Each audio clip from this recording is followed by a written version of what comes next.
Good evening, everyone. Welcome to the City of College Station Council meeting. I will read a concluding statement from our executive session. I hereby announce that the date is April 9th, 2026, and the time is 6:02 p.m. No voter action was taken in executive session. There being no further business there, we will return now to our regular agenda. And our regular agenda begins, brief comment from me, if I finish this. We're going to have a Pledge of Allegiance, and then Councilmember White will lead us in the invocation, so if you'll all please rise, we will do the pledges and stay standing for the invocation. Pledge allegiance to the flag of the United States of America and to the republic for which it stands, one nation, under God, indivisible, with liberty and justice for all. Honor the Texas flag. I pledge allegiance to thee, Texas, one state, under God, one and indivisible. Councilmember White. Let us pray. Dear Lord, tonight feels heavier than most nights. You've placed this council here tonight for a reason. Right now, we are being asked to make a decision that is not simple and not without consequence. There are voices we have heard and voices we carry with us into this chamber. We have neighbors who are here tonight concerned about their homes, their streets, and the sense of place, and others who see opportunity, access, and growth. Lord, help this council remain present in this moment with honesty, not to move too quickly or reduce what is truly complex. Remind us that our role is not about being right, but about being faithful. Faithful to good judgment, faithful to fairness, and help us carefully think through this issue of Pebble Creek Parkway. Give me and my colleagues the steadiness to make a decision we can stand behind, and give us all here tonight the grace to walk out of this room still respecting one another, respecting our neighbors who might see things a little bit differently, and to understand that we all are part of one of the greatest cities in our nation. We place this decision in this city we care so deeply about in your hands. Amen. Amen.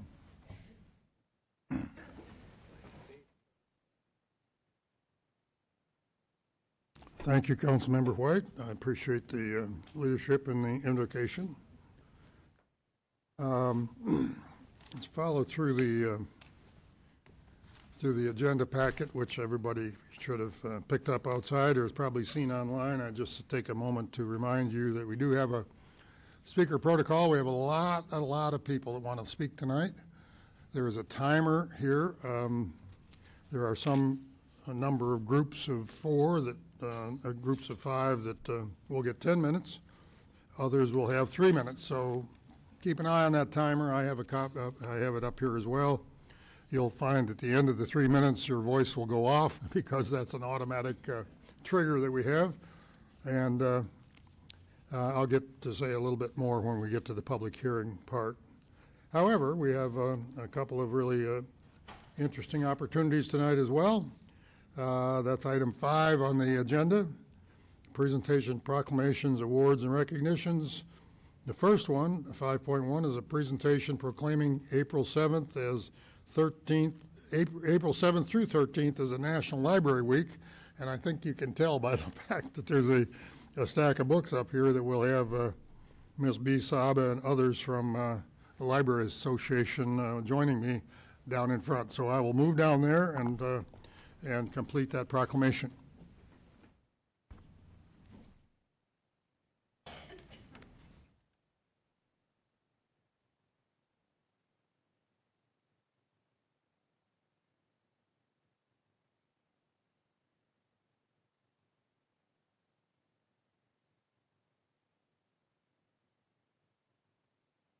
I guess you would expect the librarians to bring a demonstration. My daughter is a children's librarian down at Tomball, and I think she'd be really, now, we're going to all, you can split either side because we're going to take a photo, and you're going to have to be centered on this anyway. So while they're organizing themselves, let me read the proclamation. After this, there'll be a presentation of recognition and thanks for some students that have helped us all year long, and we want to recognize them. But first is a proclamation recognizing National Library Week. Whereas libraries spark creativity, fuel imagination, and inspire lifelong learning, offering a space where individuals of all ages can find joy through exploration and discovery.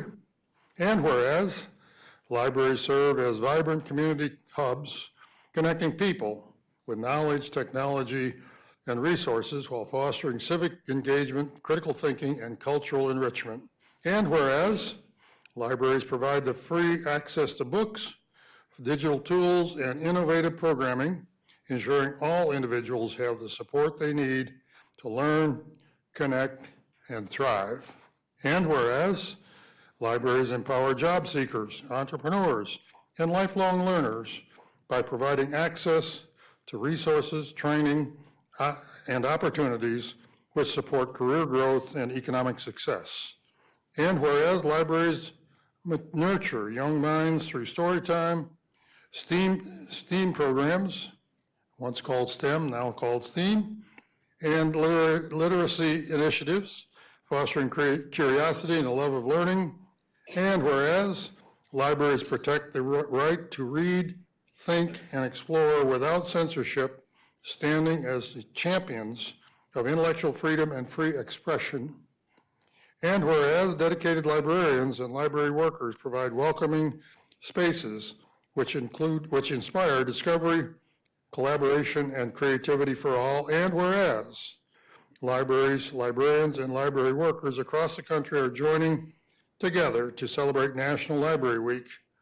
Now, therefore, I, John P. Nichols, Mayor of the City of College Station, proclaim and celebrate April 19th through 25th, 2026 as National Library Week. During this week, I encourage all residents to visit their library, explore the resources, and celebrate all the ways that the library benefits our community. In witness whereof, I have set my hand and caused the seal of the City of College Station to Texas to be affixed this 9th day of April, 2026. John P. Nichols, Mayor, and I'm going to present this to Ms. B. Saba, who is the Executive Director of the library system, which is actually a joint system for the City of Bryan and the City of College Station. And we appreciate as well the others that are joining us. If we, I don't want to block these books here, so let's just stand this side, and you folks can stand out in line with us, and we'll take a lead from the photographers as to where, I think she'll probably want to bring us in a little bit.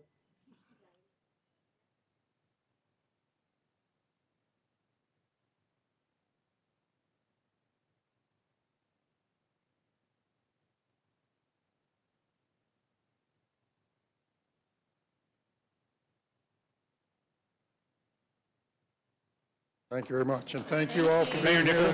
And thank you for bringing this beautiful display as well. Mayor Nichols, Yes, sir. before y'all break up here, the books are being donated to the Friends of the Library. So in hearing that we were going to do a proclamation tonight, several city staff asked if they could donate books to the Friends of the Library. And this collection has been provided by staff members throughout the city and are to be given to the Friends of the Library to be given into the library system. Tell me, Ross, is this on rollers? All right, a la carte. Okay, well, that's great. That'd be a good prop for the whole evening, frankly, but I'm happy to learn that it is donated by city staff on behalf of the entire staff here to support your efforts. Thank you all for being here. We appreciate it. Thank you. Thank you.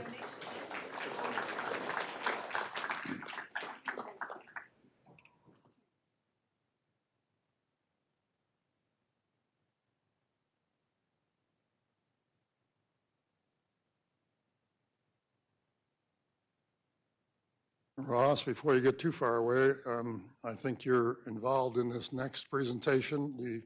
I'll do the reading. We have our representatives up there. If you'll come down front. We have 2 or 3 here. Clayton, is Clayton here?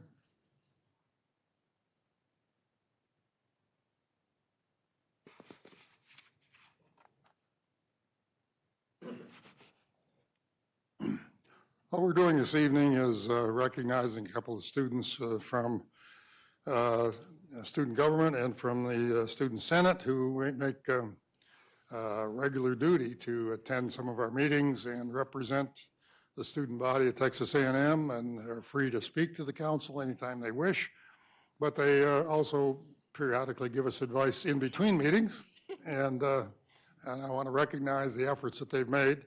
So I will start with Ainsley here on my right. The certificate of recognition is awarded to Ainsley Broadwell for her outstanding service, tireless effort, and insightful discourse while representing Student Government Association at Texas A&M University. Therefore, I, John P. Nichols, Mayor of City College Station, award this certificate of recognition on this 9th day of April, 2026. Ainsley, thank you very much. Now, if you'll just stay here, we're going to get a picture of both of you and me after we complete this. Clayton is not here, am I correct? Okay. Clayton will also receive one of these, Clayton Williams, but in absentia, I guess. Okay. This is for Lauren Clark, similar kind of recognition. Certificate is awarded to Lauren Clark for her outstanding service, tireless effort, insightful discourse while representing Student Government Association, Texas A&M University. Again, therefore, I, John P. Nichols, Mayor of City College Station, Texas, award this certificate of recognition on this date, 9th of April, 2026. John P. Nichols, Mayor. Lauren, thank you very much. Now, if we got our photographer here, I have a similar one for Clayton Williams, which you will, I'll give it to you in a minute. You will take also. So where do you want us?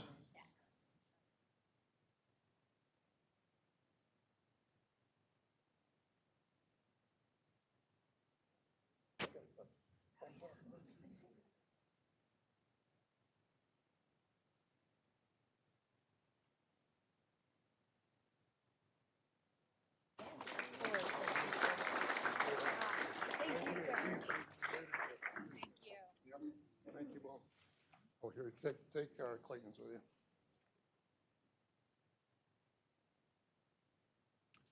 We will, as student government evolves during this time of year at A&M, we'll have new students showing up in the summer, fall to again serve in that same function. So every year we have the good fortune of having their input. Thank you.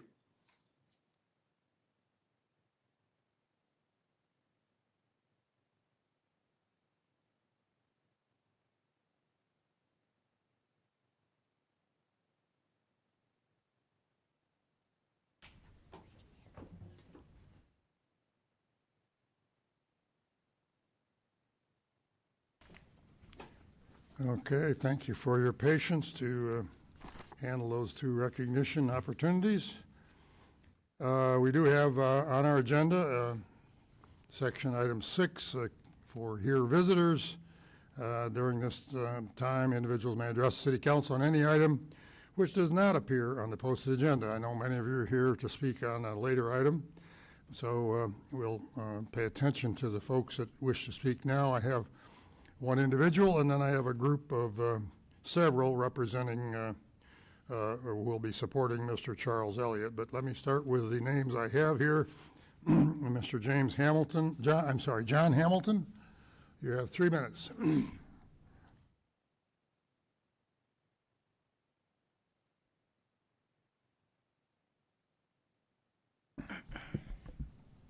Hello, my name is John Hamilton, and I'm a College Station resident, and I'm here You to just speak pull about the microphone. There you go. here to speak about flock safety and the use of automatic license plate readers. This council authorized approval for the installation of Flock AI surveillance cameras in College Station. Flock Safety is a private corporation based in Atlanta, Georgia.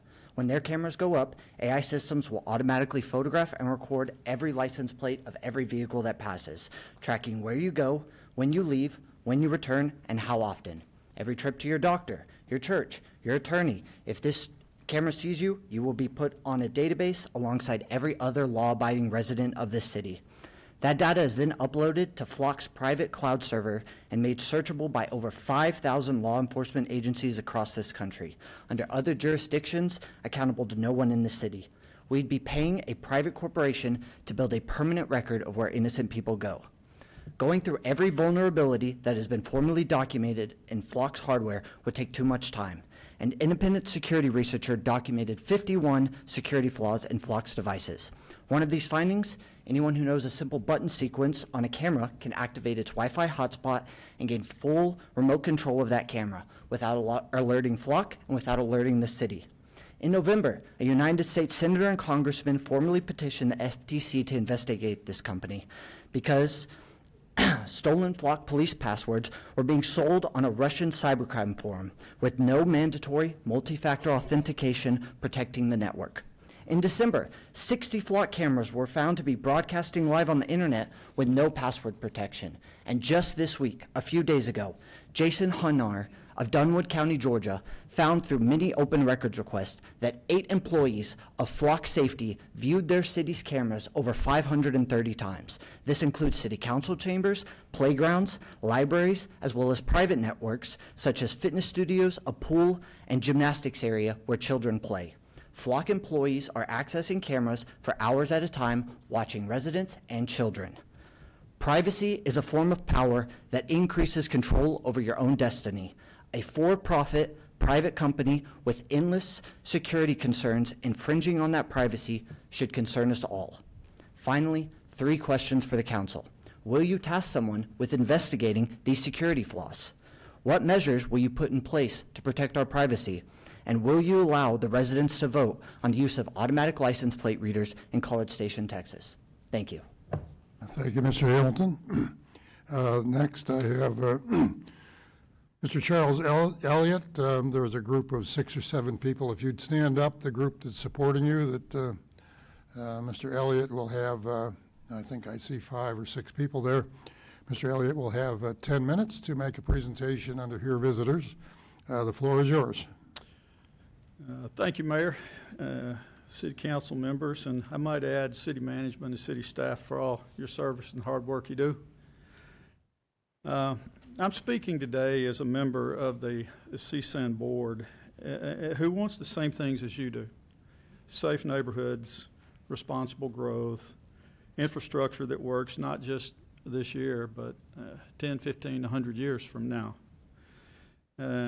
Before I continue, I want to say up front, I am not a civil engineer, so I am talking about civil engineering things. I think I understand when I read them, but I'm not one. So I'm simply a resident of our city who shares a concern with many others as to whether engineered detention as it's being envisaged and implemented today will protect downstream neighborhoods over the long haul.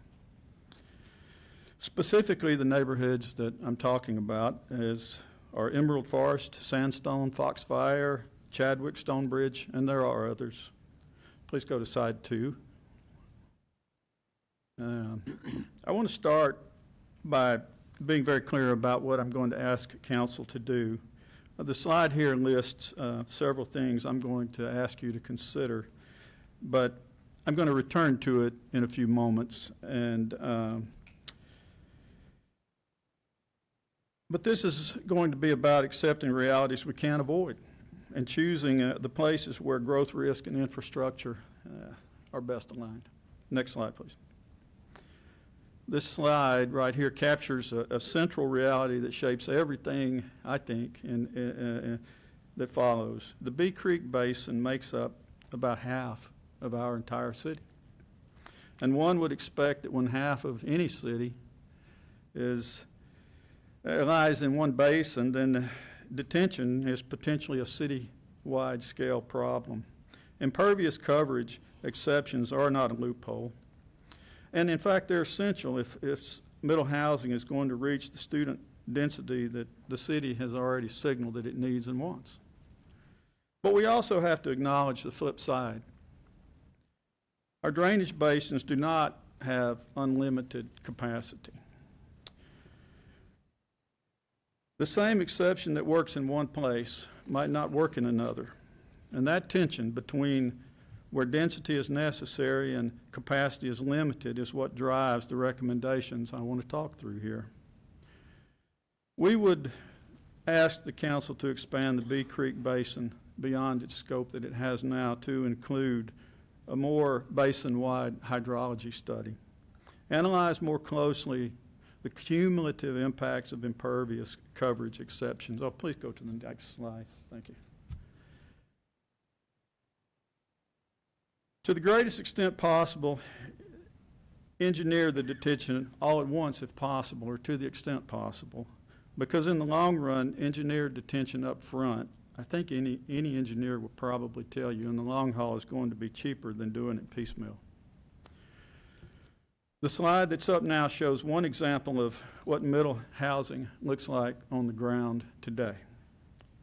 3 standard 5,000 square foot lots, each developed as a single family structure but with 4 bedrooms per building. Under the current property maintenance code, that allows up to 60 occupants to access those buildings. 30 bedrooms are being supported by just 12 parking spaces, which incidentally means that daily activities of students are going to be accomplished by a lot of walking, biking, and scooting. But the reality is that to make that kind of density physically possible, the site requires 85% or so impervious coverage. I'm not arguing that, by the way.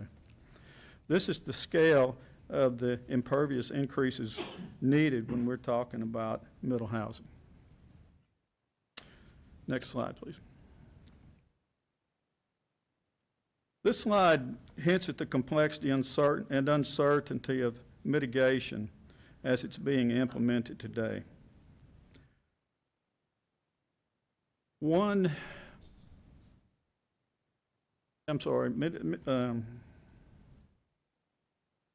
looks simple on paper, one detention pond is serving 4 separate structures, creating in practice what appears to many of us as a layered risk.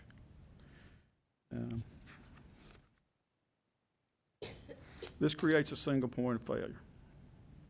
Compounded peak flows from multiple buildings and maintenance issues that affect the entire system at once are a consequence. If a failure occurs, responsibility becomes unclear. And when something goes wrong, those consequences are pushed downstream immediately. The more structures we tie to a single detention solution, the less predictable and resilient the system becomes over time. Next slide, please. Impervious coverage exceptions are inevitable in middle housing because that is the only way to enable the kind of density we must have to support our students. But that same logic does not apply everywhere. In general suburban areas, high impervious coverage, like the example shown in this slide, pushes risk into drainage systems that were never designed to handle it. That's why the code already says exceptions should only occur when clearly mitigated, and why we strongly suggest that in general suburban areas, those exceptions should be rare, deliberate, and subject to ZBA review. ZBA review doesn't stop development. It ensures that when exceptions are made, the risks are fully understood and publicly weighed. Last slide, please. Everything I'm talking about here today ties back to 4 unassailable facts. Growth is coming. Student growth is coming. Students have to live somewhere. Detention has limits. And downstream neighborhoods like Emerald Forest, Sandstone, Foxfire, Shadowcrest, Chadwick, Stonebridge, and others bear the risk if we get this wrong. These requests are not about stopping development. They're about guiding it to places where the city can manage it responsibly. What we citizens are respectfully asking you to do are to embrace the increase in student population density within middle housing as so that middle housing is more attractive to students. Broaden the scope of the current Bee Creek Basin study to ask how much detention in general is required to accommodate the inevitable growth in student housing within middle housing. Consider a plan to do massive detention where possible up front now, because doing it up front is not only going to be cheaper, we believe, in the long run, but it avoids pitfalls of piecemeal detention like what we are seeing today. To protect residents in Emerald Forest, Stonebridge, Chadwick, Sandstone, Foxfire, Shadowcrest, allow impervious coverage exceptions in middle housing, but place heavy restrictions on such exceptions in general suburban. And finally, require any impervious coverage exceptions in general suburban to go through ZBA, because doing so adds transparency and accountability in the very places where the risks are highest. Thank you. Thank you, Mr. Elliott. We'll refer this to staff. Okay, now we move to item 7 on our agenda, which is the consent agenda, or items 7.1 through, I believe, 7.9. Are there any questions from council on any of those? Yes, Mayor, 3, and I'd like to hold 9 out for a separate vote, no discussion 3? required. You want 3 then for comments? Yes, sir. Seeing no others, item 7.3, Mr. Riviera, presentation, discussion, possible action on a contract with Tyler Technologies for an enterprise planning and development software in the amount of $1,316,456. Mr. Yancey. Thank you, Mayor. Howdy, Sam. Howdy. Appreciate everything you do, particularly for me and helping me my technology-challenged ways.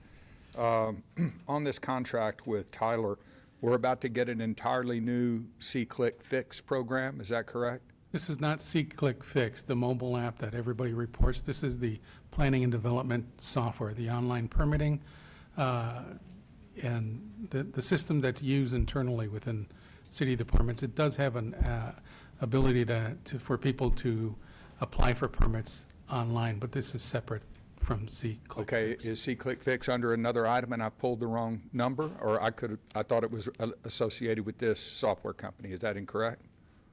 I'm not sure who C-Click Fix is as far as the vendor. This is the new, or this is Tyler, which is also our financial system, and then the court system. Okay, and then my last question, Yes. on page 217 of 432 in our packet, this addresses cybersecurity, data breaches, cyber fraud, and they have a response mechanism in it. Is this contract for that purpose, or is that just an ancillary duty that they have if they win this contract from us tonight? So they already provide such, or we already have 2 contracts with them for financial systems and courts with the same language in it. All of our software contracts have a duty to report to us when they have a breach. Our vendors are very good about doing that. Great deal. Thank you very much. Thank you. Mayor. Thank you. Any other questions for Sam? Okay. If there are no other questions, I think Mr. Yancey's asked to have item 7.7, or 7.9 rather, for a separate vote. Anybody else have any other questions on any of those? Okay. Chair will entertain a motion to approve 7.1 through 7.8. I'll move to approve 7.1 through 7.8. Okay. Second. Second by Mr. Schaefer. Any further discussion? So hearing none, all those in favor of 7.1 through 7.8, signify by saying aye. Aye. Opposed? I see none opposed, so we'll separate that out. Mr. Yancey is asked to have a separate vote on 7.9. I'll make the motion to approve it and then let him speak if he wishes, or we'll just have a separate vote. But that is a presentation, discussion, possible action on a 5-year employment contract with Adam Falco for the appointed position of city attorney. This is something I raised and worked with council on. You see my name attached to that because I'm the mayor and chair of the council, and the council has a consensus to enter into this contract. So do you want to speak to this item, or you just wish to have a separate vote? No, sir, just a Okay, separate the vote. motion, I made the motion to approve. Do I see a second? Second. Second by Mr. Smith. So we got a motion and a second on the floor to approve item 7.9. All those in favor signify by saying aye and raise your hand. Aye. Aye. Opposed? I'll abstain, Mayor. Oh, one abstention. Okay, the motion carries 6-0 with one abstention. So we've approved 7.1 through 7.9 in those votes.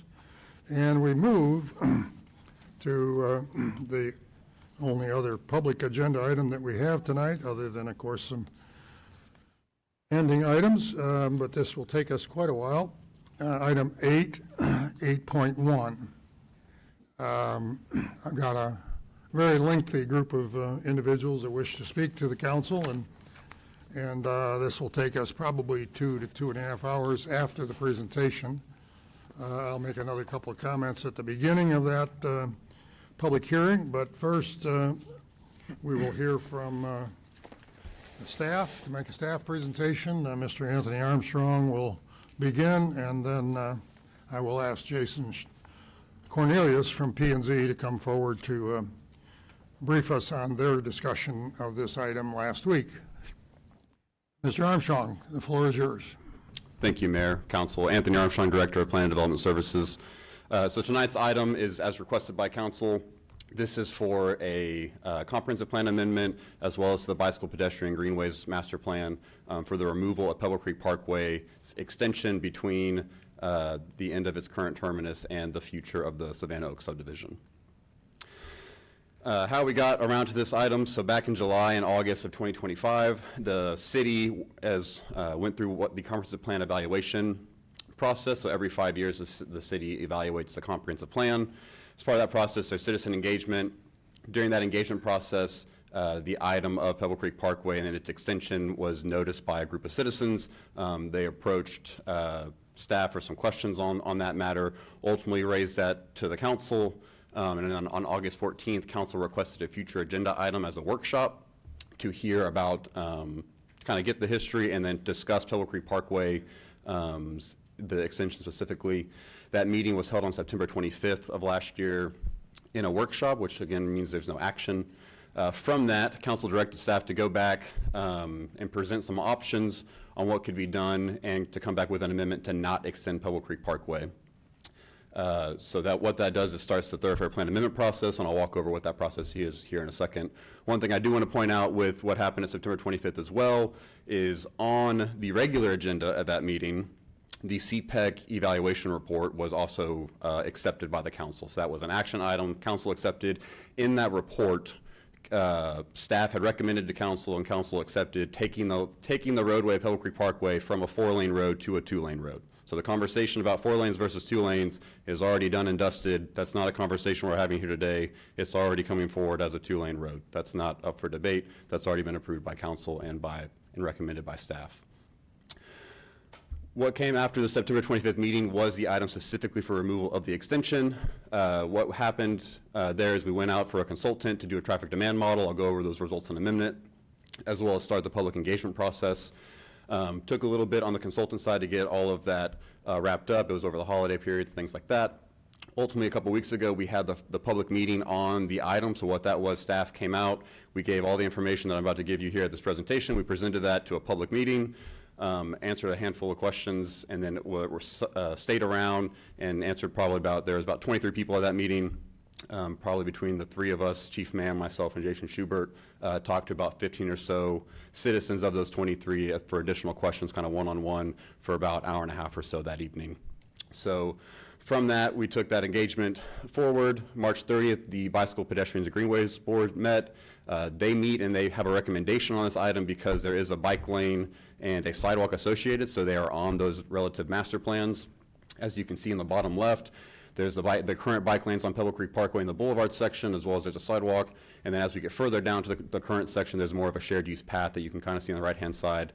And then, of course, you can see on the right-hand image the extension's current apron projecting it forward into the future tract. Last week, this item was heard by the Planning and Zoning Commission on their April 2nd meeting. The Planning and Zoning Commission, as well as a recommendation body, ultimately council has the final authority, which is how we got here tonight on April 9th. But going back to the BPG meeting, the Bicycle Pedestrian Board recommended to keep the thoroughfare on the master plan for a 7-to-1 vote in favor of keeping it. Planning and Zoning Commission voted 3-3. We had 6 members present. It was 3-4-3 against. In a motion for approval, that means that the motion failed. So their recommendation is technically for denial of the removal of the thoroughfare. To walk through what a comprehensive plan amendment really is. So again, the comprehensive plan is a 20-year document. It's a long-term planning document. Baked into that is a thoroughfare plan. Both of these documents are updated over time. They get refreshed regularly every 5 years, as I mentioned.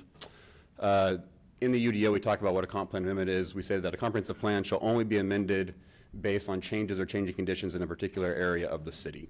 So if something drastic or massive changes in a particular area, it would warrant potentially the need for a comprehensive plan amendment. When you look at a comprehensive plan amendment, as is in your packet, there's different review criteria that you're supposed to consider. First being, is there a changing condition in the subject area?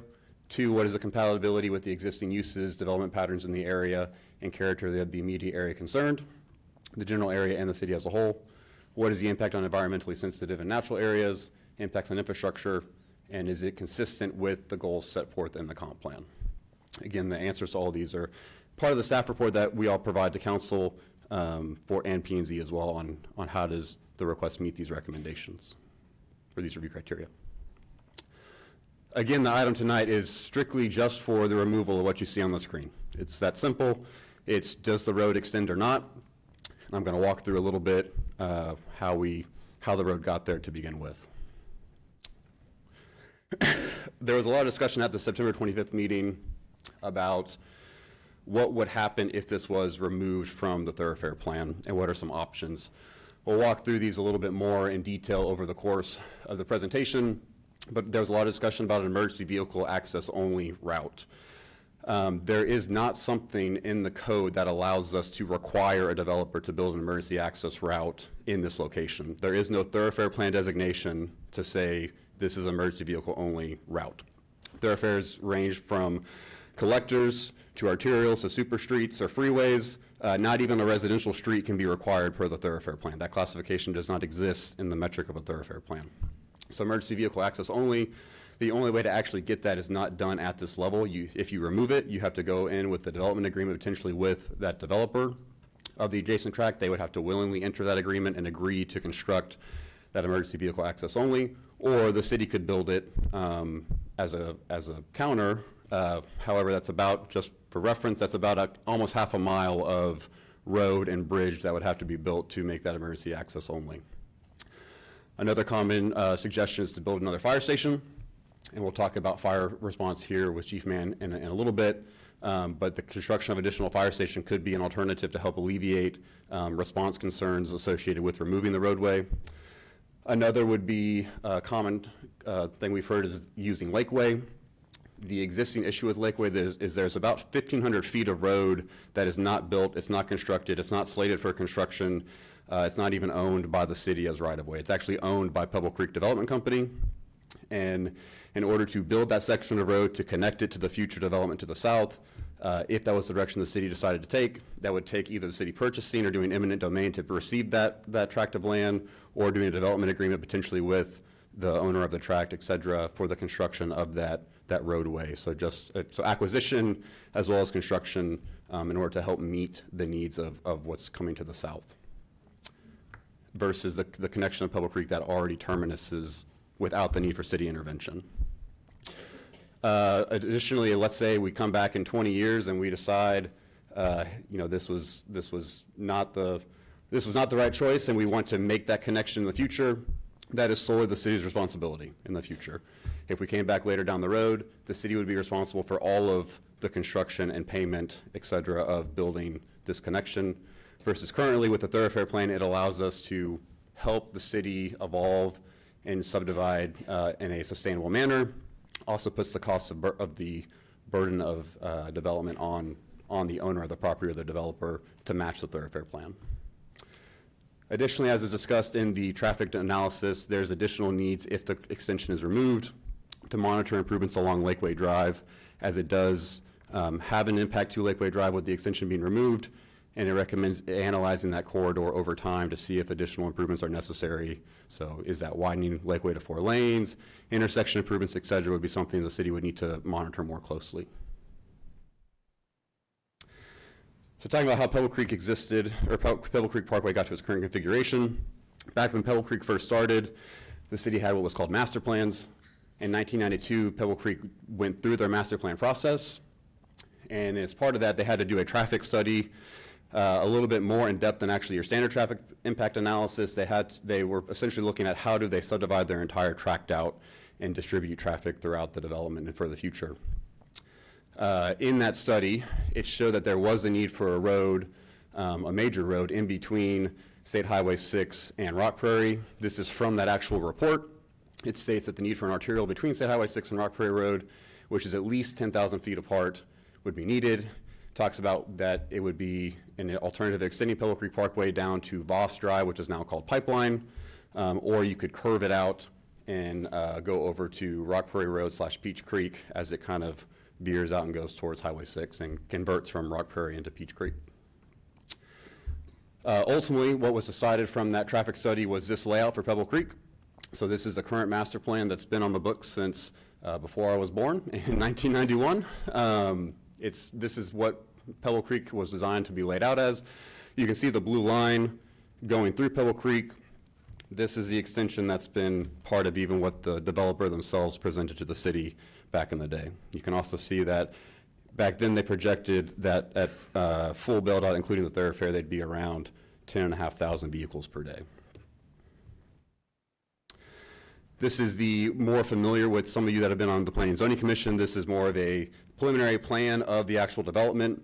You can see by and large, going back to the criteria earlier, Pebble Creek is almost matched to this verbatim in terms of how it's developed out. So everything has been consistent with that original master plan, including kind of how the Pebble Creek has aligned. Pebble Creek, from about halfway to the end, was actually constructed in the mid-2010s. So originally it actually did not go down to its current terminus that was more recent around 2016. From that effort done with the developer back in 1991, the city updated their master thoroughfare plan in 1997. As you can see here, this is Pebble Creek Parkway as the major collector, and we chose the second option mentioned in that earlier segment, that this would eventually kind of tie out into Rock Prairie Road as it goes through the ETJ. Bringing us up to today, 2021, this is the map that generated the original discussion back in July and August of last year.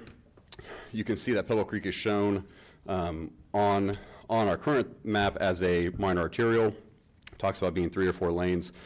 As was discussed again with the CPEC evaluation, this was in essence a carryover from the county's MPO plan. The county conducted their MPO plan. We adopted that plan as a city. In the county's plan, this is shown as an arterial, so when we adopted it, it got converted to that. Staff recommended and council already approved reducing this from a 4-lane road to a 2-lane road. That'll be coming in a couple of meetings from now. We essentially separated those two processes to try to eliminate as much confusion as possible on what we're actually here to talk about tonight. Again, tonight is just for does the extension happen or not. That's been there since 1991. There's been a lot of conversation about neighborhood integrity and how this relates to the comp plan, so I just want to kind of go over how we define and what we talk about neighborhood integrity in the comprehensive plan. In the beginning, we say the neighborhood should capitalize on what sets them apart from other neighborhoods while creating a seamless transition between different housing types and adjacent land uses. We then go on to say that one of the biggest concerns is the location of enrolled major thoroughfares have on neighborhoods.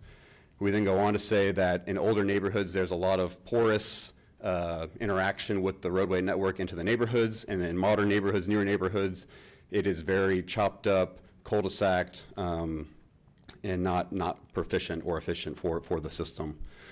These can cause difficulties when distributing traffic volumes or providing alternate paths to major points of interest throughout the city. And then we state that new residential subdivisions should be designed to fit within the existing fabric of the community. This includes the thoroughfare plan. Connectivity in and around neighborhoods should be encouraged to help disperse traffic rather than funnel it onto one or two major roads.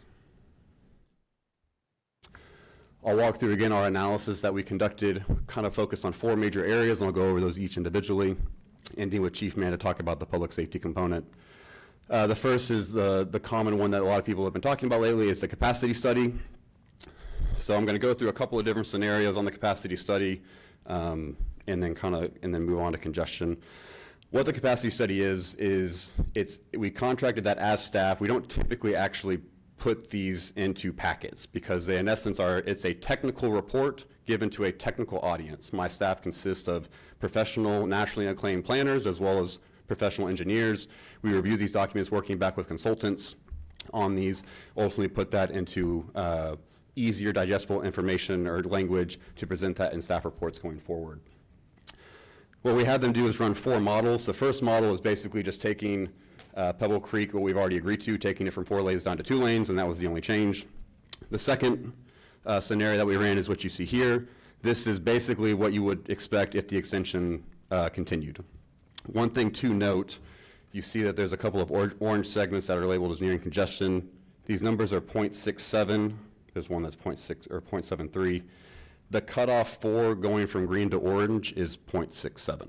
So they are right at that threshold with the extension from going from acceptable to the nearing congestion. So while they are orange, they are right at the bottom of that threshold. Again, this is basically our base condition is what we're assuming. This is without the extension happening tonight.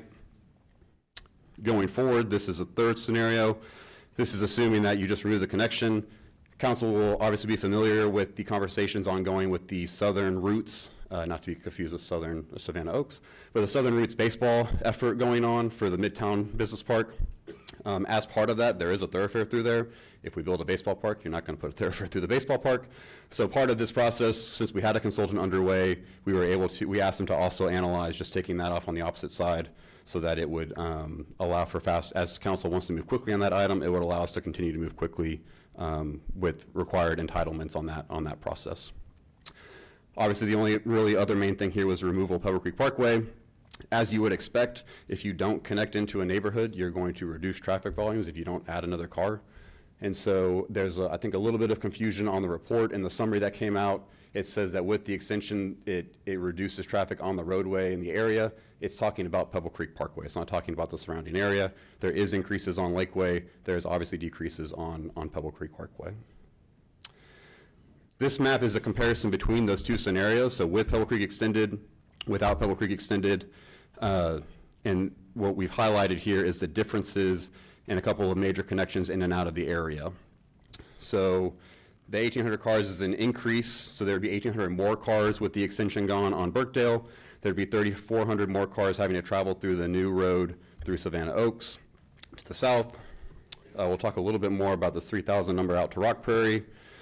Ultimately, you'll have more traffic going down the southern point as well from Savannah Oaks exiting out into Highway 6. And this number here is really, the 9,500 is in both directions. So when we talk about this isn't 9,500 cars all heading down to Fitch. This is 9,500 cars that would cross the bridge that would be built to connect the two developments.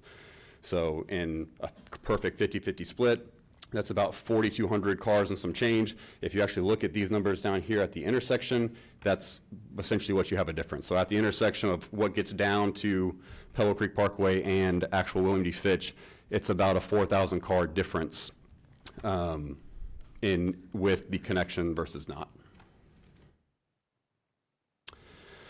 The other thing we had the consultant run is an analysis removing the ETJ roads. So as several of you are familiar with state legislation that passed recently, properties can remove themselves from the ETJ. It is also incredibly difficult, if not nearly impossible, for the city to build roads out in the ETJ. This connection for Rock Prairie is entirely in the city's ETJ. So this isn't, you can't build the road through Lick Creek Park. You can't have another way out to Rock Prairie. Has been discussed as a potential option. In staff's opinion, it's just not a viable reality of what will actually happen at the end of the day. So we asked them to remove that. Obviously, those 3,000 cars still need to get into the system that were shown in the previous exhibit. And ultimately what happens is you see a lot of congestion up and down Lakeway, as that becomes then the only way to go north and south between all of these developments on the same roadway. Again, that's still as a 2-lane road for Lakeway. When you look at these numbers, the capacities are done basically as a percentage of what we say is technically able to go through the roadway and how many cars we expect to be there. That percentage or that number is a decimal presented for you here. One thing that this doesn't, however, take into account is what does that feel like from a congestion standpoint.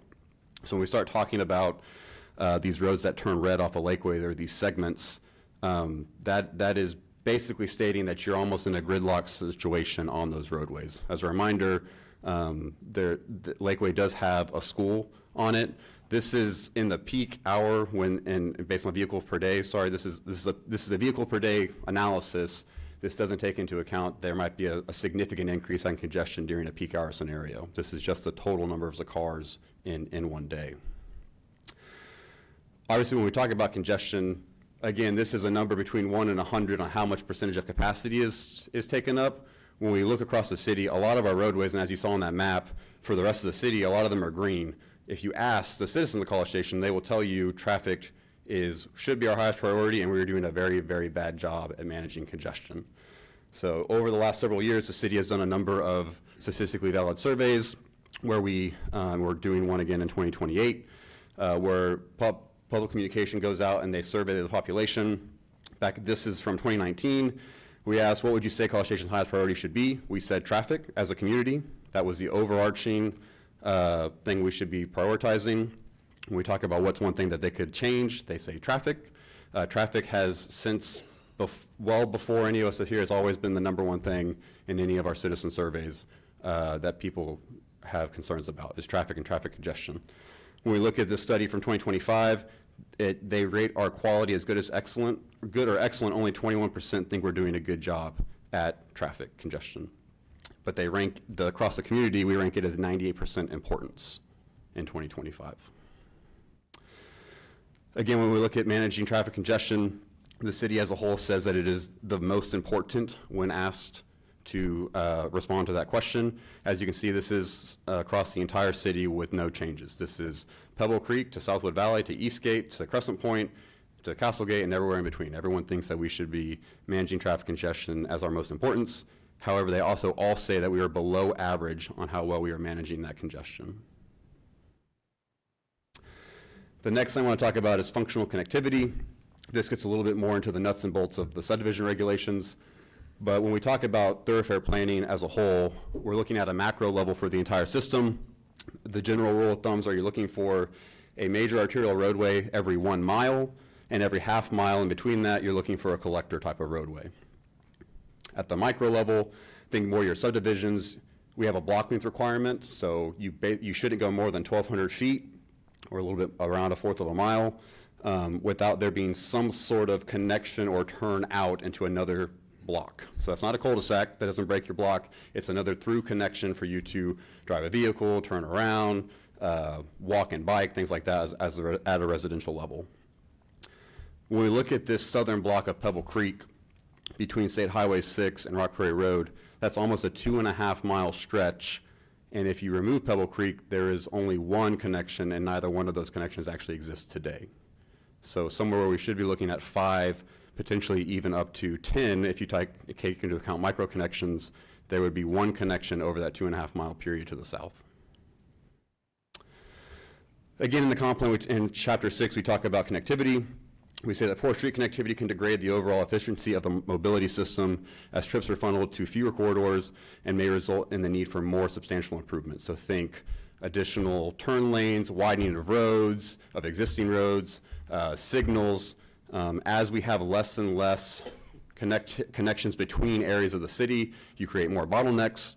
and those bottlenecks require the city to spend resources to help alleviate those bottlenecks in the future. And with that, I'll turn it over to Chief Mann for a second to go over kind of the fire analysis that they did on a public safety front.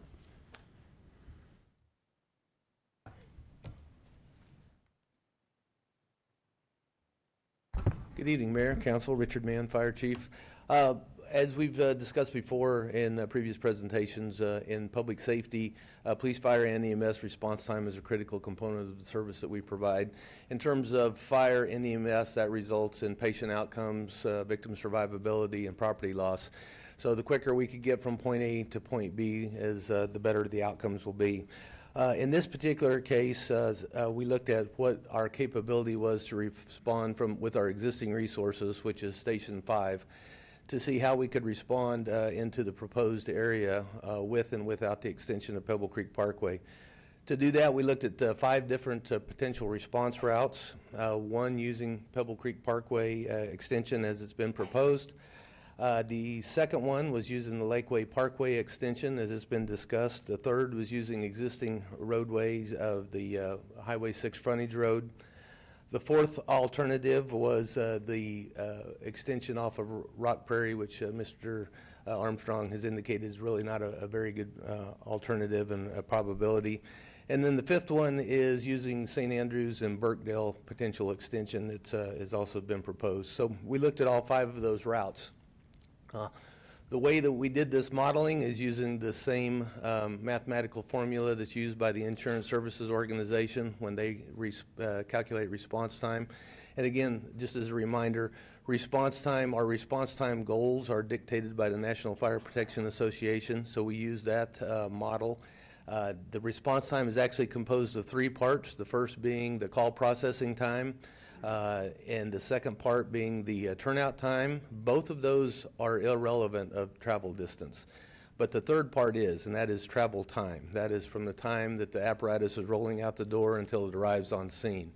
And so the goal for that is to be no more than 4 minutes. So when we looked at these 5 different alternative routes, what we found, and we looked at 4 particular points in this. One being point A, that you see is the existing point where the currently Pebble Creek Parkway dead ends.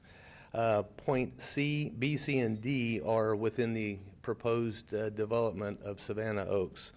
And so we ran the response models on all 5 routes to those particular points within the subdivision. The most concerning part for me as Fire Chief is points B and D.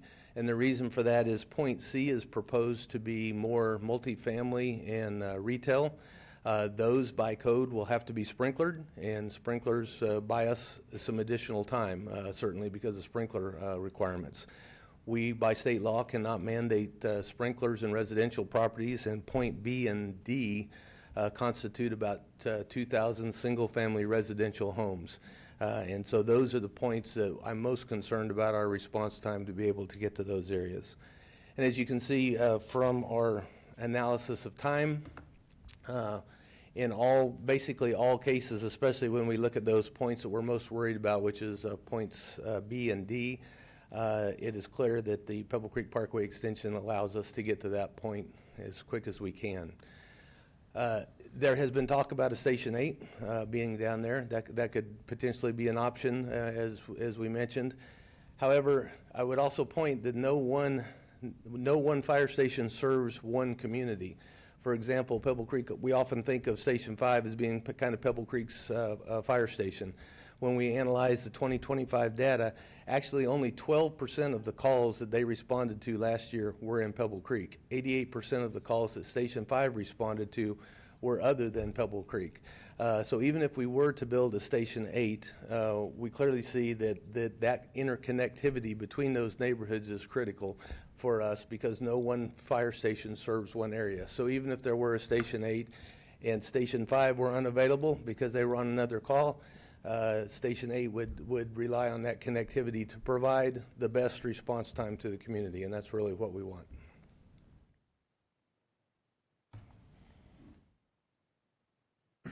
I think we'll keep going, and then the council will have questions for both staff members at the end. Again, and to wrap a little bit more on some of the planning that we do, when we talk about the comprehensive plan and the thoroughfare plan, the fire department, as does every other department in the city, as well as our outside agencies such as the school district, Texas A&M, and others, utilize our thoroughfare plan in conjunction with how they plan and they analyze for their future needs as well. So when we talk about where the location for Fire Station 7 is, when we talk about potential fire station needs down in Southern Point, all that is analyzed using the city's master plan and their thoroughfare plan. To give you some dates, this area, again, the roadway has been on the plan since 1991. The annexation of what was then the Animate Habitat Tract, now the Savannah Oaks property, was done in 1996. So 5 years later, when you annex a property, you are required to show how you plan to service those areas, and that's part of the annexation process. So we have to be able to have a plan for how we intend to provide services. So we have a duty to provide services per that annexation agreement done in back in 1996. Again, Station 5 actually was not even constructed until 2005. So this area of town, this roadway, the annexation, this has all been an ongoing plan and effort that staff across many decades of city staff have worked on and utilized as how they plan for the future. Council might remember back in 2022, staff brought you an amendment to the development agreement for Southern Point. In that agreement, there was originally an idea for a station in Southern Point. We had an option on that for 10 years. We removed that option in 2022 because with the location that we were able to achieve for Fire Station 7, we had the ability to service that need. And so now we have met our need. Again, as Chief mentioned, there might need to be another station in the future, but that also allows for redundancies.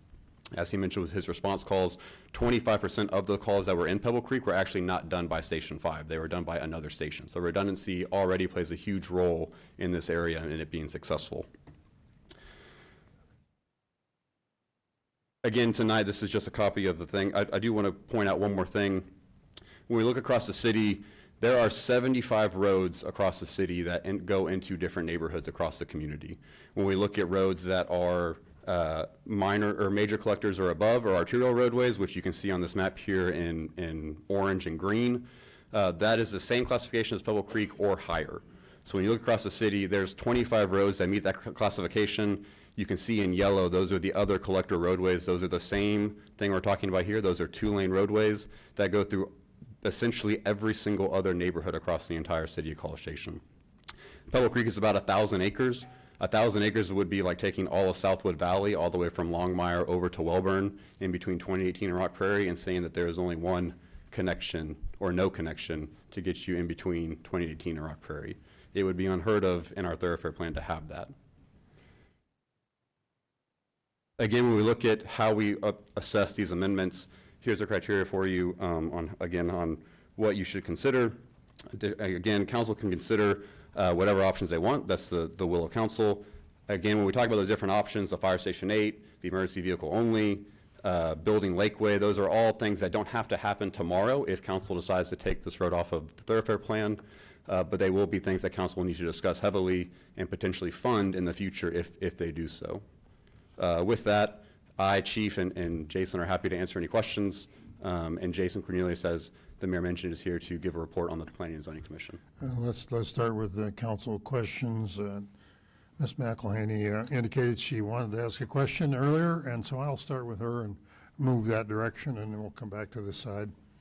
Ms. McElhaney, do you have a question for? I do. On the traffic study, the plan, or let me go back up to the original Pebble Creek plan that was issued in 1991. It showed a max volume of 10,400 cars on the projection. According to your traffic studies that you just completed, if Pebble Creek Parkway goes through, where will that max volume be? Is it consistent with the 1991 plan, or? It is 11,600, so it's a difference of about 1,000. Okay. I think that was the biggest question on the traffic. Thank you. Mr. Yancey, you have questions for staff? I do. Thank you, Mayor. Thanks very much, Anthony. I recognize this one is a challenging one. Pebble Creek Parkway is currently classified as a minor arterial on our comprehensive plan, the thoroughfare plan, and with the MPO. Is that correct? That is correct. Council did, however, give staff already the direction to reduce that down to a major collector. So that's already in the works. That's coming back as part of all that comprehensive plan evaluation committee to make it a major collector, which is a 2-lane road, as it would basically say as it is today.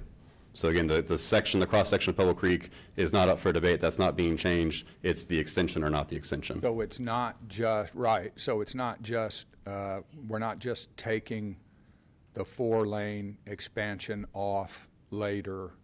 We're also down classifying Pebble Creek from Correct. to a major collector. Correct. Okay. What are we doing with Lakeway and Midtown from a classification standpoint? What is it today? Yeah, so currently on the thoroughfare plan, it is shown as a major collector as well. It actually upgrades to a minor arterial through the more dense section in Midtown development. However, as was mentioned, if this is removed, if Pebble Creek Parkway is removed from the thoroughfare plan, there will need to be a further analysis, and not necessarily analysis, but staff will need to monitor over the years as the area develops. Do we need to make additional improvements to Lakeway? So right now, Lakeway is a 2-lane road that goes the other direction. There is a school, so you're talking trade-offs on, do we eliminate Pebble Creek Parkway? We then need to come back one day and make Lakeway a 4-lane road. There's a school off of Lakeway. You've got traffic with pickup and drop off, so how does that affect emergency response times? There'd be a lot that we'd have to analyze and make sure as traffic congestion increases in that area, that we're monitoring that very closely. But you'd agree that Lakeway and Midtown, Longmire for that matter, today carry, and/or in the future, being commercial corridors, they definitely carry a lot more traffic than Pebble Creek Parkway was ever going to, correct? I would say they're probably equivalent. So when you talk about Pebble Creek Parkway today and what its classification is meant to be, it's meant to connect those two neighborhoods and be another route between kind of Fitch and the south side of the city. So there's 18,000 cars a day at Longmire and Rock Prairie, and it's a major collector, right? Yeah, so I mean, looking at the capacity study with or without Pebble Creek, there are very similar traffic counts. It's about 3,000 more cars that are on Lakeway than would be on Pebble Creek. And we adhere to the AASHTO standard, as does TxDOT, as does BCS Unified Development Guidelines, our UDO Article 7, right? AASHTO is for the design of a roadway, but yes, it's not about thoroughfare planning. It's how you design an actual cross-section of road. And what does AASHTO say about major collectors or minor arterials cutting through quote-unquote identifiable neighborhoods? Again, as you can see on this map, it is everywhere in the city, and it's just like any other city. Connectivity is throughout the entire system. But Collectors are meant to connect the neighborhoods standard says together. not ideal, correct? That it's not ideal. No, major collectors and minor collectors are meant to connect neighborhoods. They're meant to connect areas together and to help take that traffic away. Right. That's why we don't have homes that front onto Pebble Creek, for instance, right? In the way Lakeway will, it's going to connect a bunch of neighborhoods without bisecting them. So you're going to have neighborhoods off the left, off to the right, once it's completed. But as far as cutting right through the center of them, we don't have a whole lot of that. Maybe Wallace Phillips Parkway. We have 75 of them That cut through a neighborhood. A platted neighborhood, we have 75 roads that are minor collectors and major collectors and arterials that cut through the actual neighborhood. Okay. If we include those that are adjacent to neighborhoods, it is almost every road in the city. Let's talk about golf carts for a minute and non-vehicular vehicles, however they're described. Texas Transportation Code 551.403, golf carts can only be on streets at 35 miles per hour or less, correct? That sounds correct, which, and Pebble Jason Creek, here? Pebble Creek is a 35-mile-an-hour road, and it would That's remain correct. that. Okay, thank you very much. And were we to ever, I mean, we have major collectors that are in excess of 35 miles an hour all over town too, right? Council is the one that directs speed limits, and they approve speed limits. So if council wanted to raise the speed limit at Pebble Creek Parkway, that is a council item for you to decide. It currently is 35 miles an hour and is planned to stay that. What would be the recourse for the neighborhood or citizens if council decided to raise the speed limit above 35 miles per hour, which would effectively render illegal any golf carts or maintenance vehicles or anything on Pebble Creek Parkway the morning after we did it, right? It'd be 10 days, but yeah, there's a shared use path that can be utilized by those vehicles. There's also multiple ways into the golf course and the path around it. They also could have the route. It's a private golf course, so there are a number of private golf courses, for instance, that have crossings. That is a major concern. They go under or over roadways that carry traffic. So there are certainly options that the golf course could do. And just to be clear, that rule applies to them traveling in the lane as a vehicle. It is not crossing. So they would be able to cross no matter what, Correct. Correct. even if we increased the speed limit, which I would never vote for, but if we did, they could. Right. I mean, obviously, you have to look at the safety aspect of it or anything. If you have a 70-mile-an-hour road, then no, you're not going to. But the crossing element is just different than in the direction of travel. And Planning and Development Services is aware that the Lakeway tract, the half of the Lakeway tract that would require development in order for Lakeway to connect and be extended from its current terminus in the College Station Business Park is under contract. You guys aware of that? We're aware that people have been chatting about the property, but things go under contract all the time. Savannah Oaks has been bought for well over a year. It could be, there's a large unknown factor in when that could occur. Respectfully, you don't think it's important that that tract that could facilitate and likely will facilitate the connection of Lakeway is under contract at the same time that Silverfin, who owns the other half, has stated they want to complete Lakeway first? Isn't that an important variable in all this? Councilmember, Silverfin is if you not. look at the comprehensive plan, we include both Lakeway and Pebble Creek. So it doesn't change our analysis from a connectivity standpoint because you need both of them. But it would if Lakeway were built and you upclassified it to a minor arterial. Respectfully, you're picking one element, which I mean, I can concede you can get I've one. researched dozens and dozens of elements, and I'm trying to get through them without Right. touching on every one, Mayor. Understandable, Councilman. We're trying to answer them as your subject matter The experts. bottom line is, this is going to develop first because it's higher value property, and it's a If you have a commercial. question, please ask a question. Don't make the argument. You have plenty of time to make the argument later. It's a question. That's really a question. You've laid the predicate for it. You can move on. Could I speak to the chief, please? Any other questions, Mr. Yancey? For the chief, yes, sir. I'm sorry. Yes, sir. Chief, can you go to your response slides? Let's go to the map for a second. You've already said, A, we can discount that altogether on your table because A's already there, the house is already there, and Pebble Creek goes to it, right? Correct. Okay, so we set that completely on the shelf, which was the lowest of your response time analyses on that column, and we know. We can already get there. You can already get there. We don't have to worry about it. Let's talk about B, C, and D. C is the one we're talking about, which is currently under contract. These guys want to rock and roll, and they want to build and get connected on Lakeway if they can. As luck would happen in the last 10 business days, I guess, the other half of Lakeway is under contract. So let's talk about the completion of Lakeway and looking at that route. And now go to your next slide, please. So let's see, via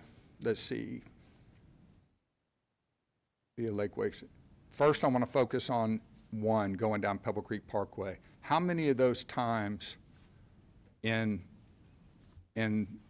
that box are NFPA 1710 standard?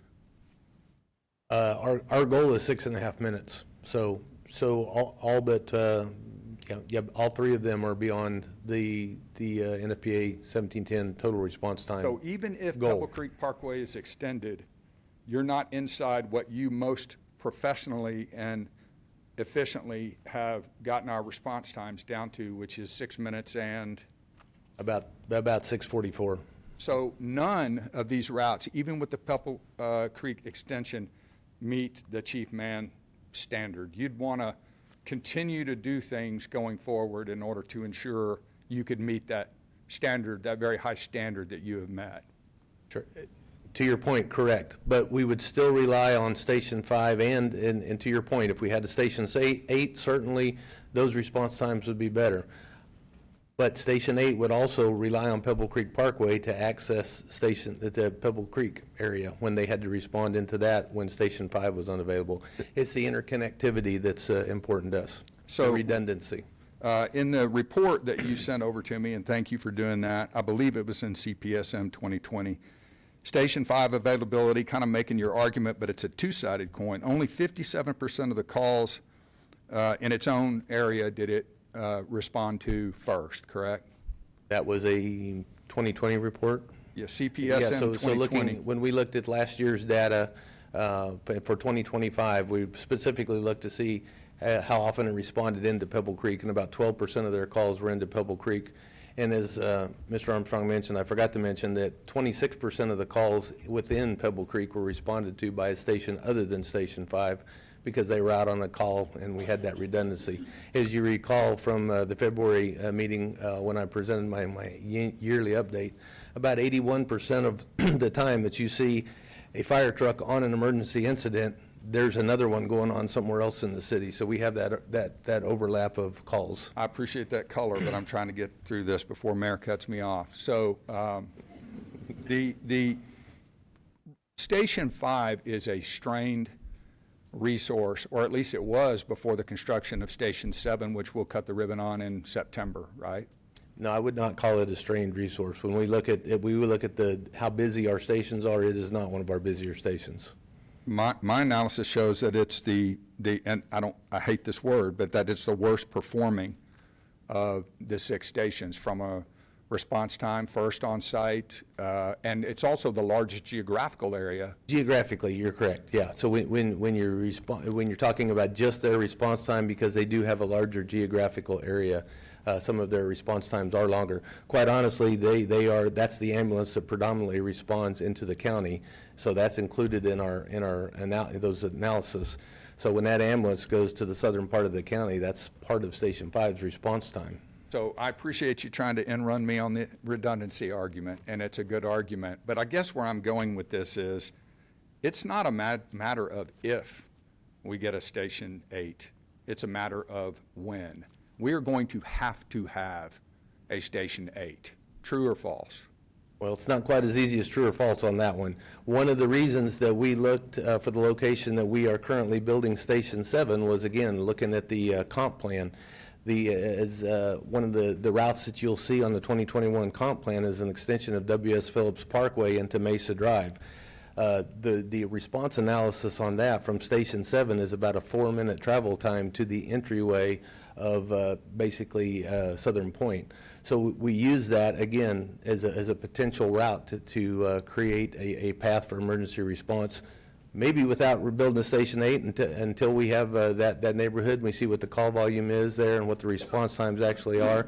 But even if it is needed, again, the redundancy with the interconnectivity of all our stations is important. They've all got to reach out. It's a spider web, and correct. touch each other.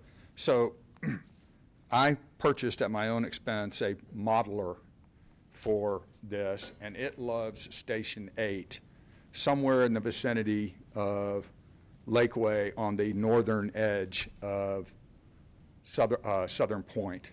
Do you have any reason to, how does that strike you in your professional opinion? I have not run that I'd like to see that modeler. I have not seen that, and I'd have to look at the data on that. I would also add Lakeway does not go to Southern Point.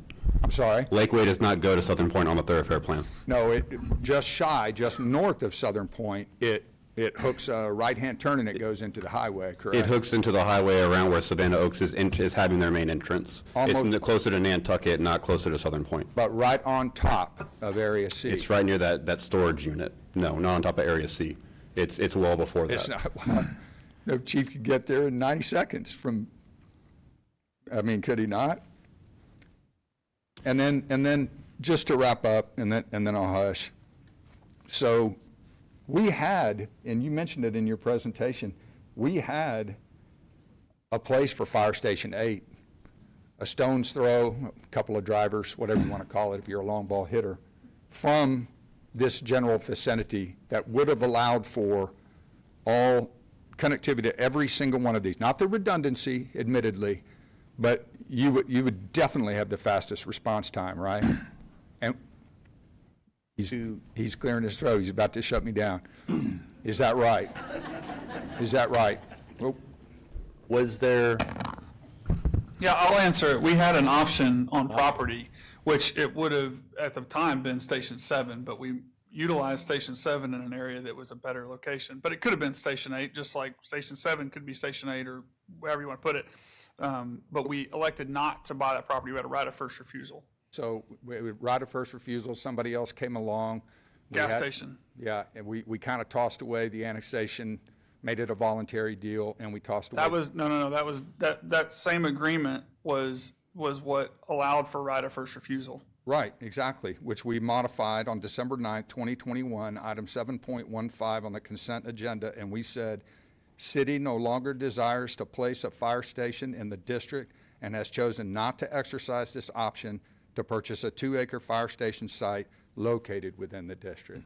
Correct. That's I just word for word I what just we did. confirmed that. What I was saying is the annexation being voluntary was in the initial agreement with that subdivision. I just don't know how we have this discussion about running this many cars through the center of what ASHTO. Mister, are you going to ask questions? Or you're going to make an argument?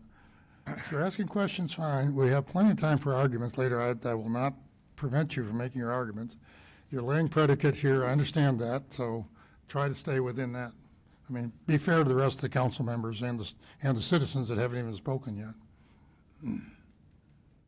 Development sequencing is the last thing I'll ask you about. If you know that all of the houses, and Anthony too, if you know that if you took as a given that Lakeway was going to be extended naturally by the private sector first, rendering moot the bullet point you gave us about the city having to expend resources on that roadway. And if you knew that the developer, as I know, because I met with them both, and I have both of their plans right here, want to build in Area C and closer to the highway first. You're going to have Lakeway, you're going to have homes in Area C, that they'll be 10, 12, maybe 15 years from even reaching up at the terminus of Pebble Creek Parkway now. Aren't we, from a timeline, from a development timeline perspective, trying to force a road to nowhere? We're not trying to force any road anywhere. To We're be- simply yeah. talking about the comp plan. To be Please. clear, that's, I was gonna say, from a staff perspective, we are giving you our recommendation based on council's request, which is to leave the thoroughfare plan as it is. There's no road being built. The developer could exist or not exist. When this item came before the council previously, a few years ago, there was no plans to develop it, and our recommendation was the same. And it's based on future conditions and the professional recommendations that we provided.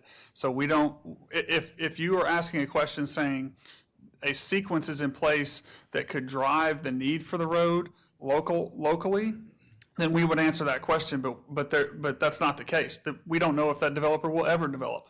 And we don't make assumptions on their development pattern. We are only doing this from the standpoint of the comprehensive plan and the guidelines that council adopted, and we make our recommendations according to that. So if the developer came up and said, we want to do X, Y, and Z, and you asked us, do you recommend that, then we would analyze it and give you a recommendation. I would also add that irregardless, the comp plan is still needed in its configuration. Again, there's not one silver bullet. There's not some aha, I got you moment in any of what we've talked about. Our analysis is a multi-pronged analysis that says this is the best case scenario for the future of College Station on all fronts. There, you can make an argument against every single one of these things in a vacuum, but they all play on each other. And that's why it's called a comprehensive plan. It's not called a fire plan. It's not called there's different pieces of how we come to these end goals. And I was able to touch about 70% of them before Mayor cut me off. Thank you very much. Well, thank you, but if you're talking about questions, fine. If you're talking about, please. I'm going to use this all evening because this is going to go on a long time if everybody tries to include their passion in all this discussion. If you have questions, I don't have a problem, but obviously you're wanting to get into a discussion to support something. Questions are predicate, that's fine. But every time you ask a question, you lead into your argument, and arguments are fine, you'll be heard. Okay? Mr. Schaefer? No questions? No questions. Mr. Smith? Okay. One question that I had jotted down, and it had to do with some information I got from one of the emails, one of the hundreds of emails that I've been reading over the past few days. And it had to do with fire response. And do fire services, Brazos County Fire Services, respond to anything in the city? Is that considered part of the overlap? No, they are not the primary responders anywhere. We have mutual aid agreements, but they are not, we respond to everything. So we couldn't count on Brazos County Station, whatever, covering? No. Okay. We have no contractual agreement with them other than just mutual aid. And do they have But mutual aid ambulances? is we get on scene first and we request additional services. It's And do not they them have responding. ambulances at their stations? They have no ambulances. Okay. We provide all EMS. Thank you. Mr. White? Right, I'm sorry. You're good. Couple questions, probably mostly for Anthony. Well, we'll see. We'll see. Well, y'all can tag team it. All right, so just quick confirmation, right? If it stays on the map, developer is going to pay for that. It's not going to cost the taxpayers anything as it stands right now, correct? Correct. Okay. Great. Give me a rough cost maybe of fire station plus the O&M yearly. I know we kind of know this for 7, but just in case we just wanted to randomly drop one, what's it going to cost the So taxpayers? the current bond election was for $18 million. That's for the fire station construction, the apparatus to go into it. The ongoing O&M is about $2.5 million for a fire station. Right. Which we did not have to raise, or not going to talk about raising taxes this year because of the work we're doing with A&M to cover the cost of Fire Station 7, correct? Correct. Yeah, one of the great many things that we do. I don't know if either of y'all know this, maybe someone over there will. In terms of Pebble Creek, how many homes are we talking about, right? Like, There's 1,498 lots, but that includes common areas. Yeah. I think there's around 1,200 or so homes. I was going to say 1,200, but I just wanted to know. Do we know how many, I'm just curious, how many of those taxes are frozen? 42.7%. 42.7%, okay. That's all the questions I have for right now. Thank you very much. Now it's Mr. White's turn. Thank you. Anthony, great job, appreciate it. I think my colleagues have done a good job of talking about the facts. Just one follow-up question from Councilman Wright. If we eliminate that extension and we have to build it, in today's dollars, what would it cost to build that? Yeah, so council, if you remember, you had a workshop on a Monday afternoon a couple of weeks ago. One of the items actually was the extension. It was slated in that estimate, at an estimate right now for $20 million. 20 million? So a 20 million road for a half a mile? Oh, I'm sorry, the 20 million was for Lakeway. It was 7.5 million for emergency access only, so you're probably talking more like 30 to 40 for the half mile. Because it was that 1,500 feet of Lakeway, if we built it, that was one of your items, that was the $20 million estimate. For Pebble Creek, it's roughly the same, there's still a bridge and all that, you're probably still talking around that 30 to 40 million dollar mark. So let me ask you a couple of questions. Not so much about the safety and the traffic and stuff, but kind of how you and your department make decisions. You go to number 2, the character of the immediate area concerned. What did you place the value in of Pebble Creek whenever you were looking at that criteria to do the extension? Yeah, so again, when we're talking about the extension, you're looking to keep like-minded things together. So Pebble Creek connects neighborhoods to neighborhoods, which is in character with the comprehensive plan. You're trying to connect neighborhoods together. Nobody is on an island across the city. Almost across the entire city, there's only one subdivision or two that I can think of, and there are about 30 lots. So it's more of this random enclave, not a gigantic 1,000-acre development. When we look at the comp plan and we talk about neighborhood integrity, which we do we do consider that in our analysis, neighborhood integrity is talking more about the actual inside of your development. So changes to the internal bounds of your neighborhood is neighborhood integrity. If we went in and we rezoned an area in the middle of Pebble Creek to commercial, that's a neighborhood integrity issue. Connecting neighborhoods together actually is talked about in the Strong Neighborhoods chapter, as I mentioned earlier, that connectivity between neighborhoods is promoted and encouraged. I respect that answer, but this is the second year that I've done strategic planning, and neighborhood integrity has been a very high priority for this council. I don't think I would define my neighborhood integrity as you defined it. I mean, I'm talking quality of life, you know, being able to walk, being able to run, go play golf. I mean, I think our definitions of neighborhood integrity are completely different. And I think how we're defining it is not how you in the department define it. So, I mean, I'm just trying to get an idea of, you know, where we are. Just to be on clear, that. Councilman, just to be clear, what he's quoting you is from the comp plan. It's not our staff's definition of it.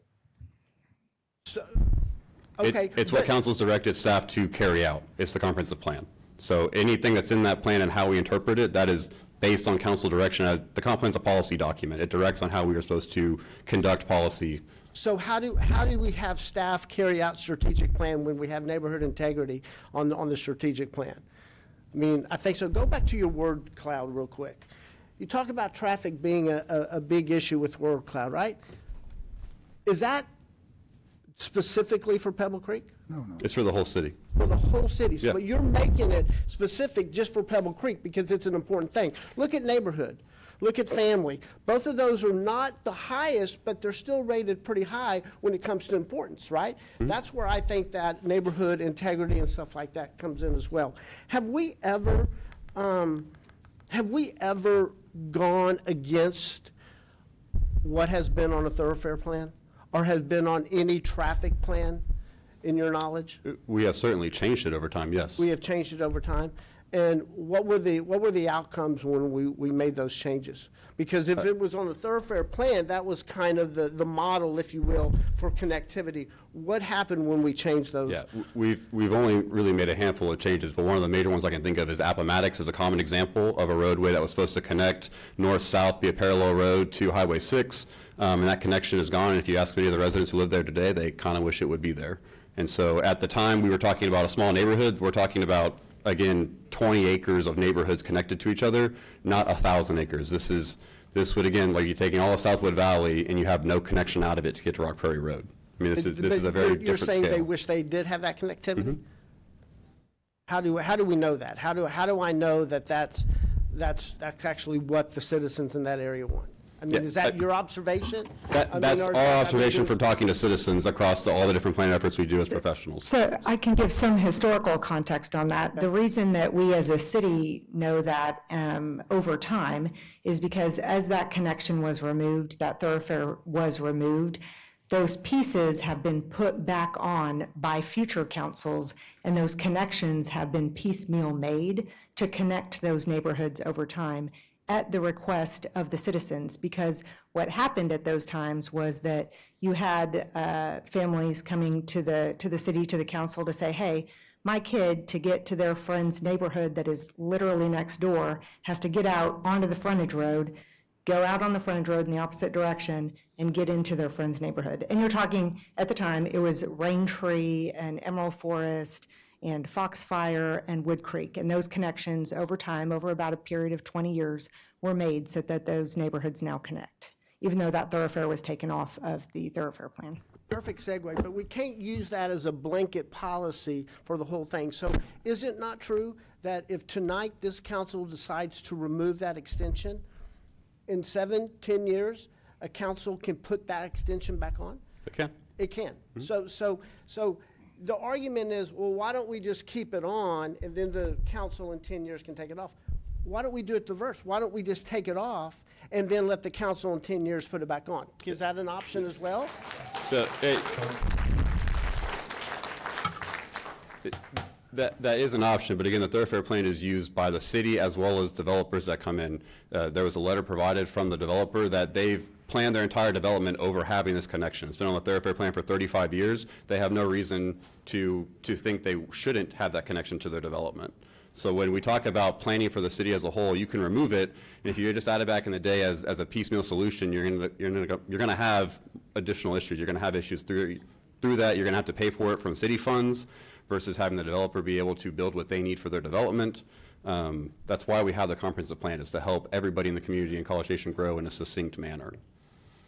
But you can certainly, council makes the policy, you can choose to remove it, and you can, councils in 6, 10, 12 years, they can add it back if they so wish. That is prerogative of council. Thank you, Mayor. Are we going to have the chairman of P&Z come up and talk, or should we wait until? Yes, we will before the public hearing, yes. Okay, thank you. I'll wait for my further. Thank you, sir. Mr. Armstrong, tell me about Spearman Drive and why that was once an exit entrance point for the plan, but it was removed, correct? Spearman Drive is still on the thoroughfare plan. It connects out to William D. Fitch. Spearman is still on the plan? Correct. There's a vacant piece of land. You can kind of see it through here, but this Spearman is projected to connect through there, back out to Fitch. I thought, and this may be for Ms. Prohaska, I thought that was removed at the request of the people that live on Spearman. Maybe it was just simply a direction of council rather than a thoroughfare plan discussion.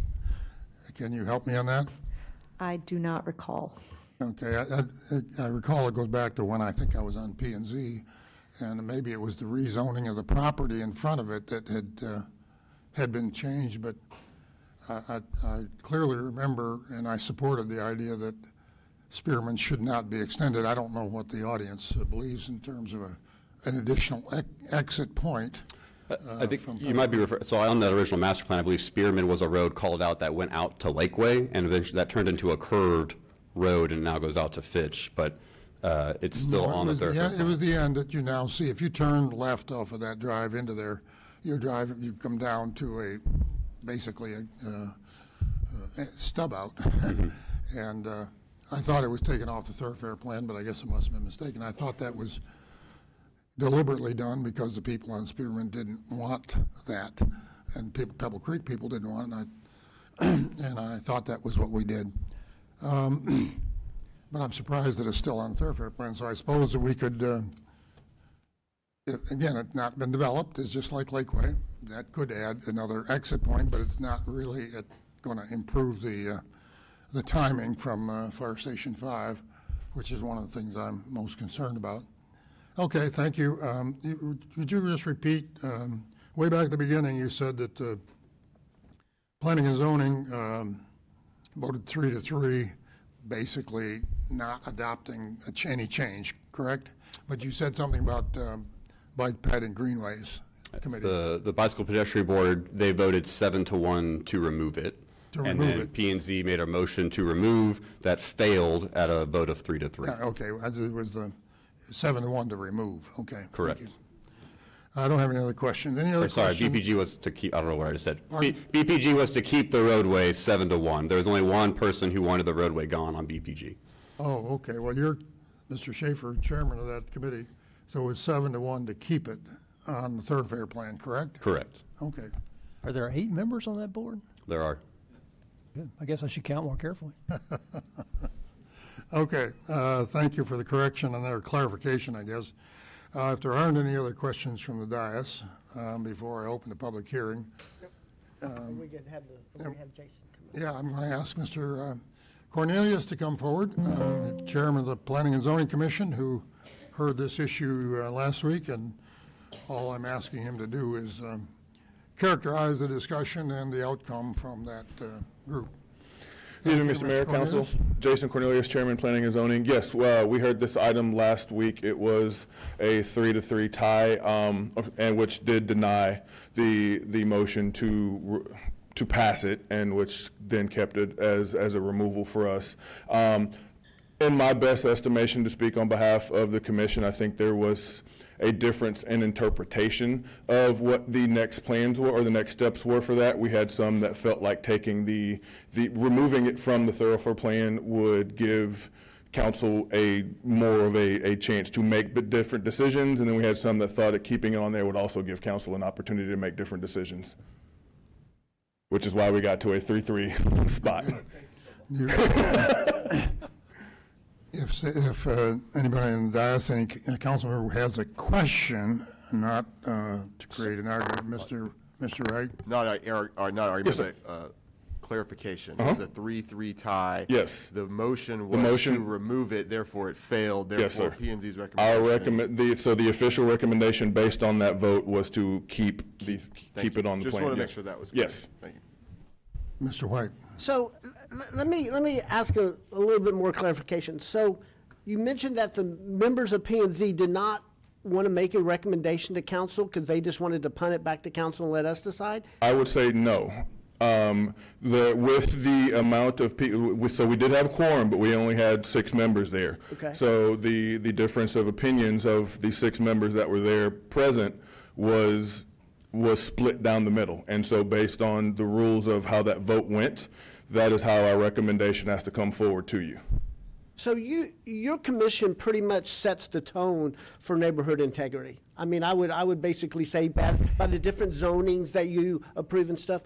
What is your opinion on where the commission sits on neighborhood integrity? You actually live in Pebble Creek yourself, correct? I actually live in Stone Forest. What do you think the commission's philosophy on neighborhood integrity, and how would you define neighborhood integrity? I would say the commission's viewpoint of neighborhood integrity is to make sure that we stay in line with the comprehensive plan and the future land use and the comprehensive plan. We look at things from a different perspective based on the rules that we have. What about quality of life? Don't you have to take quality of life into consideration when y'all make decisions like that as well? I would say we do, but again, we have a different set of criteria than council does. But you recommend, well, I thought you recommended to council. It sounds like you didn't make a recommendation this time.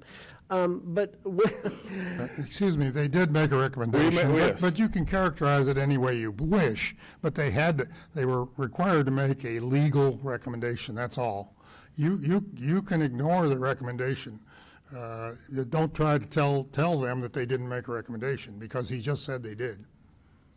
And yes, for clarification on that, and it was based on the amount of members that we had present at the time for that vote, and based on the rules of the vote, with it being a tie out of the 6 members present, our recommendation to council is for it to be to keep it on the thoroughfare plan because our motion did not pass. Did you think all members of your commission were knowledgeable on the particular issue at that evening? Yes, sir, I do. Thank you. Any other questions for Mr. Cornelius? Ms. McElhaney? I think 6 of us up here have sat on the commission before and respect that. I think you would say we have the same criteria, but council has a little bit more leeway in yes. how they interpret it. So was present at that meeting, and there was at least one member that definitely wanted to kick it back over to council. During your tenure on P&Z, what are the 2 main things that you typically look at when evaluating the wisdom in making a zoning change or a major change to the land use plan or the comprehensive plan? And I think that kind of plays into what y'all are looking at now, what is going on around it. One of the main things that we discussed was what are going to be some of the significant changes to the comprehensive plan, and are there enough changes to make a major change? And so that is one of the things that I look at on planning and zoning, is what is going on around it and what is going to be any significant changes. Mr. Yancey? Chairman Cornelius, lightning round, if you'll allow me. How long have you been on P&Z? This is my 6th year. 6th year.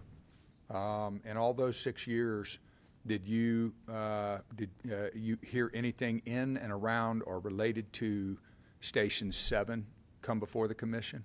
Yes. Okay. Did you guys the other night, relative to this decision, was Station 8 a potential future Station 8, I would say an inevitable Station 8 on the list of topics y'all discussed? It was a question that came up, yes, sir. What was the discussion around, who brought it up and what was the discussion? I don't remember exactly which commissioner brought it up, but it was a question of necessity with Chief Mann, cost that was going to go into it, and then also the additional timing from the lack of having that additional station. So you've dealt with land use, you've dealt with our regulations, you've got a granular understanding of how they work. I'm going to ask you a personal opinion question so you won't get in trouble with the law or the commission. Do you think that we can make a decision like this without robust discussion around the inevitable Station 8 and where it may go? I don't know if I have the answer to that question, sir. I would think that is what this forum is for, is to have those discussions. And if y'all are feeling that is, or if you, sir, are not feeling that you have enough information on that, I think that there are ways that you can handle that. But in my opinion, I would say that's what this forum is for. And did you guys get, last question, did you guys get a copy of the Kimley Horn engineering report that said the removal of Pebble Creek Parkway, and I quote, does not have a significant impact on the operating conditions of the surrounding thoroughfares in the area, even with considerations for future development potential? To the best of my knowledge, no, sir. Great. Thank you very much. Thank you, Mayor. Do you have any other questions? I would point out that both on the issue of fire and the question you had, the same presentation was given to planning and zoning, save the last slide that showed the map. So we brought the same topics up that we did here. And Mr. Armstrong, come forward, please. I think you made a comment, at least I read the same report that he's talking about, that when asked, Kimley Horn said this does not include other considerations about traffic patterns and so forth beyond the numbers that they were talking about, correct? Correct, and as I mentioned earlier. Some conditions on that. Correct, and as I mentioned earlier, it's a technical paper to a technical audience. A key word in there would be no significant. That is not a zero impact. There is still an impact to the system, and again, that's a capacity question, not a congestion question. But to answer your question to the commissioner, they got all the exact same information, the exact same packet, the exact same staff report as you did. Anyway, good question. Well, I mean, I just read the report directly. Well, I read the report, but I remember just comments from the consultant that there were certain conditions beyond that the council might consider beyond what you have quoted. Like the up-classification of Lakeway, perhaps. Well, there are lots of other conditions that we all are going to have a discussion If on. Mr. Yancey could read the last sentence, just below the highlighted sentence, I think that's what you're looking for, Mayor. Okay, thank you. Are there any other questions for Mr. Cornelius? I guess he's assumed there isn't any. I don't think there are any more at this point. Quick exit. Okay. Any more questions from the dais for the staff? Well, we've got about 2.5 hours of public hearing. I'm going to call, since we're going to have to call a break sometime, I'm going to call a break right now for about 5 minutes. Please keep your seats unless you got a reason not to. Just don't leave the area. I call a 5-minute break, recess, and then we'll try to do the entire public hearing, and then we'll maybe have another break. This evening and stay on time. Remind everybody that they have, except for those groups that have combined themselves, you have 3 minutes. The timer is in front of you. You will get cut off at the end of the 3 minutes. At my discretion, I might allow another 10 seconds for somebody to wind up, but given how many speakers we have, if you hear something from somebody that has already expressed your opinion, you don't need to take all 3 of your minutes just because you have 3 minutes. You want to move things along so that others can have their time a little quicker, a little earlier before it gets past the 10 o'clock hour. So I will indicate, I'll try to announce, when I announce the next person, I'll announce individual that will be following that so they can be ready. I do remind people to speak to the issue and not the personalities. This is obviously a passionate group. College Station residents are all very knowledgeable and passionate, and I think we have the cream of the crop here tonight. So I'm expecting some strong views and passion to be expressed, and that's great. You wouldn't be here if you didn't really believe in what you were advocating. I will apologize in advance. I have not responded to every email I've gotten. Maybe other council members have had the time to do that. I have responded to quite a few of them. I have read them. I understand many of the concerns that you all have, and I'll keep them absolutely in mind, as I'm sure all of the council members will. So for this couple public hearing, it's about 8 o'clock. Hopefully we'll be done by 10 or 10:30. We have 4 groups of 5 each, and they'll each get 10 minutes. So the first one up is Kerry Roper, who is a speaker. Please come forward. And the other 4 people are Robin Workman, Pam Honert, Donna Roper, and Linda Smith. Would you stand up, please, so we can see where you are? Okay. Those are the folks that are supporting Kerry Roper here, and then the floor is yours. The next speaker will be Peter Bastian, who will also have 10 minutes. The floor is yours, sir. Okay. My name is Kerry Roper from Pebble Creek Parkway. So we have seen the data from the study, but and we've already really talked a little bit about the results from the Kimley-Horn study and the conclusion. And let me, we had a little discussion, but let me talk about a little bit of the highlighted area. So as we said before, based on the preceding sub-area modeling, the removals of Pebble Creek Parkway do not have a significant impact on the operating conditions of the surrounding thoroughfares in the area, even with considerations for future development potential. They are speaking to their traffic models.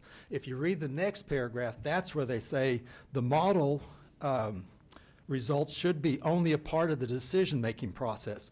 And they cite that then, in addition to that, then you take into account stakeholder comments and that type of thing. But the results of the models clearly show that it does not have an impact on the thoroughfares in the area. And I think when you look at my next analysis, you can kind of see some of that anyway.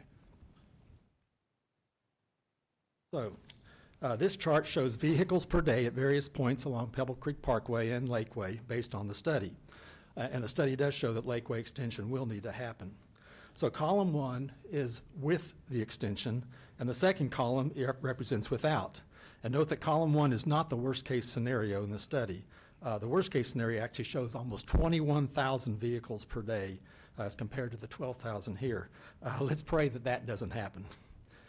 The asterisks on this analysis indicate that the study considers that area congested. With the extension, Pebble Creek Parkway is congested throughout, as is the current portion of Lakeway. The extension increases traffic on Pebble Creek Parkway by 52 to 174%, depending on the section. But Lakeway is little changed, and that substantiates the conclusion that they had in their study. The only area that changes over 10% on Lakeway is near stores and restaurants, which is where you want to have your traffic.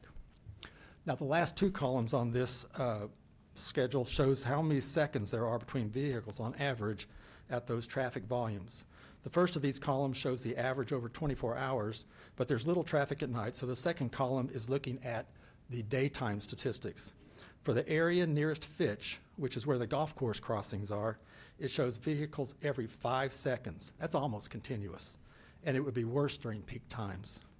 Now, this is extremely dangerous and would be a threat to the golfers and to the viability of the golf course. So let's take a look at Pebble Creek Parkway versus Lakeway. Curb to curb, Pebble Creek Parkway is consistently 24 feet, and Lakeway is consistently 56 feet. In other words, Lakeway is almost 2.5 times as wide as Pebble Creek Parkway curb to curb. This would allow emergency vehicles to go significantly faster on Lakeway. In addition, with Lakeway's width, it could become 4 lanes without any type of infrastructure change, and this would help not only with emergency vehicles, but also with congestion. Also, in sections 1 and 3 of Pebble Creek Parkway, cars cannot pull over for emergency vehicles, as it's either too curvy or too narrow. In addition, the city will likely need to widen that third portion of Pebble Creek Parkway And they may also have to mitigate safety issues for golfers if the extension were to go through. So a picture is worth 1,000 words. You can see how narrow that last part of Pebble Creek Parkway is. It's just a skinny 2-lane road that there's no room to pull over, and you can see that. But you contrast that with Lakeway Drive. It's wide, and you can the emergency vehicles can kind of blow and go. So let's take a look at safety. If the extension goes through, we cannot ignore the safety issues created for the 100,000 pedestrians annually using Pebble Creek Parkway and the Lick Creek Trail, and the additional 75,000 golfer crossings on a busy thoroughfare, which is designated as congested. Now, the study shows that there could be around 15,000 new residents south of Pebble Creek over the next 12 to 15 years. With Fire Station 7 coming on, College Station will currently have around 1 fire station for every 18,000 citizens. Fire Station 5 would not be able to handle that kind of increase on top of what they already have. So it seems that we will need a new fire station, as we've already discussed somewhat tonight. And at Planning and Zoning, the question was asked, if it was asked there, Anthony Armstrong actually stated and agreed and said that we will need to have one there in the future. Now, we don't know when that will be, and we don't know when the extension would happen. But we have been told, the extension's going to be a long way away, and so will the fire station. So what we're asking is, please don't permanently ruin our neighborhood just for an interim fix, since a fire station will likely be built. There are alternative routes, and you keep in mind that Station 5 was not built as early in the Pebble Creek existence either. In addition, Chief Mann has indicated that Station 7 may also help with growth, and that the extension decision would not affect their routes at all. So let's look at some of the alternatives that we might have for the emergency response. As we talked earlier, all parties agree that Lakeway is the faster route to Area C. His study clearly showed that. That area is likely the highest density of people during business hours, since it has stores, restaurants, and multifamily housing. Now, Chief Mann indicated that sprinklers might reduce the fire risk, but that does not impact the EMS calls, which are the majority. For areas B and D, the study assumes a flat speed factor of around 32 miles an hour, regardless of the route. Now, 32 miles per hour is probably aggressive down Pebble Creek Parkway, but as we have seen, Lakeway could handle higher speeds. And we can argue as to whether Rock Prairie will happen, but it is on the plan as a 4-lane, and the emergency vehicles could probably go about twice as fast going to 4-lane Fitch and Rock Prairie. And it just goes to show that it's a little bit of a flaw in the analysis to say that route is going to have the same speed as the other route. So all I'm trying to show in this table simply is that although the distances are greater going Lakeway or Rock Prairie, the response times could be similar or possibly even faster going some other routes that have higher speeds. Also, keep in mind that Area D will be the last area to be built out and may be closer to the time when a fire station is to be built. So this is really kind of almost a collection of just kind of random thoughts here, but the comprehensive plan states that the new residential subdivision should be designed to fit within the existing fabric of the community. And the city should pursue continued viability and long-term protection of College Station's residential neighborhoods. Now, we know we've had one failed example, Munson. I had a lady actually at the public meeting come up to me and she says, "We lost our battle and it has completely ruined our neighborhood. Good luck, we are pulling for you." In addition, 4 years ago, Dr. Crompton cited that same example at City Council meeting when we brought this before you 4 years ago. One good example was Emerald Forest, which has been able to block 2818 from bisecting their neighborhood and actually has provided the city an opportunity to develop some good alternatives. Also, there is no likely reason to think that there would need to be extra costs for the city if the extension doesn't happen. Now, first of all, there's no reason to think that in the future we're going to change this decision. Similarly, Lakeway will happen regardless and will be likely be paid for by a developer. And in the unlikely event that there are costs from one of those situations, the city will be collecting millions of dollars in impact fees for road work. In addition, the fire station will be needed regardless of this decision. It would not be an incremental cost. So here's a few thoughts on connectivity. I know that that's a big word that they like to, not a big word, but something they like to talk about a lot. One, there's a lot of literature that shows that street connectivity increases crime. It is connectivity for criminals also. There's a lot of literature. Even the developer has repeatedly stated that he does not think that Savannah Oak folks will use the connection much. And it doesn't make sense to think that those future residents would want this thoroughfare running through their neighborhood any more than we do. And staff has said that they would like to see one north-south thoroughfare with every mile. Without Pebble Creek Parkway, there are actually 3 thoroughfares within 1.9 miles of each other on Fitch. That's Highway 6, Lakeway, Rock Prairie, and there's actually 4 north-south corridors within 2.3 miles if you include Arrington. So the ultimate purpose of connectivity is to improve traffic flow. As we discussed, the models don't necessarily show that this accomplishes that. My time doesn't allow me to really address some of those things in the comprehensive plan, but I can tell you that there are a lot of goals in there that seem to be contrary to what we're trying to do here. So the extension, it does not help traffic flow for South College Station. It is not needed, and its implementation creates safety, lifestyle, noise, property value, traffic, and other issues for Pebble Creek. Most important, I want families to be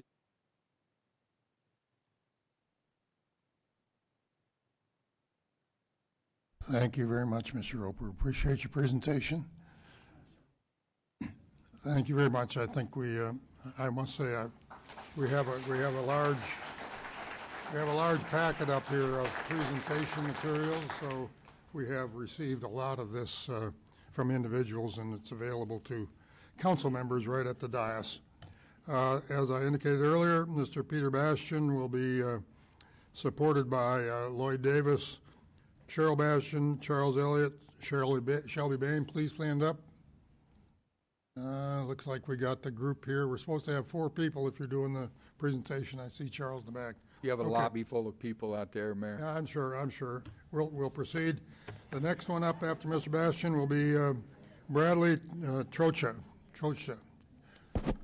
Peter, please proceed. All right. Thank you very much. Boy, I'm a numbers guy, but Carrie, wow. Well done. All right. My name is Peter Bastian. I live in Pebble Creek neighborhood in College Station, and I'm also a board member of the College Station Association of Neighborhoods. And distinguished members of the City of College Station City Council and city staff and P&Z, I want to thank every one of you for the opportunity to speak today. And I know that everybody's time is valuable here, and I sincerely appreciate your service in helping make College Station a great place to live, work, and be a retiree. I also want to thank you for including this important item on tonight's agenda so we can have an open and public discussion about Pebble Creek Parkway Extension and its potential impact on the quality of life in our neighborhoods. This is democracy in action, and that makes me happy. I'm here to respectfully ask, though, that you vote yes on the proposed amendment to remove the Pebble Creek Parkway Extension from the city's comprehensive plan, and I want to explain why. As a relatively new resident of Pebble Creek, I've since seen firsthand how Pebble Creek Parkway is used. And of course it carries cars, we all know that, but it's also a place where people walk their dogs, ride bikes, access the Lick Creek Parkway trailhead, and enjoy nearby ponds. I saw kids on their bicycles going with their fishing poles in hand to go fishing. In many ways, this is as much a recreational and pedestrian corridor as it is a roadway for moving cars.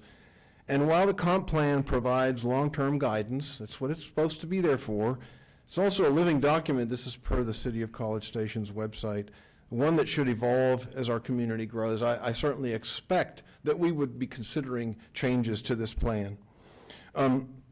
Today I'm asking you to consider a vision for this corridor, something different, one that creates a connected multi-neighborhood network of recreational trails, pedestrian pathways, and parks in South College Station, effectively what I call a regional trail system for a very large part of South College Station.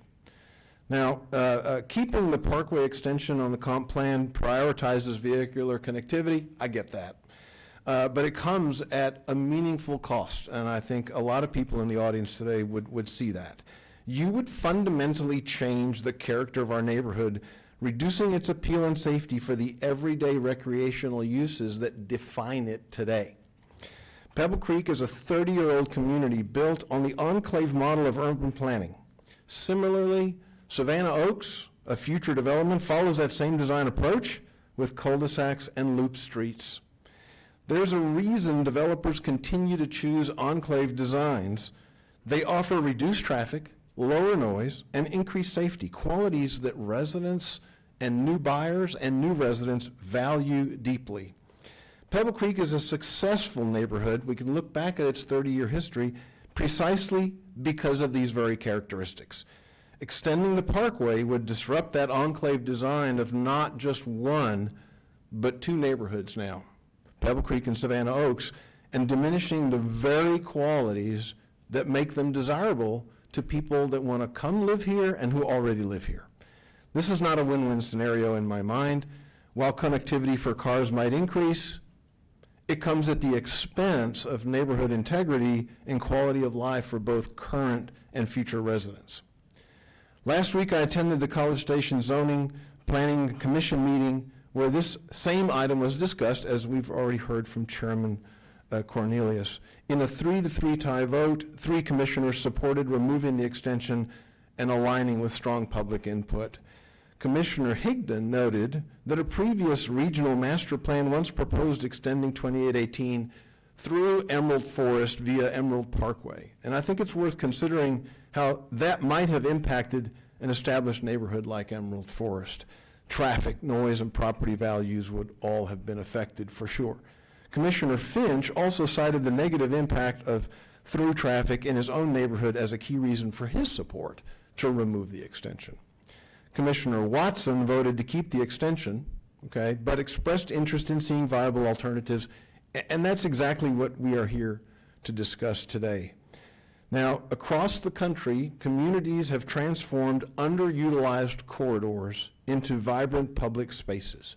And I think a well-known example of that is the Highline Park in New York. If you're not familiar with it, you should go on the website and the web and check it out. Highline Park.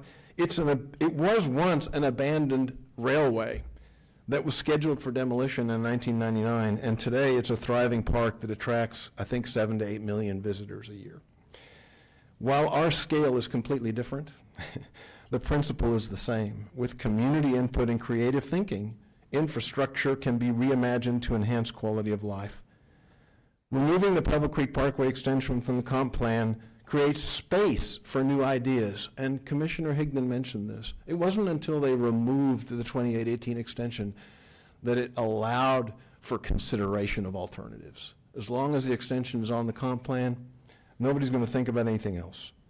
We need new space for new ideas, ideas that build on the recreational assets that are already there, including the biggest one, the gem of College Station, per the PBG board advisor member, the gem of College Station that is Lick Creek Park, and align with how people live today and want to live in the future. Connectivity does not have to mean cars. It can and should mean safe, accessible routes for pedestrians and cyclists and other low-impact forms of transportation. With the continued growth in South College Station, including developments like Savannah Oaks and Southern Point, we have a unique opportunity.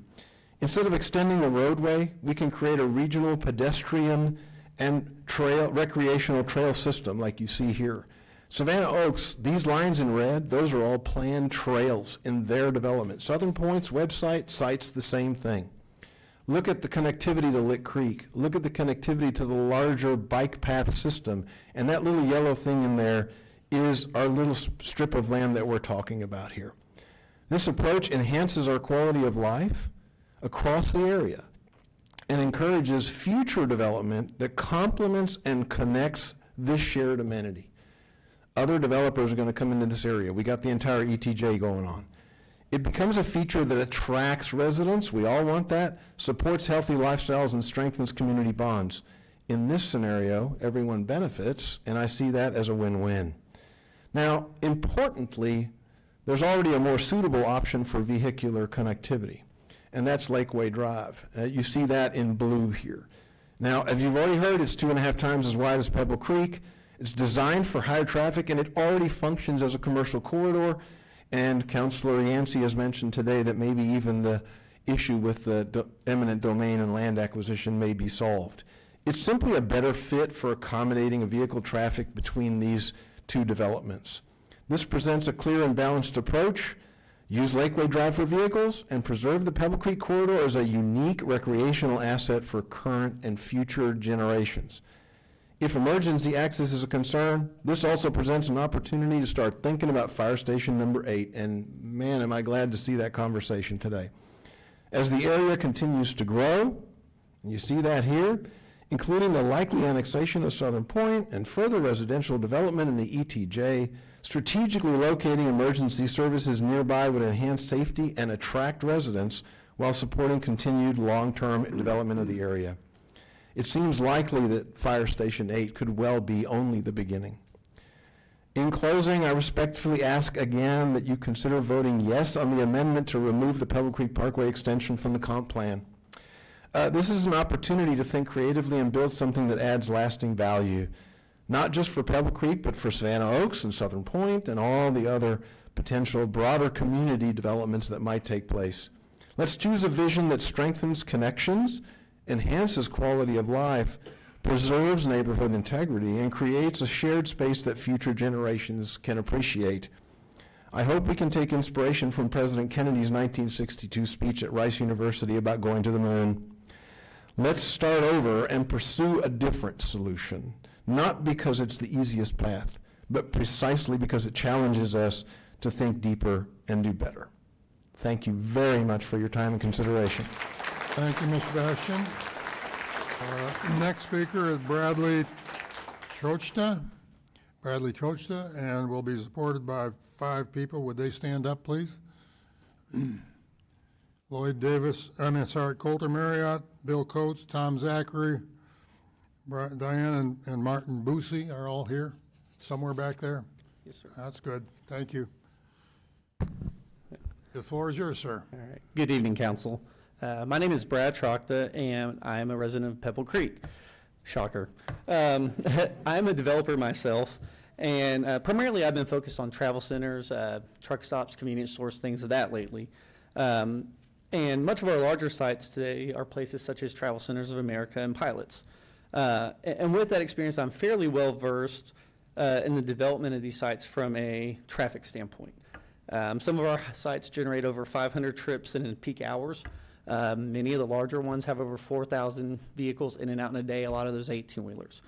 So needless to say, I have some experience in traffic congestion and tight corridors. And I thought I could bring a little different perspective from the traffic portion of this, and wanted to spend a moment on that. I think the staff did a great job on preparing the reports in the packet, and I'm truly not shocked at the results that they gave us. When me and my business partners would look at this, we would really call this a tunnel vision approach. And it's not that that's a bad approach. That was kind of the approach they had as their option. They had a lot of constraints due to the comprehensive plan. And in my experience, when this approach is used, it really doesn't yield the best results in terms of, hey, maybe there's some alternatives, because there's really not that opportunity for that to present itself with those constraints. And I can tell you from personal experience, when I let an engineering firm start with a blank slate versus having a lot of constraints, I get a lot of new ideas. And we merge those new ideas with our current and old site plans to help improve them. And we'll never say we've perfected a site because everything's constantly in change. Nothing is static. And I think that means we need to adapt as we build new developments. And I believe adapting the comprehensive plan is necessary here. Just as it would be necessary if the ballpark were to be put in, or we couldn't put the road that connected to Rock Prairie through the ETJ. Things change. I believe one thing the traffic demand model did well was painting a picture telling us where the traffic is going or coming from within the new developments when utilizing a potential Pebble Creek Parkway extension. When reviewing the information, the picture that is being painted is these people are really going primarily to Highway 6 or the William D. Fitch and Highway 6 intersection. And I really don't think getting people from the new neighborhoods to that area of town through the Pebble Creek Parkway Road makes a lot of sense. First, you have kids on there, and we're adding more congestion between Pebble Creek Parkway and Highway 6. That area is only going to get more congested as we add lights and growth happens out on Highway 30. The traffic demand model in the volume to capacity maps, it actually indicates from a statistics standpoint that the roads in the new subdivisions actually adequately handle the traffic better than putting it onto Pebble Creek Parkway. And you know, I think that says a lot. And there's been discussion, obviously, on the monetary side as well that needs to be discussed. I think the assumption that the city will have to pay for the Lakeway extension is a little short-sighted. Right now, a developer could still pay for that. You know, Lakeway is potentially here sooner than the Pebble Creek Parkway expansion is here. So, you know, whoever develops that property still may have a chance to pay for it, not on the tax dollars dime. Just because Savannah Oaks is coming into place doesn't mean that all of a sudden Lakeway has to be developed today. We have years to do that. And we also need to discuss that would be taken on if the extension was done. Who's paying for the intersection upgrades at William D. Fitch? The light itself is not going to be enough. You'll have to do widening, turn lanes, things of that nature. What about the road maintenance on the new extension? We're talking about a road being built in a floodplain. Anytime you have something in the floodplain, you have a higher chance for bigger road maintenance.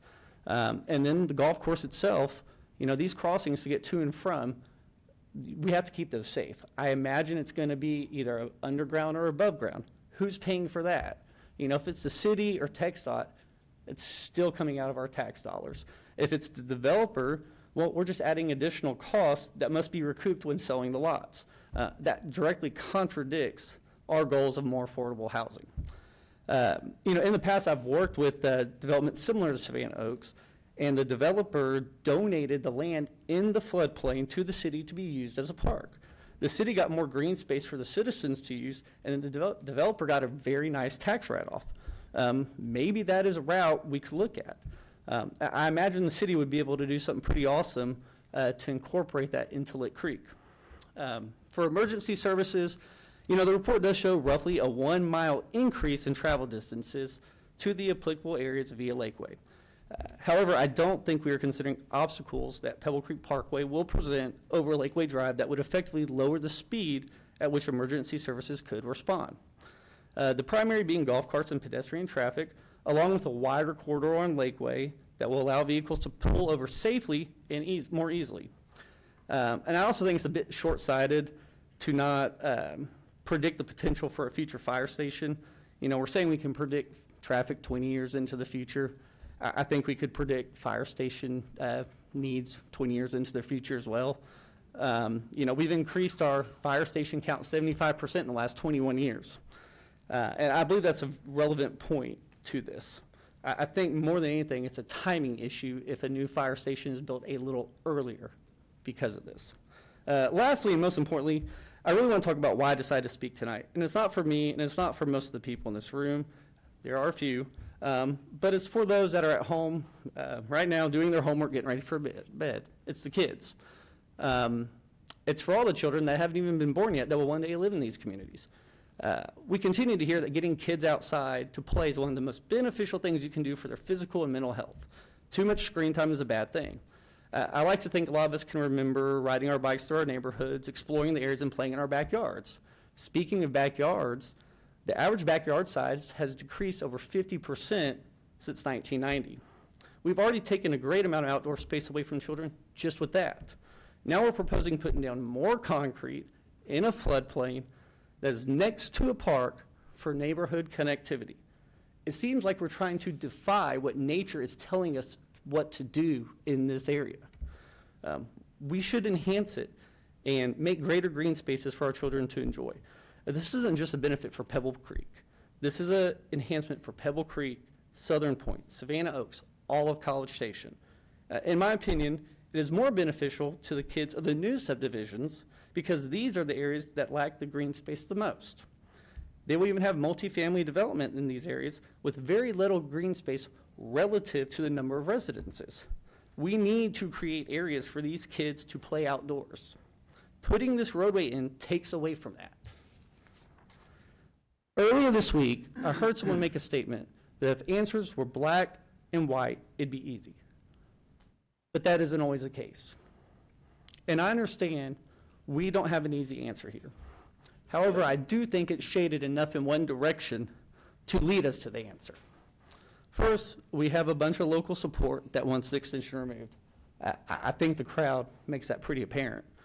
The traffic model shows and even states we don't need it. We adversely impact the culture of Pebble Creek neighborhood with the extension and its residents' ability to enjoy its unique lifestyle that is a challenge to find in today's world.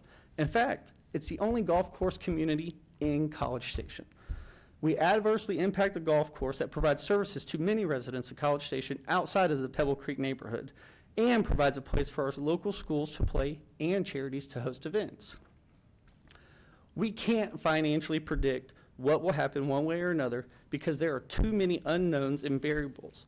I can argue just as many potential costs and savings on both options. What we do know is the overwhelming opinion is to remove the extension. Lastly, and again, we are putting concrete down in an otherwise undevelopable area next to a park that people love and use daily. Why do we want to pave over something that could be an outdoor paradise for so many? In closing, I ask that you vote in favor to remove the extension. Do it for the children and the future generations that will grow up to call College Station home, as so many of us have been blessed to do. Thank you. Thank you, sir. Appreciate your comments. The next speaker will be the last of the 10-minute ones, Mr. Ken Grace. Supporting him are Monty Tice.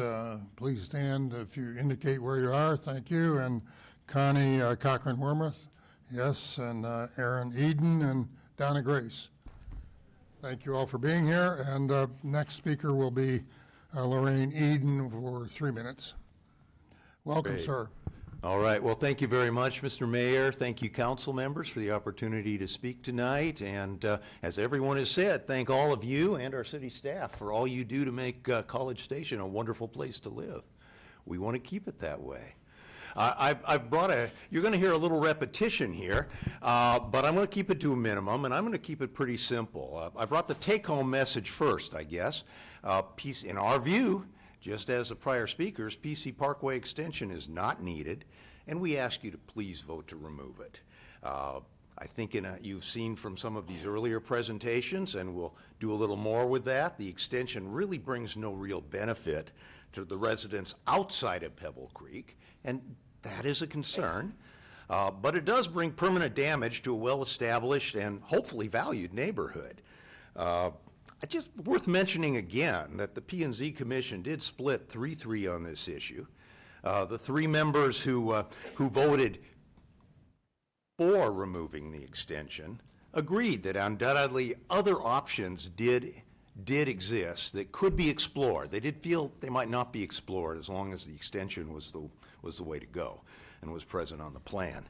I just mentioned that even those, at least 2 of the members who voted, I think largely for financial reasons, fiscal reasons, to keep it on the plan at this time, did say they felt the council might also look at other options. So why remove the PC Parkway extension? Greatly increased traffic. It's going to create dangerous conditions. That's pretty clear. And some like Kerry Roper have done a much better job than me of putting this in real terms. But you know, looking at the plan or at the traffic impact, nearing congested conditions, I don't really need an engineer to tell me what that means. I mean, nearing congested conditions is what we are going to subject Pebble Creek Parkway to, at least as far as current projections using that modeling says. If you look at the numbers on the map near William D. Fitch, we're actually looking at a 50 to 60% increase in traffic in terms of vehicles per day on Pebble Creek Parkway. Now, you know many walkers, bicyclists, residents are all using that. Residents are using golf carts on the highway. The issue of can you have golf carts on a highway with higher speeds has come up. We've mentioned how many golf cart crossings there are, but I think all of you know, I mean, let's just say right up front that 40% of the members of Pebble Creek Country Club actually don't live in Pebble Creek. So we're talking about a citywide issue when we talk about the golf course. There are 600 to 800 road crossings every day at the golf course because every golfer has to cross 4 times. Now, let's add a lot of vehicles to that, and we've got a bad mix. I wanted to mention St. Andrews Drive. St. Andrews would be right after the extension. We have traffic turning down St. Andrews to go down to Lakeway and to proceed onto Highway 6. It's a quiet residential street. It has the only public playground in Pebble Creek.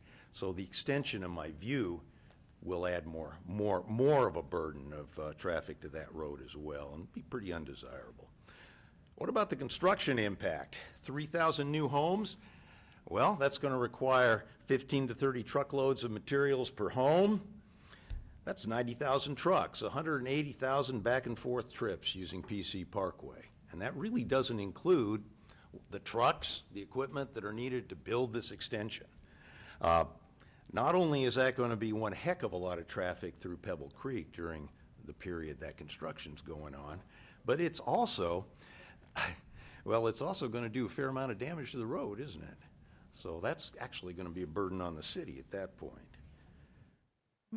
An issue I wanted to mention is the impact of deleting other roads from the thoroughfare plan. Lakeway Drive and the roads connecting Rock Prairie and Preach Creek are already on the plan. So a full extension of Lakeway Drive is already on the plan.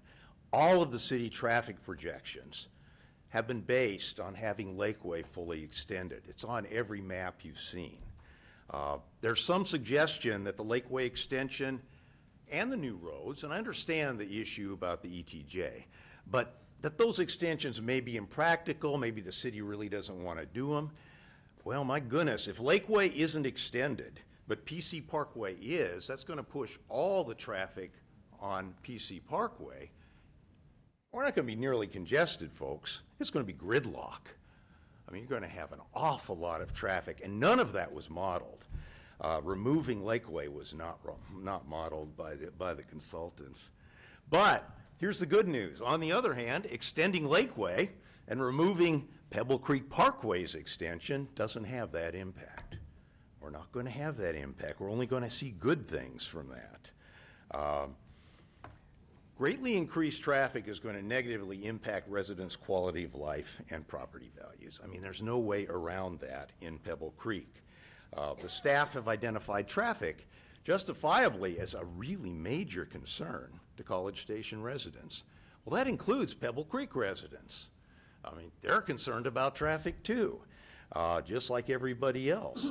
But it appears that we're okay with throwing Pebble Creek Parkway from acceptable traffic conditions to nearing congested or possibly even worse. So I think the words in that report, maybe it was written as a technical report for engineers to evaluate, but those words are important and they're very clear.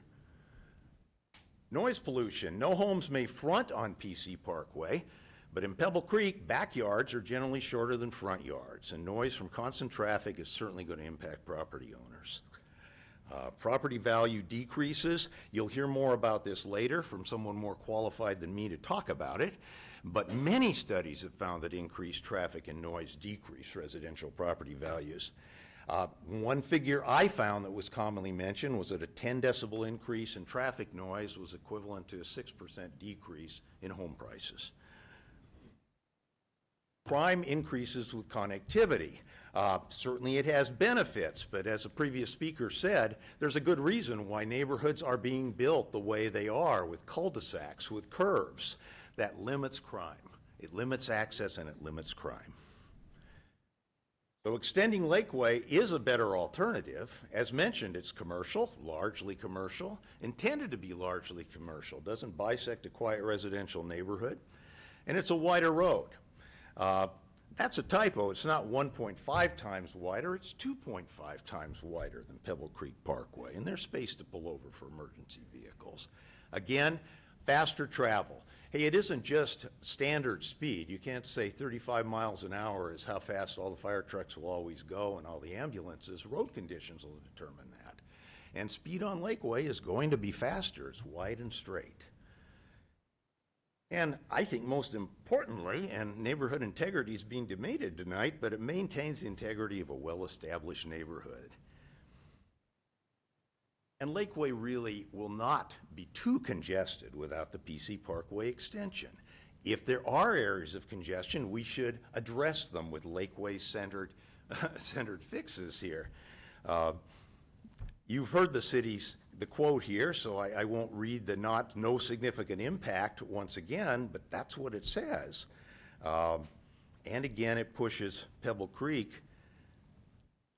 to nearly congested if we have an extension, and returns it to acceptable if there is no extension. Worst case scenario in the models that were done by the traffic demand consultants, the worst case scenario appears to be no more than about a 6% increase in Lakeway traffic, and only really in the section near Fitch, near Pebble Creek Elementary School. Yeah, school traffic could be an issue. They didn't consider it significant in the traffic study, but they did say this is something the city needs to watch, and it could be addressed, again, in my view, by Lakeway-centered measures. So, just to bring it back home again with where I started, in our view, the PC Parkway extension really isn't needed. It isn't needed for anyone, and it should be removed. No real benefits. So, council members, you've all expressed your belief at various times in the importance of neighborhood integrity.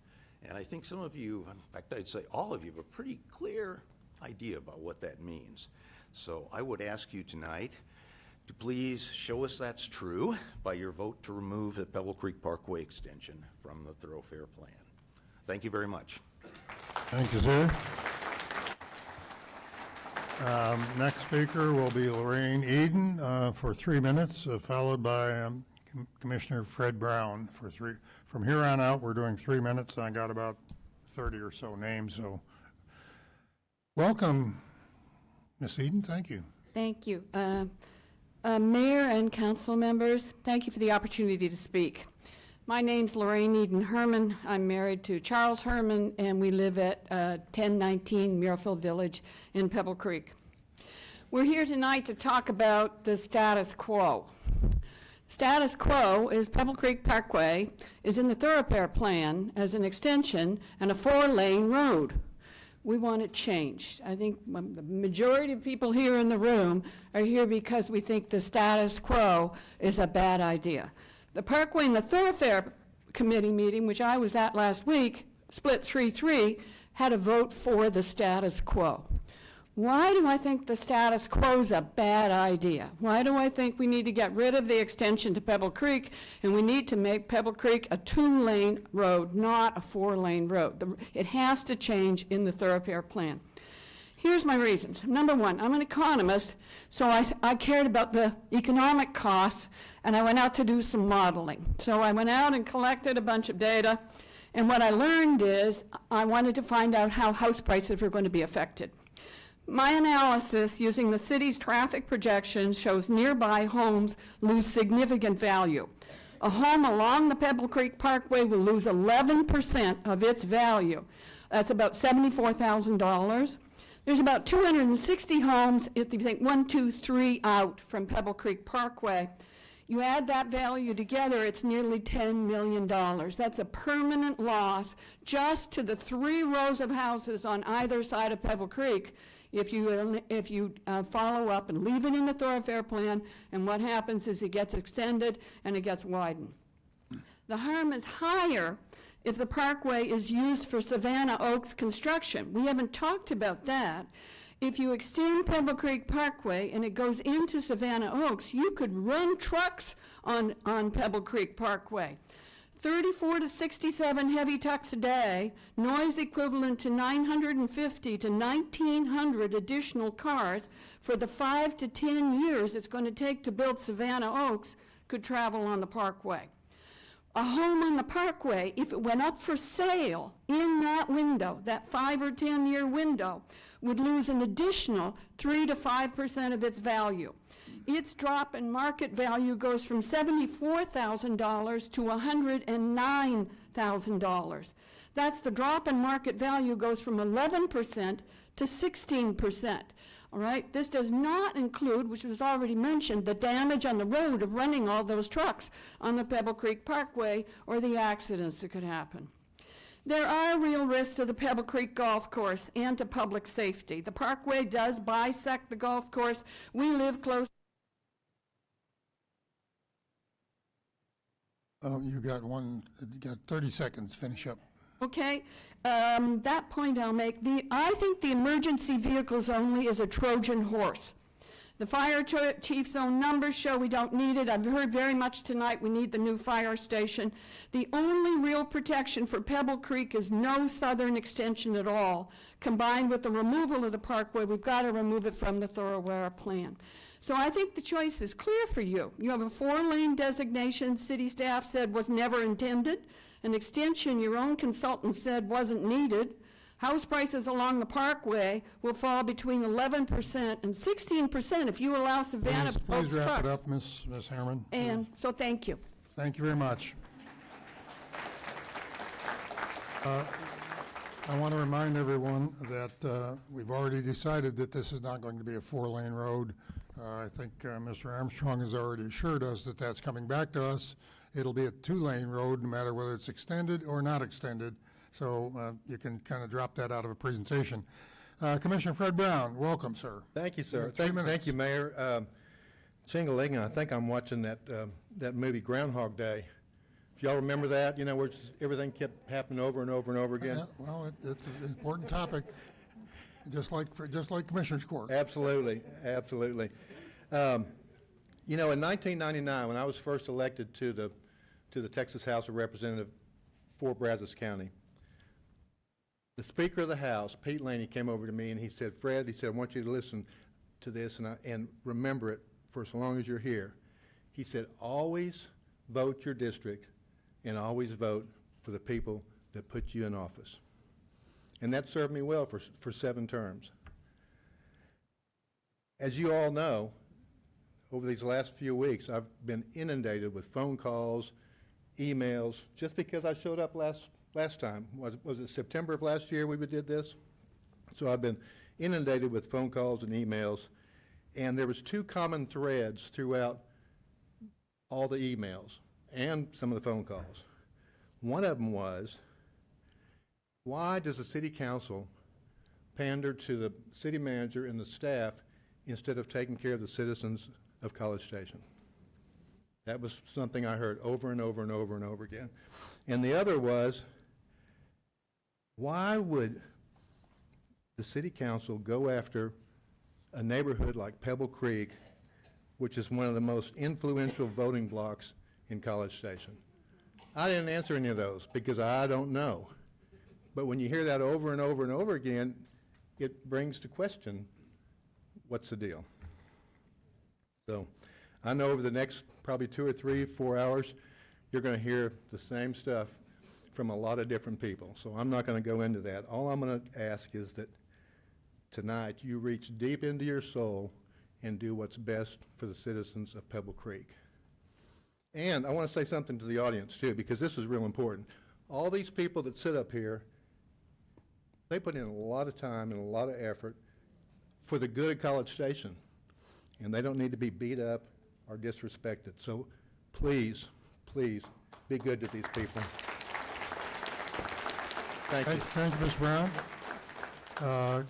Courtney Cannon will be followed by Carolyn Hopgood.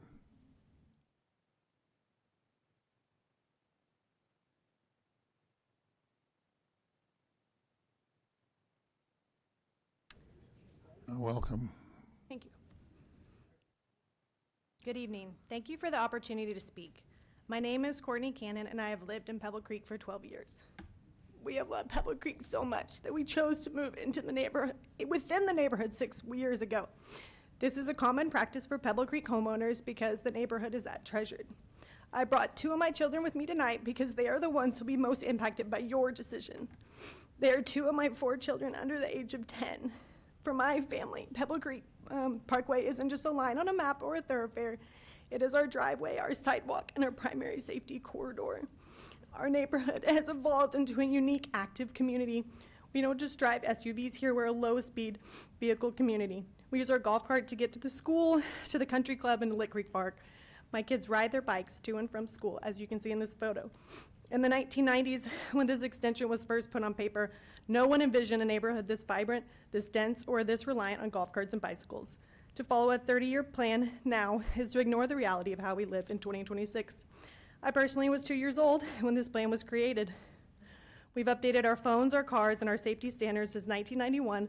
It's time we update this map too. By connecting this parkway to thousands of new homes, you're choosing to funnel high-speed commuter traffic directly into the path of my children. You're essentially turning our safe route to the park and the school into a regional bypass. The city's proposal is to connect nearly 5,000 new homes through our neighborhood. The data is staggering. Current projections show that this extension will dump 9,500 to 15,500 vehicles per day onto our street. For context, most residential streets are designed for fewer than 1,000 to 2,000 cars. You are talking about a 500% to 1,000% increase over what is safe for a neighborhood. You are planning to funnel up to 15,000 cars through a pipe that is already too small for a fire truck. This isn't connectivity, it's a bottleneck that endangers everyone. Councilman, plans are living documents. They're meant to be updated when they no longer serve the people. We're asking you tonight to prioritize the safety of the families who live here now over a drawing from 3 decades ago. If this extension goes through, I will no longer feel safe letting them bike to school. Our golf cart rides will become a dangerous gamble against thousands of cut-through drivers who have no stake in our children's safety. Please, for the sake of my kids standing here tonight and the hundreds of others in Pebble Creek, vote to remove this extension. Thank you. Thank you very much. Carolyn Hopgood will be followed by Elaine Meadows. Good evening. My name is Carolyn Hopgood, a resident of College Station. My husband and I have lived in Pebble Creek since 1996. We are opposed to the comprehension plan that includes the extension of Pebble Creek Parkway to the southern neighborhoods. We will lose our neighborhood's beloved character, the reason we chose to build our forever home in Pebble Creek. The planned extension will increase congestion and add thousands more vehicles daily, including construction trucks, all of which drastically impacts safety and destroys the tranquil, beautiful subdivision we love. It is imperative to acknowledge the increased congestion, increased noise, increased crime, decreased property values, and decreased safety of Pebble Creek if Pebble Creek Parkway is extended. We are concerned about the safety of children walking to Pebble Creek Elementary School and playing in the streets. We are concerned about safety of individuals and families who bike and walk daily in our quiet, lovely neighborhood. We are concerned about safety of golfers and golf carts crossing the parkway. Pebble Creek is a golf course community, the only golf course community in College Station. We are concerned about noise. At a recent meeting, a statement was made that increased traffic will not disturb homes that back up to Pebble Creek Parkway because the front of their homes do not face the parkway. That statement is not true. The side of these homes and their patios back up to the parkway. And increased traffic will definitely be heard and be disruptive. The best connection is Lakeway Drive to connect William J. Fitch to the southern neighborhoods. Please, listen to the voices and concerns of Pebble Creek residents. Vote to remove the extension of Pebble Creek Parkway from the comprehensive plan. Thank you for your time. Thank you, ma'am. Elaine Meadows will be followed by Brian Worth. Elaine Meadows, oh, there you are, thank you. Brian Worth will follow. Okay. I live in Pebble Creek, and I'm also a golfer at Pebble Creek Golf Course. And you've all seen this map where it shows where every golfer that plays at Pebble Creek has to cross the parkway 2 times. So I asked our pro how many rounds of golf were played in 2025, and he said it was slightly over 34,000 rounds of golf. So that translates into 68,000 crossings of Pebble Creek Parkway just by golfers. We're not talking about the maintenance crews, we're not talking about the golf course carts that go up and down, but just the cross traffic. By Anthony's presentation, he said he estimated that would be 9,500 vehicles per day would go onto the parkway if we extend it. And that roughly comes out to about a vehicle going up or down about every 5 seconds. So there is no way the golfers are going to be able to navigate nearly 10,000 vehicles a day and get across that road without causing major issues. This scene is a scene you will see over and over again in Pebble Creek. We live there, we know there's a golf course there, we know there's 2 crossings there. Many times the people will stop and let golfers cross safely across the street. That's not going to happen when you got nearly 10,000 cars going up and down that street.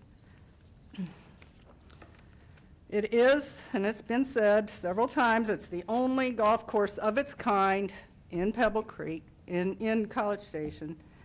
And we do a lot of good things for College Station in this course. And one of the things I'm so proud of is we support 3 local high schools. Their golf teams, both the girls and the boys. And 2 weeks ago, we shut that course down to the members for 2 days on a Friday and Saturday, big golf days for golfers. And we allowed the Consol Lady Tigers to have a 2-day golf invitational that invited 17 ladies golf teams to that golf course from as far away as San Antonio. We also have multiple golf camps all summer long that you don't have to be a member to enjoy. So the golf course is absolutely a very valuable asset to College Station, and many cities would be happy to have this kind of an asset in their city. So I'm strongly urging the council to remove the thoroughfare, keep this golf course intact for the city of College Station. I think if you remove the thoroughfare from the plan, it will force the issue for you to come together and find a very acceptable plan for everybody involved and not disenfranchise our golf community. Thank you. Thank you very much. Mr. Brian Worth, be followed by Johanna Mullen.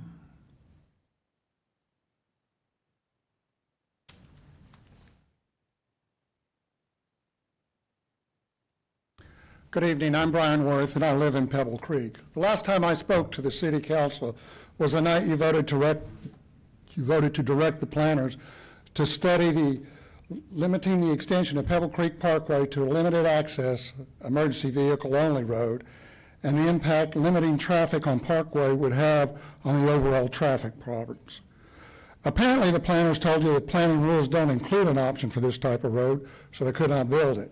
A study was then conducted with 4 scenarios, and at the end of the day, the study shows that if Pebble Creek is extended, the traffic will eventually reach congested levels as the 2 developments are completed with thousands of homes, thousands of apartments, and a retail development.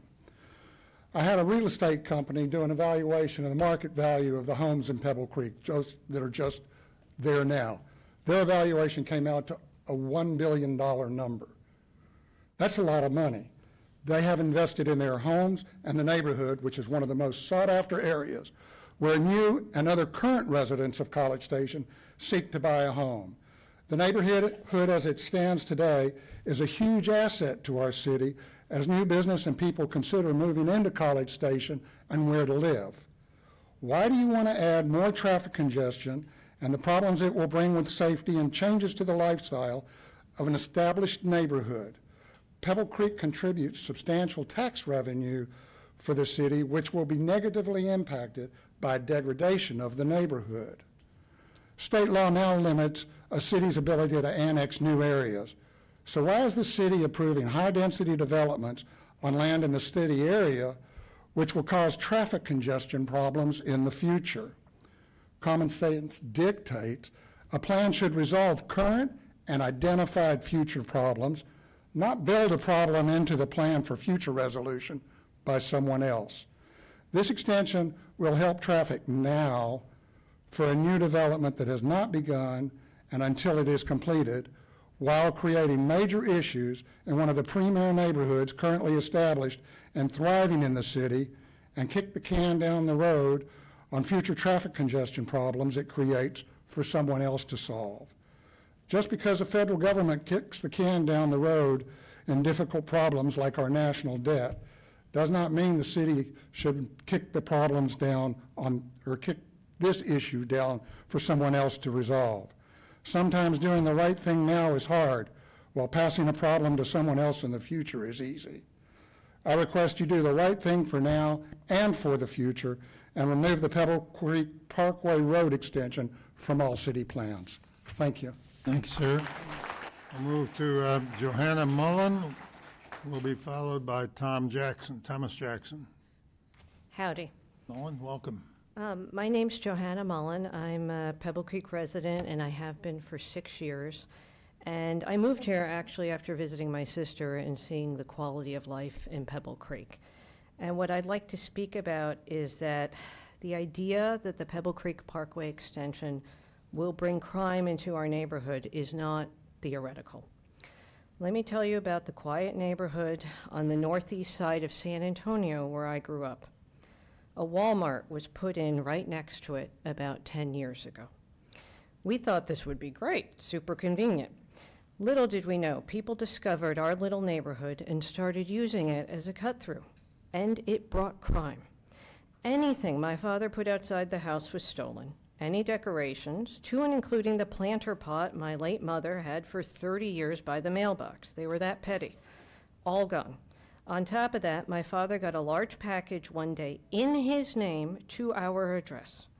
And when he got it from the front porch, he saw a man parked in a car on the street in front of our house. And that man walked up to my father and said, "That belongs to me." He was shipping drugs or something illegal to our house in our father's name, which, by the way, was in the back of the neighborhood and not near any of the cut-through streets. People discovered every nook and cranny in our neighborhood. My father told him that if he ever used our house again, he would open the package and call the police. Now, my father was a 6'2" former Army colonel, so when he said something, it came across as a bit intimidating. That won't happen for me, my sister, or the rest of our family who lives here in Pebble Creek. We don't have that sort of gravitas if someone uses our address for illegal purposes. So what I will leave you with is an expression our late father used, because as a military man, he had a delightfully direct way of saying things. And he used to tell us, the answer is not just no, it's hell no. Thank you. Mr. Thomas Jackson. Mr. Thomas Jackson will be followed by Larkin O'Hearn.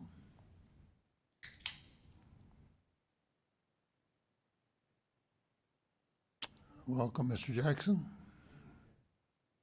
City Council, appreciate your willingness to hear us in this very lengthy but important discussion. And I guess I've got 3 minutes, and now I have 2 minutes and 55 seconds. My name is Tom Jackson. I've lived in Pebble Creek with my family for 26 years. I've lived in Pebble Creek with my family for 26 years. We live on Spearman Drive. I was a professor at at Texas A&M University, where I taught real estate for 18 years in the architecture school and the business school. I like Pebble Creek a lot. I don't plan on ever moving the rest of my life. I'm 72 years old. I'm retired. It's a wonderful place to live. It has been a wonderful thing for my family.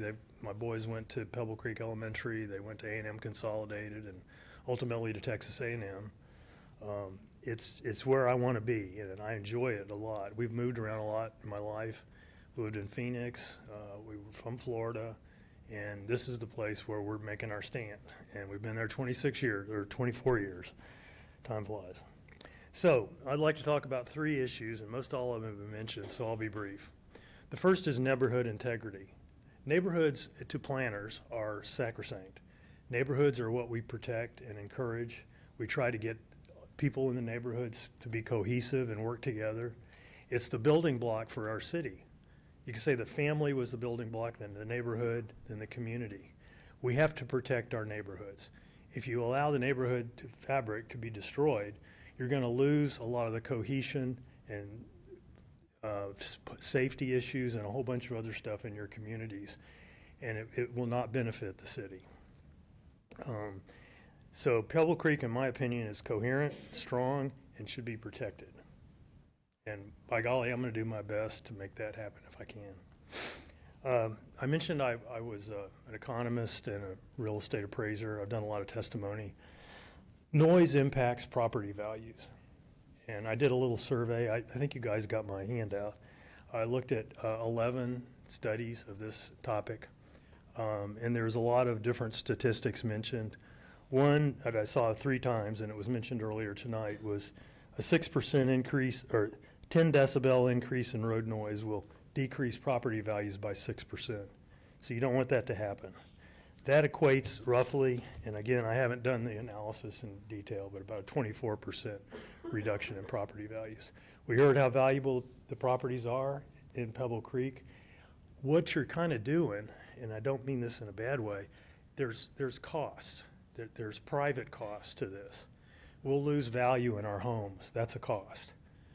It'll lose borrowing power. We'll lose the enjoyment of our properties. That's the way we approach. I'm sorry, but the 3 minutes are up. I know you're, what are the last 2 points? Neighborhood integrity and what else? Okay, the Lakeway extension, I think it's absolutely insane to go down Pebble Creek. Lakeway's there, it's a commercial corridor, it's got industrial properties. It's the way to go. I run down Pebble Creek every morning. Okay. I ran this morning and I'll run And tomorrow there's the morning. 3rd point? I was going to throw That's that it. in. Okay, thank you very much. Thank you, Mayor Nichols. Mr. Larkin O'Hearn will be followed by Lisa Burton. Mayor, council members, and city staff, and before I go further, thank you, city staff. I'm retired, and I would never want your job, but I do appreciate the hard work that all of y'all are doing. My name is Larkin O'Hearn. I'm a 17-year resident of Pebble Creek, live on Shoal Creek Drive. First, thank you to the council for including the Pebble Creek extension issue on tonight's agenda, for allowing many of us Pebble Creekers to come out here and make our case. We're not really here to make a case. We're here to beg you, again for about the 4th time, that it be removed from the master plan. You didn't have to put it on the agenda tonight, and it really means a lot to me and others that you did. Tonight, as we said last September, the people that you are elected to serve are imploring you for all the right reasons to remove the extension from the master plan. The recommendation from the Planning and Zoning Committee was split 3-3. And that indicates that the people who are charged to study this issue and to know it better than anybody else have a lot of significant concerns. As you've heard many times tonight, as well as last September, building this road will destroy our neighborhood integrity, and it's a critical concept as outlined in the city master plans. It would make our established neighborhood unsafe by significantly increasing traffic on Pebble Creek, but more than that, the cut-through shortcuts that everybody's going to take down St. Andrews Drive, Royal Adelaide, Spearman, and Wingfoot Drive because of the backed-up situations. Finally, the firm Kimley Horn, your consultant you hired to examine the impacts, wrote in their report, blah, blah, blah, blah, blah, do not have significant impact on the operating conditions of the surrounding thoroughfares of the area, even with considerations for future development. Mr. Mayor, council members, tonight I, like so many other of your constituents that you can't even see that are packed out there, urge, implore, beseech, beg, plead, urge, and petition that you vote for neighborhood integrity, that you vote for country club financial viability, that you vote for neighborhood safety, and that you vote for quality of life. Voting to remove the Pebble Creek Parkway extension from the master plan will go a long way to ensuring these outcomes. Thank you again for your time. Thank you, sir. Lisa Burton will be followed by Kathy Johnson. Hello, thank you very much for letting us speak to you tonight. I'm Lisa Burton. I live in Pebble Creek, and I'm actually the president of the Stonebriar Homeowners Association. A few of my neighbors are here tonight, one sitting on council. This is a topic that's very important to our neighborhood, and you've heard a lot of facts and figures tonight, and I'm not going to dispute those. But what I want you to do is take a walk with me. Take a walk with me on Pebble Creek Parkway. It could be early evening, early morning, afternoon. Kids riding their bikes, families out for a walk, parents, grandparents pushing baby carriages, cyclists, I'm one of them, golfers. This is a parkway that is enjoyed by the people of our community. This is a way of life that we chose when we purchased our homes. And in a world that is so distracted by electronics, it's nice to have the connectivity to each other as neighbors, as family members, and also in nature. I mean, we can actually hear birds sing too. Yes, we do have some traffic. Now, fast forward that. Lakeway is extended. We still have a 2-lane parkway, but we're going to have a 2-lane parkway of the equivalent of William D. Fitch running through the middle of Pebble Creek. I'll tell you, as a cyclist, I pray every time I go out onto William Fitch, and I try to get onto a side road as quickly as possible. We risk increased traffic, increased crime, faster speed, and as you've heard from many, many others tonight, lower property values. On our street alone, 1/3 of the homes on Stonebriar will be directly impacted in a negative way, I would pose, by these changes and if we continue with the Lakeway extension. So council, this is your opportunity to make a bold move. And I ask you to please vote yes to remove this extension from our comprehensive plan. You have this ability to, as Commissioner Brown said, vote the way your people want you to vote. You're elected by the people. Vote for, you are our voice. Vote that way, maintain neighborhood integrity. And I would also say, just in the few remaining seconds, the Young family, when they developed Pebble Creek many, many years ago, probably never envisioned a subdivision to the south with 2,500 homes, retail, as well as multifamily places to live. It was a pasture when we moved into Pebble Creek. My kids used to go dirt dugging or whatever out there. So development happens. We want everyone to be safe. And I have no doubt that our city staff, when given a challenge, will rise to that challenge and find an acceptable alternative to this extension. Thank you very much. Thank you. Kathy Johnson will be followed by Steve Crichton. First of all, I want to congratulate and thank all the speakers who have come before me, who made excellent points and thinking outside the box. Great. Respect. We have been reminded to treat each other with respect. But respect is a two-way street, both figuratively and literally in this instance. And this expansion proposal is based on a lack of respect for the entire Pebble Creek community. It aims to divide, devalue, and ultimately destroy a thriving residential area. The proposal sacrifices an established community to serve entities that are not yet part of College Station. So I ask that you not divide, devalue, and destroy us and remove the expansion from the master plan. Please show us some respect. Thank you. Thank you very much. Steve Crichton or Crichton? He's not here?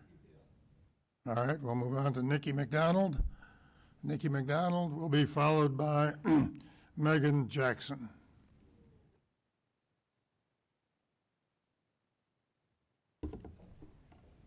Welcome. Hi, thank you. And thanks for letting us come speak with you today. My name is Nikki McDonald, and I, along with my husband and 4 children, ages 2, 8, 10, and 12, live in Pebble Creek at the very intersection of St. Andrews and Pebble Creek Parkway, specifically on Ballybunion Lane. We moved here almost 4 years ago from the Rockwall Heath area and didn't inquire about many neighborhoods because we didn't need to. We made a very intentional decision to move to Pebble Creek because we wanted to feel that same sense of safety, belonging, and quality of life that we left behind, and we know that we found that. The number of residents walking, riding golf carts, and bikes every day in our neighborhood streets is astounding. Like so many others you've heard, we ride our golf cart everywhere. Our children ride their bikes to school, they ride to friends' homes and parks, and we walk our dogs on the same 3-mile loop as we have every day for the last 4 years. This extension threatens all of that. While I'm opposed to the financial impacts to homeowners, the increased traffic and noise, and the quality of life reduction, tonight I'm focused on my main concern, which is safety. While we heard that the 4-lane road is off the table, I've also heard that it's been downgraded to from a minor arterial to a major collector. But I've done some research on both of those. I don't care what you call it. It could be Rainbow Road. For all I care, a road that has 30 to 45 mile per hour cars going down it is not a road that needs to be in a neighborhood. Our oldest daughter currently rides her bus to the intermediate school. Next year, her younger brother will join her. That bus crosses Pebble Creek Parkway 4 times. Not one person has mentioned a bus today.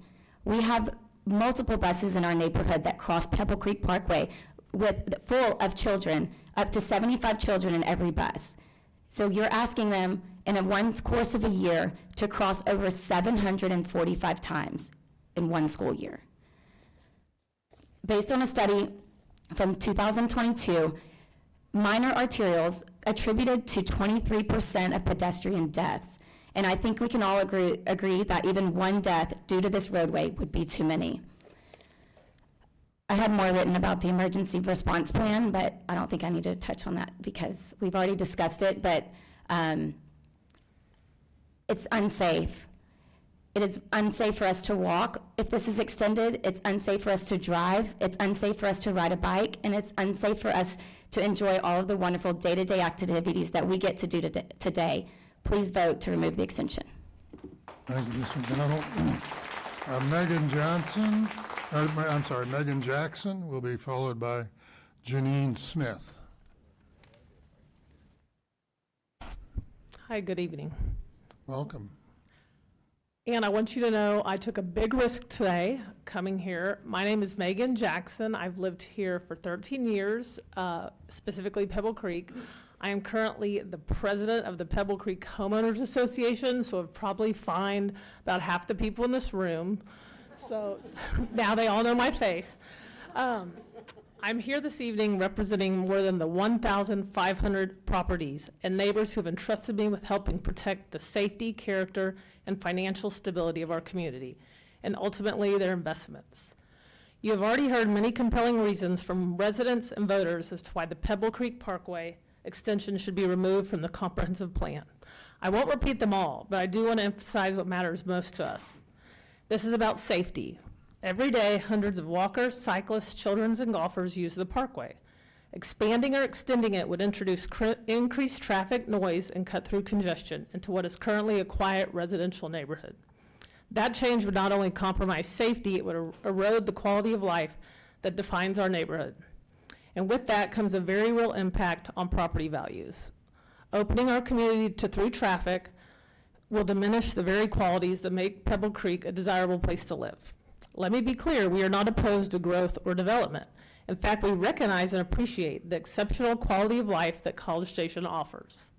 We simply ask that the growth be planned thoughtfully and responsibly, and not come at the expense of established communities, especially when there are other viable options.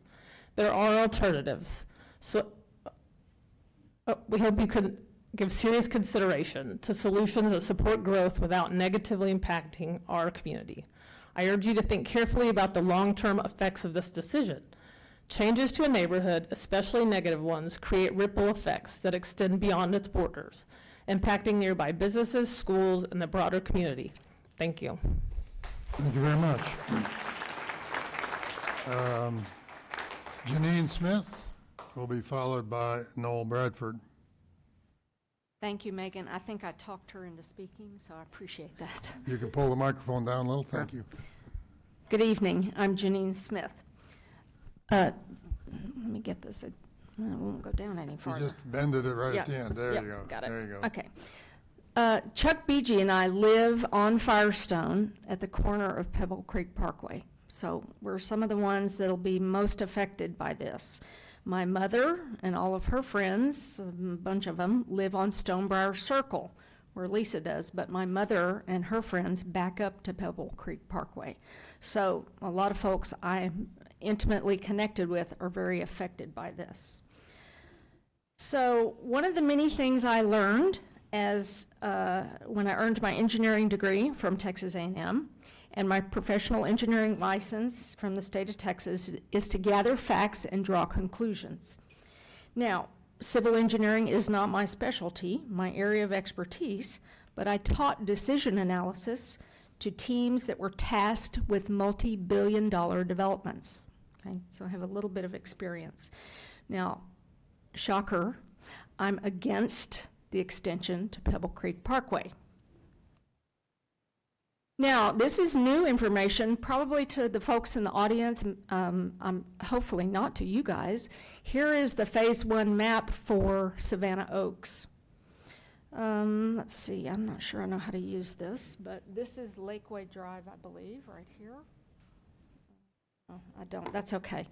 Lakeway Drive. So this first phase of the development is up against Highway 6, right? This is a lot of multi-use development. I see senior care, I see restaurants, great, okay? This, Pebble Creek Parkway does not need to be extended for this. Future phases of Savannah Oaks, here's the 3,000 single-family homes. The big red X is the Pebble Creek Parkway extension that doesn't need to be there, okay? You see all the cul-de-sacs, all that. There will have to be a fire station down here. You guys have this presentation. I'm not going to go through all of these. The one of the biggest things here is the bottom line. There is a better alternative, according to your own traffic study, which is Lakeway, okay, the Kimley Horn study. That is the best alternative. This extension does nothing good for the Pebble Creek neighborhood. Nothing. There's no benefit to the neighborhood. The only benefit is for the developer for this, which means all the traffic will be heavy construction traffic. I don't think anybody here wants that. So thank you. Thank you very much. Appreciate your coming forward. And Noel Bradford. Noel Bradford will be followed by John Thaden.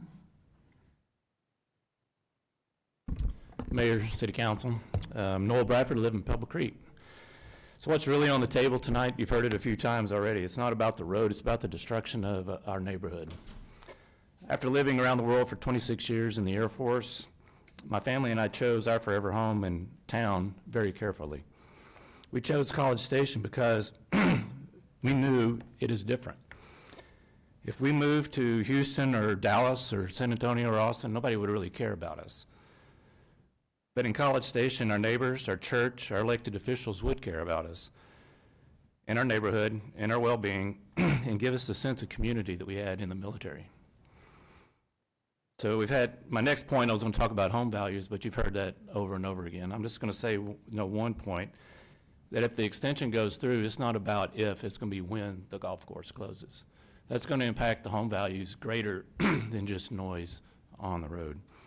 To my estimation, it'd be, with the vote tonight, you'd destroy $170 million worth of home equity in one vote for everybody in Pebble Creek. The bottom line is this will destroy our community. A unique community in College Station. We're the only golf course community in College Station. As I've sent to you in my email, I've had friends that have moved to the Bryan College Station area who specifically because of this issue chose to buy homes in Bryan. So it's already had an impact on the real estate market here in College Station. Our community, being unique, emphasizes health, nature, bicycle parades, golf carts, rides, and evening strolls to Lick Creek Park. That's our life. This will destroy not just the community, but also destroy our trust in the local government. We know if this extension isn't taken off the plan, you're selling out the long-time residents who have helped build this town, not just with our tax dollars, but through our volunteer work, with the small and large businesses that we have started and grown, and through our service on committees and boards throughout the town. I challenge you and the planners to develop a vision for College Station as a place that people want to live and retire, not as a destination city that sacrifices long-term residents in the pursuit of the holy dollar. Please don't break trust with us. Please vote to take Pebble Creek Extension off of the comprehensive plan. Thank you, sir. John Thaden will be followed by Nina Montalongo.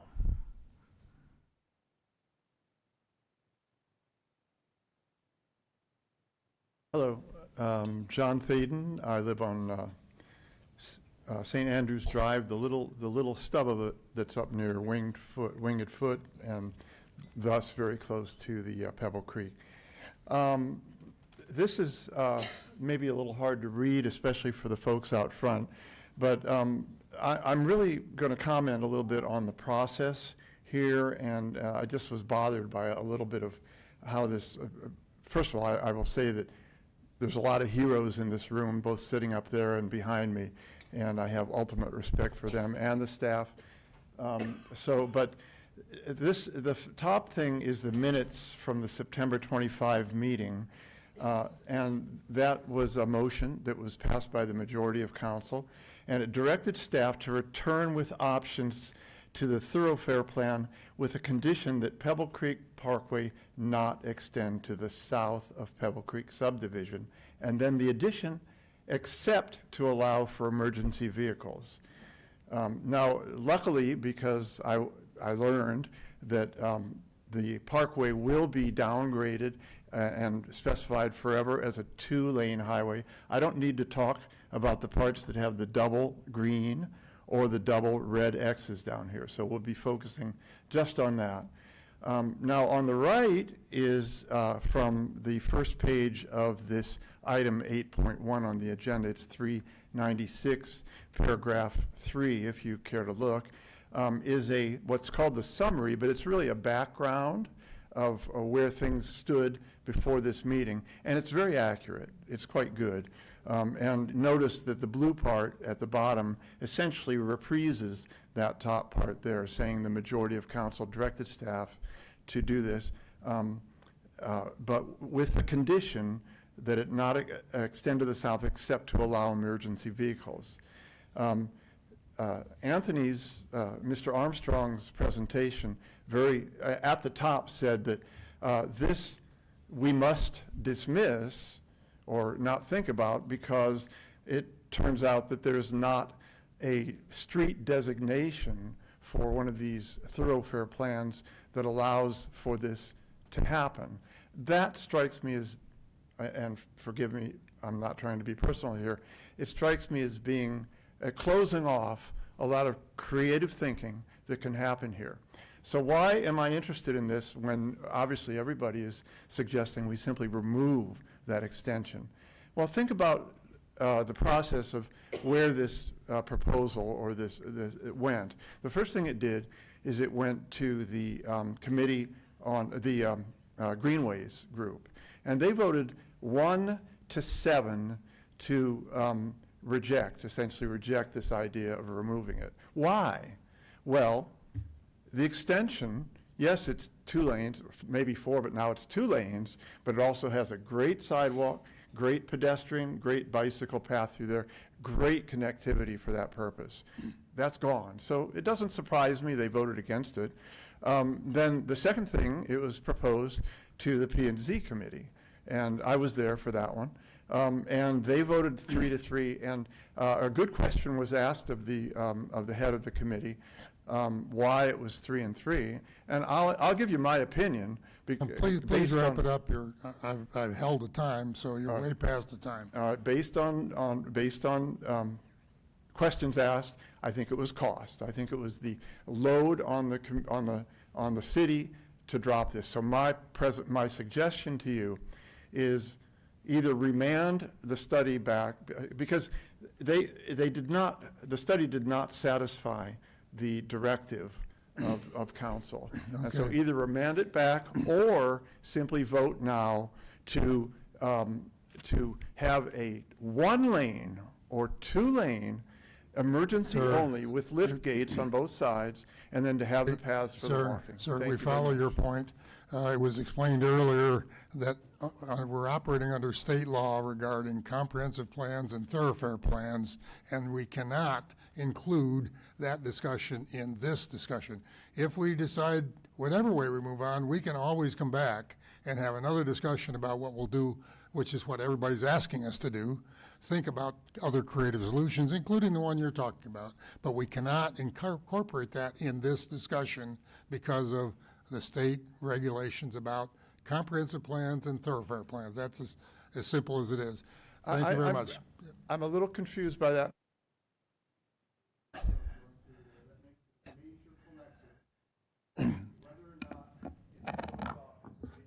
We'll have the- Mayor, just to clarify for the audience, because I know this has been asked many times before, the motion, when it comes to a thoroughfare plan, there is no designation that you can switch it to. So council could not switch it from a 4-lane, 2-lane to a 1-lane emergency vehicle access. What they would do as the council is decide that, just like if there was no road there now and we said we need an emergency vehicle access, then they would be able to discuss it that way. But the actual process as it relates to a thoroughfare plan, you can't change that designation. It doesn't exist. It's a functional piece, but it doesn't affect what the council's ability to do as a city governance. So they can talk about it. They just can't vote to go from a 2-lane to a 1-lane emergency vehicle. That's not allowed under state law. Thank you very much, sir. Nina Montalongo, be followed by Trip Stogner.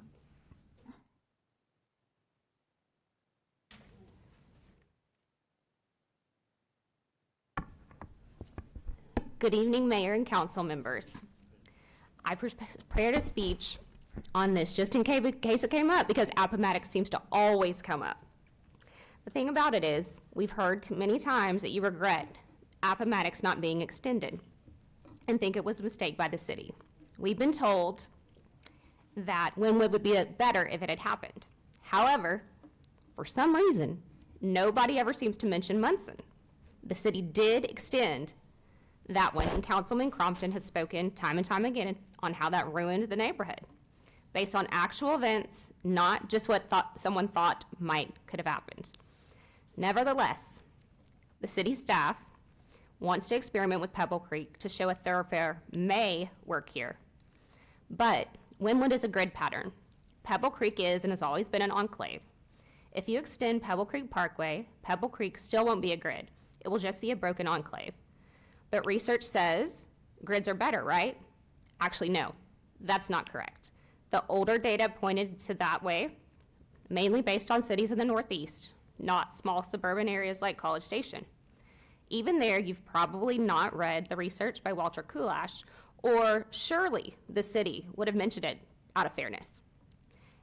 He gathered data, and his conclusion was that the grid system actually increased the mileage traveled and increased crime. Yes, both. There were more studies by Peter Swift. His data showed that the enclave approach, I think he called it low connectivity or something of that nature, also decreased traffic accidents. I think he called grids as having conflict points in traffic, which enclaves avoid. I know people in Wynwood that like not having the connectivity, and I'm sure others would like to try it. Pebble Creek has spoken, and they've spoken clearly. We like what we have. We don't want to run an experiment that lowers our property values and endangers our children on the road. We like the walkability of our neighborhood and the atmosphere we've always held there. We want our neighborhood to stay the same. We're not anti-Savannah Oaks. We welcome them as well. But that development will be successful with or without this extension. Thank you. Thank you very much, Ms. Malaga. Be followed by Mr. Tripp Stogner. Be followed by Annabelle Bradshaw Rains. Welcome, sir. Hi. Good evening, City Council members. My name is Tripp Stogner, and I am 10 years old and a 4th grader at Pebble Creek Elementary. This is my little sister, Savannah. She is 5. We live in Pebble Creek and have since the day we were born. We are here to ask you not to extend the road through our neighborhood. Right now, our neighborhood is a safe and peaceful place where kids can ride their bikes to school or to a friend's house. Families can go on walks, and people enjoy being outside. Building this road would change that forever. I learned that this shortcut could bring thousands of cars through our neighborhood daily. That's not just a small increase. That's a lot of traffic going right through the center of where we live and play. More cars would mean more danger for kids like me and my little sister. I worry about her learning to ride her bike or playing at the park if there are thousands more cars nearby. I want her to grow up in a place where she feels safe, just like I do now. Once that's gone, we can't ever get it back. I understand that roads are important, and people need ways to get around, but I believe there are better places to reroute the traffic that won't put families and children at risk. In closing, I ask that you please think about the people who already live here, especially us kids. We don't get to have a vote, but this decision will affect our lives every single day. I respectfully ask that you protect our safe space and vote like your own kids live here, because kids like me and my little sister are counting on you. Thank you for your time. Thank you, sir.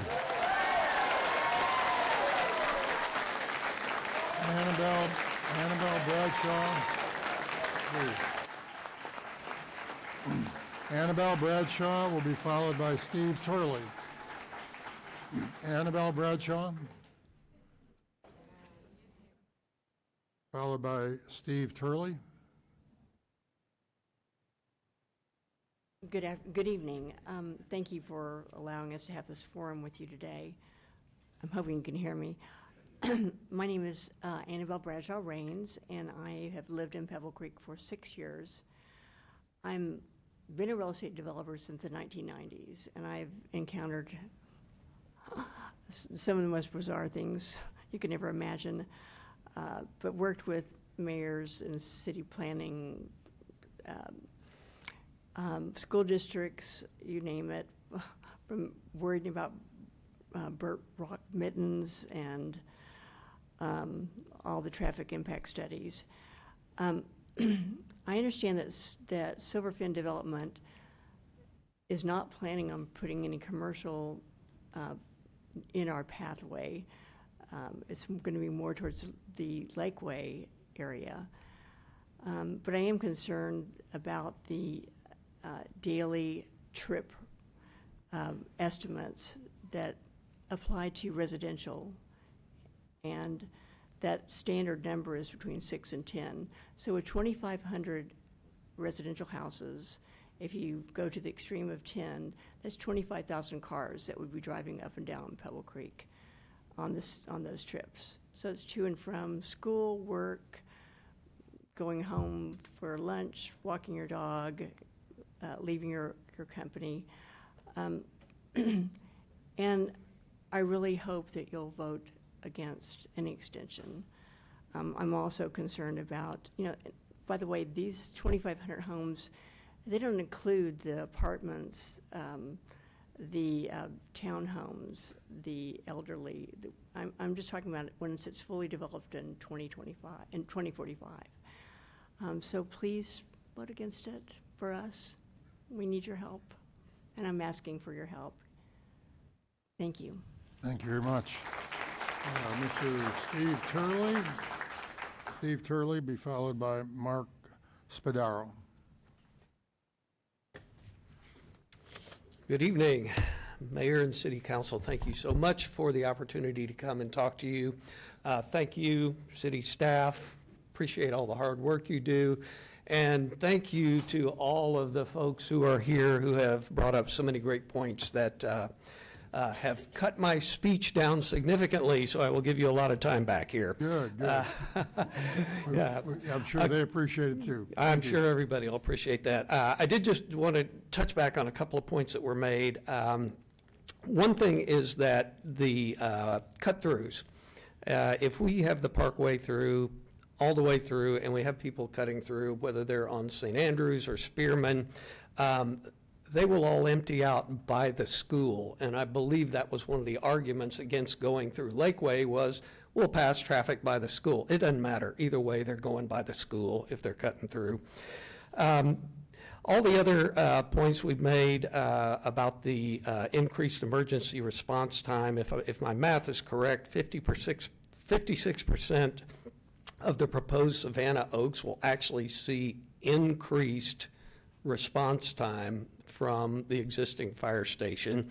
A small portion of it will be decreased, but some of it will be actually increased.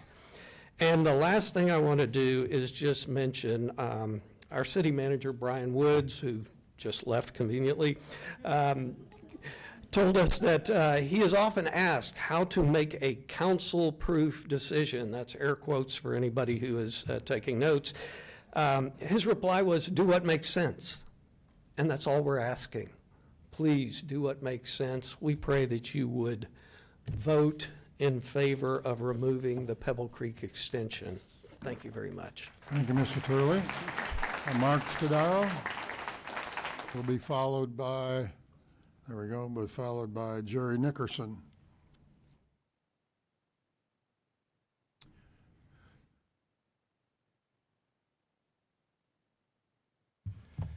Thank you. I'm Mark Spadaro. I live in Pebble Creek. I got to start off by saying I've had an opportunity to command in combat, and I thought I was okay.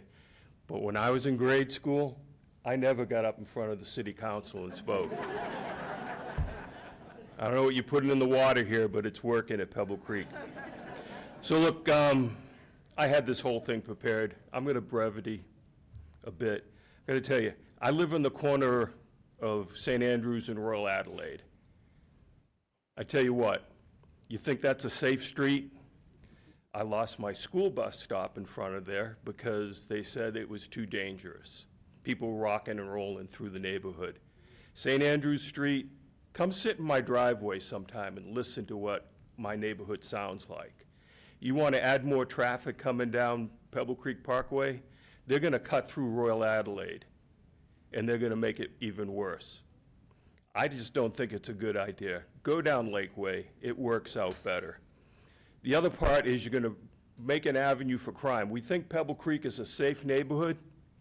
Well, I tell you what, my landscapers were working in my backyard, and some guys broke into their truck in front of my house in broad daylight. So no, roads like that invite crime, give them an avenue to get in and out of, get rid of it. So I'm serious. Anybody, you want to come sit in my driveway? They've got my phone number. Come sit there and watch what happens in our neighborhood, because most of you don't live there. So see what Pebble Creek Parkway is going to do if you expand it. I know a lot of people are going to go down there and play golf and want to cross the roads. I get it and stuff, but no. I just think it's an overall bad idea. Thank you. Thanks, sir. And Jerry Nickerson will be followed by Anna Lou Busboom. Welcome, sir. Thank you tonight, council, mayor, citizens. What a great job you guys have been doing. So I don't have to talk too long here. My name's Jerry Nickerson. Just slide over to the microphone or bring it over. There you go. There you go. Sorry. My name's Jerry Nickerson. I live in the Pebble Creek area, and so have been there about 5 years. Moved here from Garland, Texas. And I also have been a city councilman in Garland for 3 terms, 6 years. So I do appreciate the effort that council makes and what they're dealing with, as well as the staff. But I got to say that as a citizen, I've got my own ideas too. So basically, I was going to talk about some of the design aspects. I'm an engineer and a builder. but I think that's been talked about a lot tonight. What I'm going to talk about is this neighborhood connectivity issue. I think it's very important, and it's not understood well. First off, I think it's a misnomer. I think it's really city connectivity and not neighborhood connectivity. And the reason I say that is because most people that go from one neighborhood to another are going somewhere else in the city, to some service, to some grocery store, or something like that. So I really think that that kind of connectivity or that idea is kind of misused, and I think that's what I think Councilman White was trying to get to in his earlier conversations. I think it's important. The other thing is, when I came to town here, I got on the Brazos Valley Economic Development Council as the Transportation Committee Director. They were forming that committee to basically quiz companies that were coming to the city and to the area to see what drove them, what they were looking for in a community. And one of the top three was, believe it or not, neighborhood integrity, which I had never heard that term before until then. So I think on the minds of people that want to move here, on the minds of the companies that want to hire them, and on the minds of the people that are living here, that's a very important concept that we would, I think, in general, harm if we were to extend that connectivity to the south. There are opportunities with the other drive, Lakeway, the issue with fire and life safety. I did some math earlier today, and I estimated that the new fire station down there needs to be 14,000 square feet on 3 acres, and it'll run about $18.5 to $20 million. I did that in about 5 minutes on a napkin. So I think that, and if what I heard today, I'm pretty close from what I'm hearing. I also did a little calculation on the road construction costs, and I came up with $25 million. I did not count the Sir, can you just... One thing, please. I'm new to the community. I love it here. I want Pebble Creek to remain one of our premier communities, and I think the road extension to the south would harm that. So, thank you. Thank you very much, sir. I'm sorry I'm not keeping a real close eye on the clock all the time, but I will try to do a little better and give you some warning. Anna Lou Busboom will be followed by Payden Holt. I'm Anna Lou Busboom, and I live in Pebble Creek. First of all, I want to say thank you for y'all giving us this opportunity to come and let you know of our concerns. As a 6-year resident of Pebble Creek, my late husband and I carefully researched communities in all of Brazos Valley when we decided to move back here. We visited all the communities in both Bryan and College Station, but we really wanted to live in College Station. All of the research kept pointing to Pebble Creek. Both of us were golfers, so we looked for an established neighborhood that gave us the ability to drive our golf cart to play golf. Since Pebble Creek checked all the boxes, including lifestyle, walking trails, safety, and overall ambiance, we decided to build our retirement home here. Our grandchildren regularly visit from Katy. They attend golf camps and love the freedom of riding their bikes here. It saddens me to think that the future use of the parkway could be too dangerous for those activities. Pebble Creek is the largest and only golf course community in College Station. And as a note, when they talked about all the communities have roads that cut through them throughout College Station, none of those have a country club and have the golfing and have the amenities that we do. Pebble Creek Parkway isn't just a road. It's the very heart of our community. It's used daily by hundreds of walkers, joggers, bicycles, and golf carts. It's also used by non-residents, as other people have talked about, with the golf, Lick Creek Park, and people that come and play in tournaments here. You know, it seems like we're being overlooked and disregarded in favor of new development. It's kind of like being that long-time AT&T customer and finding out that new bonuses and offers pertain only to new customers. I realize we're the old customers here. I realize that growth is important, but I urge you to help us protect our wonderful community and think about the people that are going to be impacted by this extension. The Pebble Creek today has changed and grown drastically since plans to extend were added to the comprehensive plan 34 years ago. Everyone stresses neighborhood integrity. I just don't see how this extension is that. In conclusion, I ask that you support the removal of the plan. Please work with us to find a better solution that keeps our neighborhood place where we've called home for years. Thank you for your time and consideration. Thank you, ma'am. Padden Holt, or Payden Holt. Mr. Holt will be next, be followed by Karen Hawes McNeely, and then I have a question for council after that.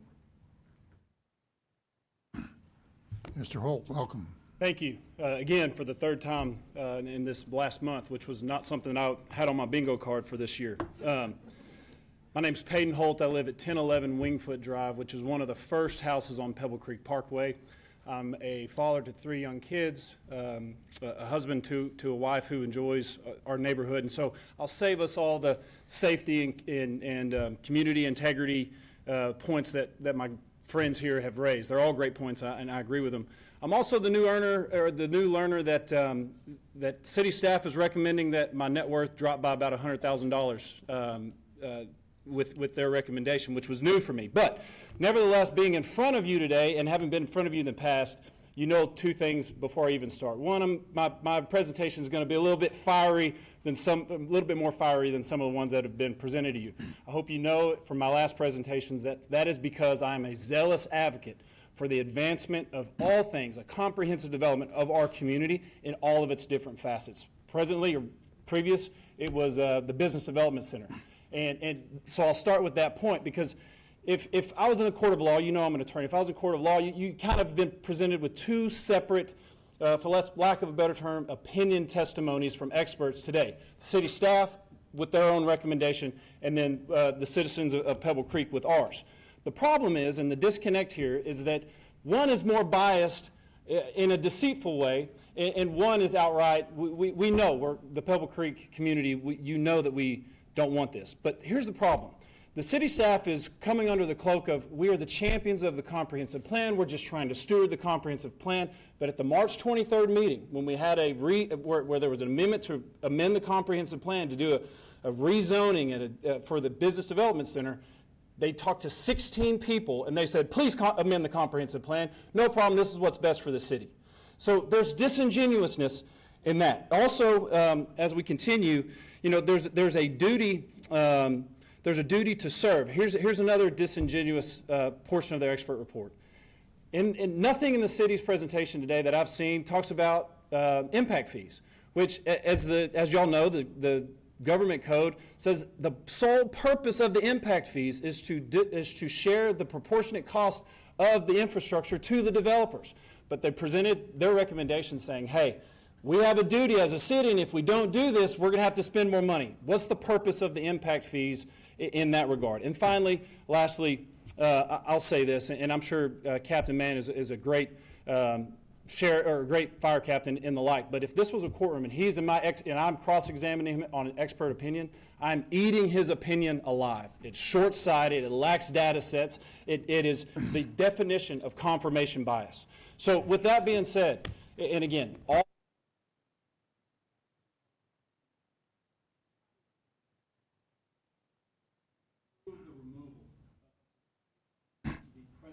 Thank you, sir. I don't think, what? I'm Karen McNeely. All of my points have been made. I waive my opportunity to speak. Thank you very much. May I ask council, just to pause for a second, we've got about 35 more minutes of public testimony. You want to take a break now, or can you make 35 more minutes? Keep it going? Looks like it. If you need to be excused, excuse yourselves, but come right back. Okay, so I think we've moved on. Mr. Herman, you were right at the cutoff. Charles Herman will be followed. Did somebody say Mr. Day is here? Ralph Day is gone? Okay, then we'll move on to Neo Zhang. I'm not following my text messages from the city secretary. I'm sorry. But I have somebody next to me that's telling me that. I'm Charles Herman. I live with my wife, Lorraine, in Pebble Creek. President Bush said, public service is a noble calling, but boy, it sure can take long hours, and you're proving it tonight. I just want to make a couple points about the case for Lakeway as a route south. It seems to me that if the extension of Lakeway occurs a bit to the east, it can make a very rapid way for emergency vehicles to go south. Second, it's important, it seems to me, to provide a further incentive for developers to increase the building and construction of businesses along Lakeway, which is now pretty well filled out.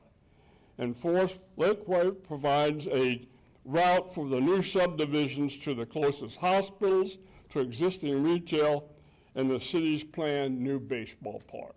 Thank you. Thank you very much, Mr. Chairman, appreciate it. Neil Zhang will be next, followed by Mike Green.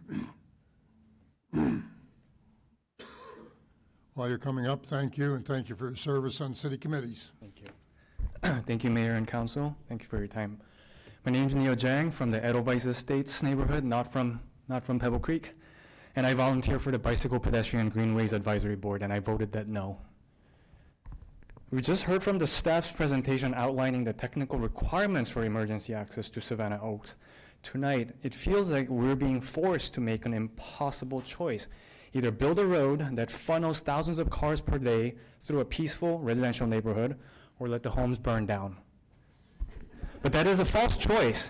We have a third option that meets the exact safety requirements of our fire code, respects the 1,500 petitioners, and is highly physically conservative. It's called Emergency Access Greenway. The image on the screen shows how the most efficient cities in the world solve this exact problem. They build 14 feet wide, reinforced greenways. It serves a beautiful, zero-stress trail for families 99% of the time, and a high-speed express lane for emergency vehicles when every second counts. Now, I know what y'all are thinking. That's a picture from Europe. We're in Texas. And you're right. And we already know how to build this right here in our hometown. Look at the pedestrian bridge we built over Bee Creek. That bridge connects where Longmire Drive and Anderson Street end for cars, while allowing people on foot and bikes to seamlessly pass through. Look at Arnold Road and Hibiscus Street, right between College Station Middle School and Cypress Grove Intermediate. Those are wide, paved corridors with 0 cars on them.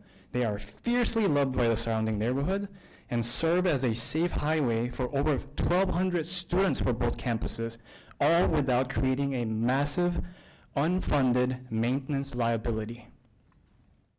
If we upgrade these models for Pebble Creek and Savannah Oaks by pouring concrete just thick enough to hold the weight of our College Station fire engines, we get the best of both worlds. We give, excuse me, we save the taxpayers millions of dollars in asphalt and traffic signals. We preserve the neighborhood integrity, and best of all, Chief Mon and his dedicated crew gets a direct traffic-free route to the emergency. I cannot thank the city staff enough for their hard work on these complex plans. And thank you, Mayor and Council, for your service and wisdom tonight. Thank you. Thank you, sir. Mr. Mike Green will be followed by Janet Handley. Thank you, Council.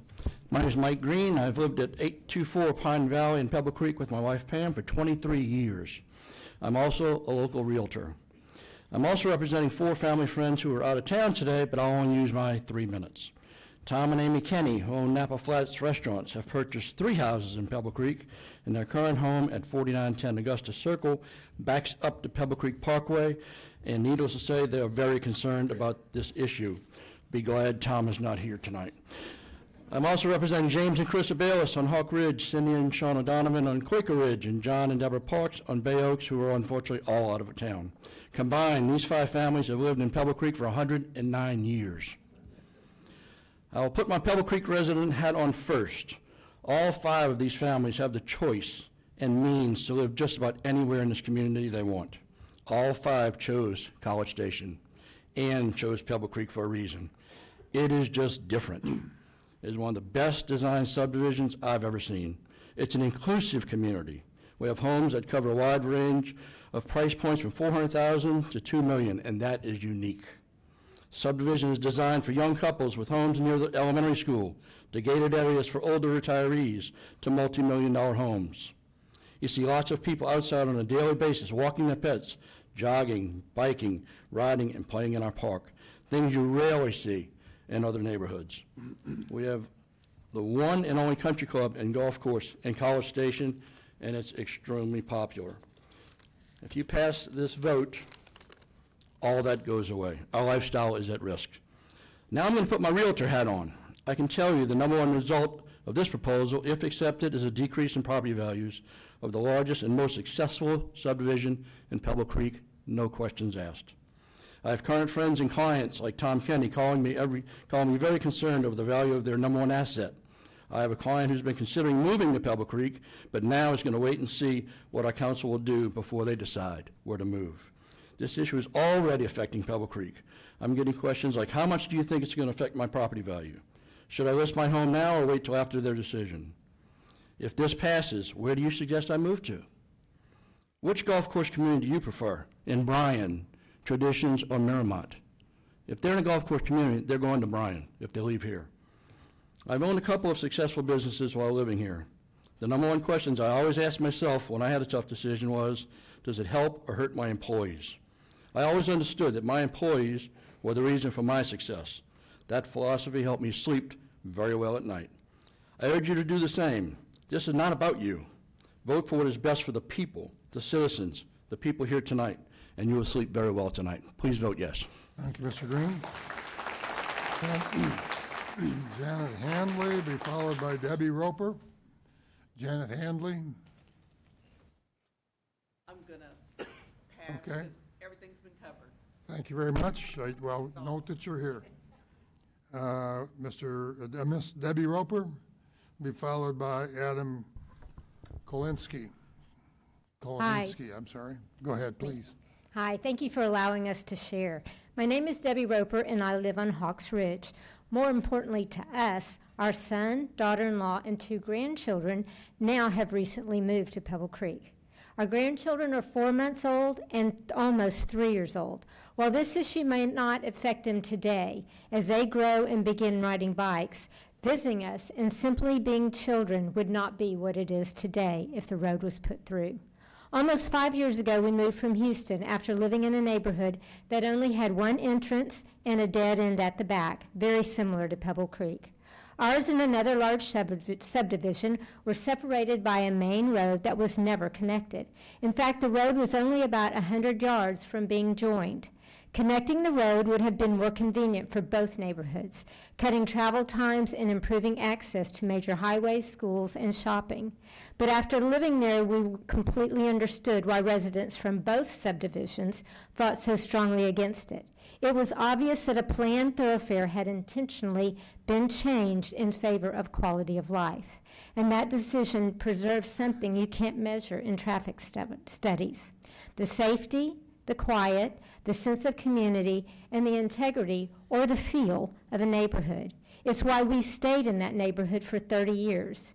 In fact, local police often told us the lack of crime was largely due to limited access and no cut-through traffic. Had our main road been connected, I know we would not have chosen to raise our family there long-term due to the extra traffic and safety issues.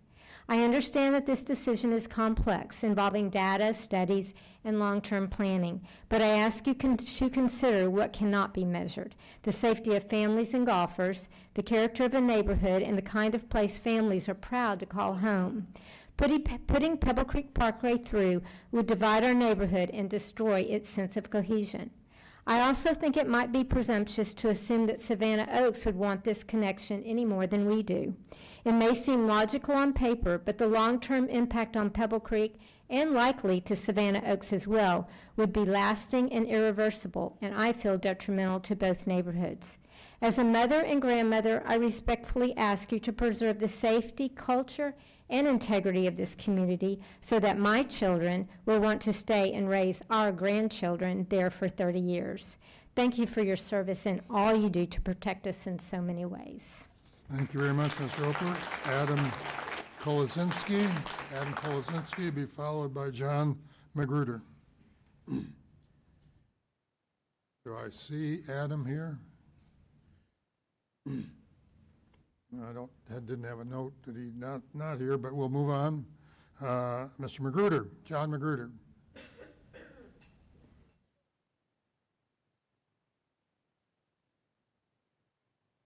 Followed by Adam McDonald.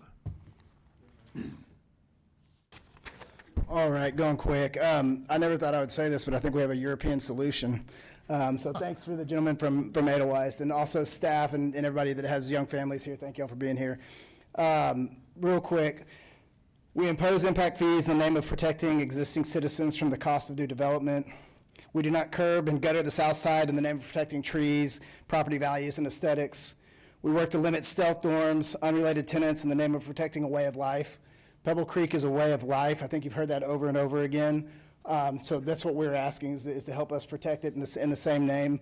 And I want to be clear, I'm very much pro-growth, as most of you know.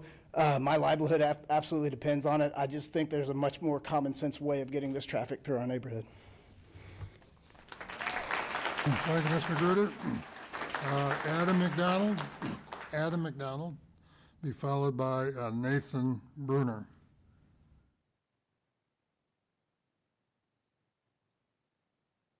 Good evening, Mayor. Excuse me. Good evening, Mayor and council members. Thank you for your time. You heard my wife, Nikki, earlier, and I'm glad you heard her first. She usually wins the arguments in my house.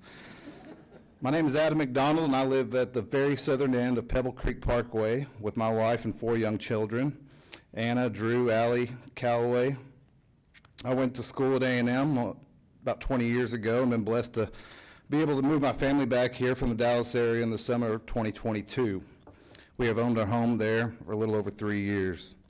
Moving a family for any reason takes sacrifices from all, and as a parent and partner, you hope you're making the best choices for your family. And in that, among the biggest choices is where to live. We lived in College Station, but there was only one neighborhood for us, and that was Pebble Creek. That was because of the feeling of family and community.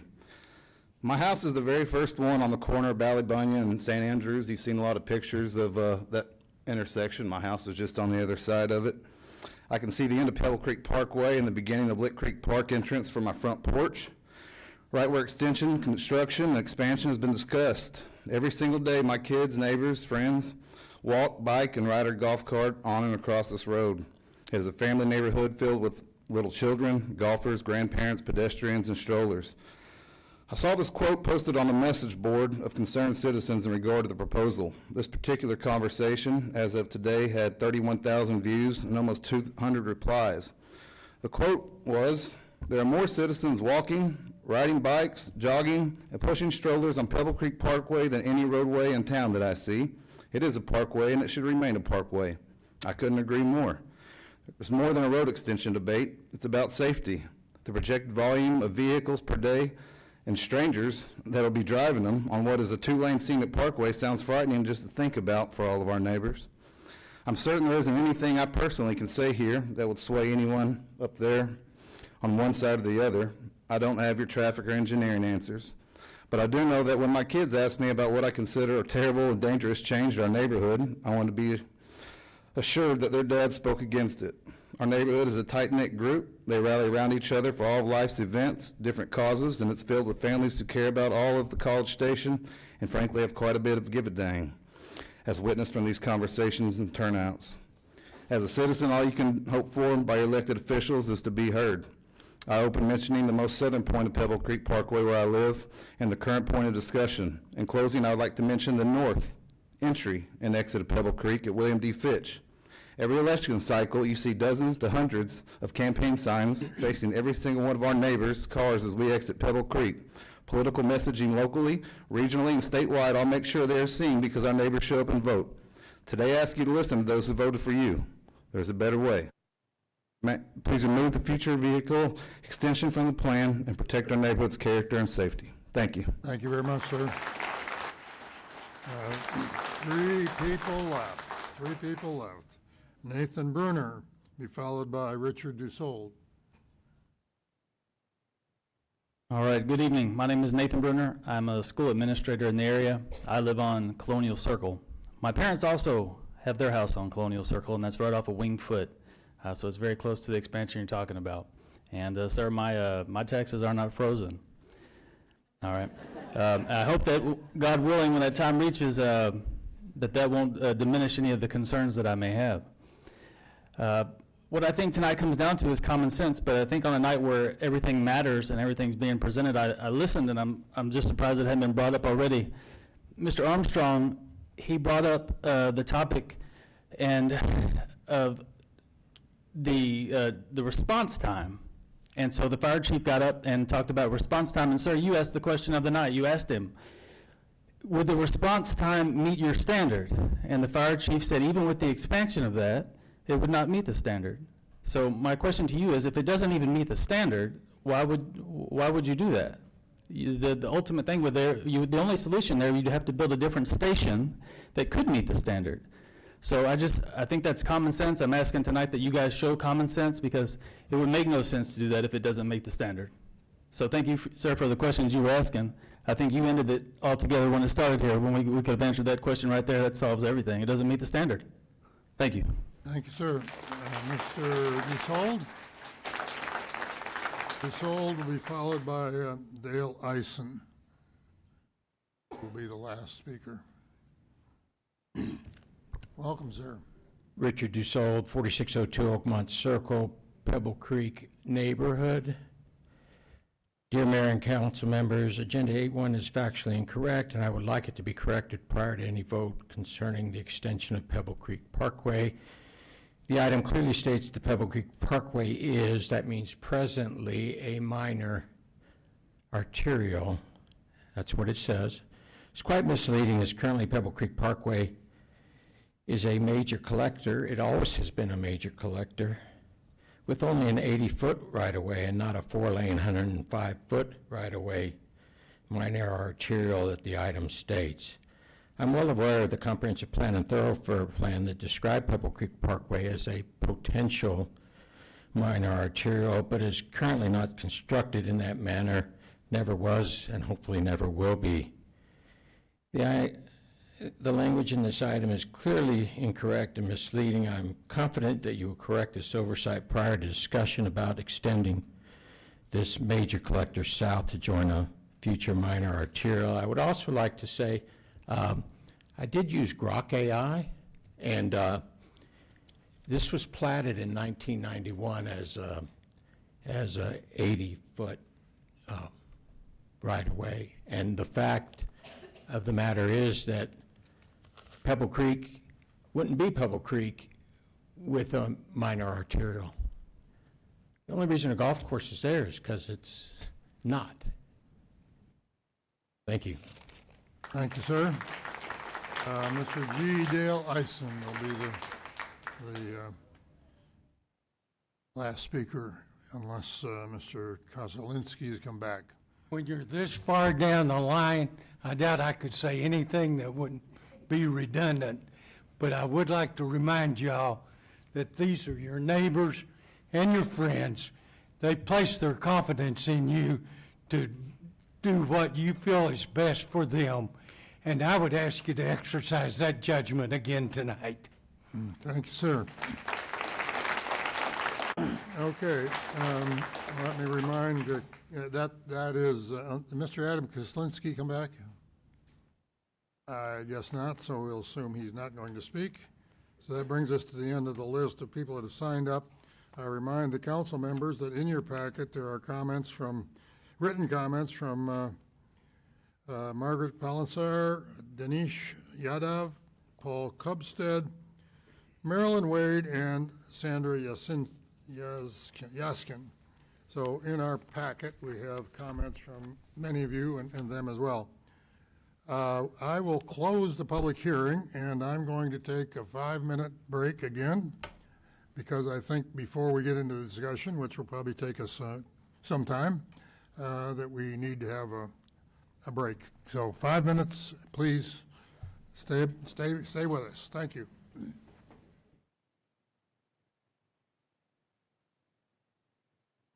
I invite you all to take your seats.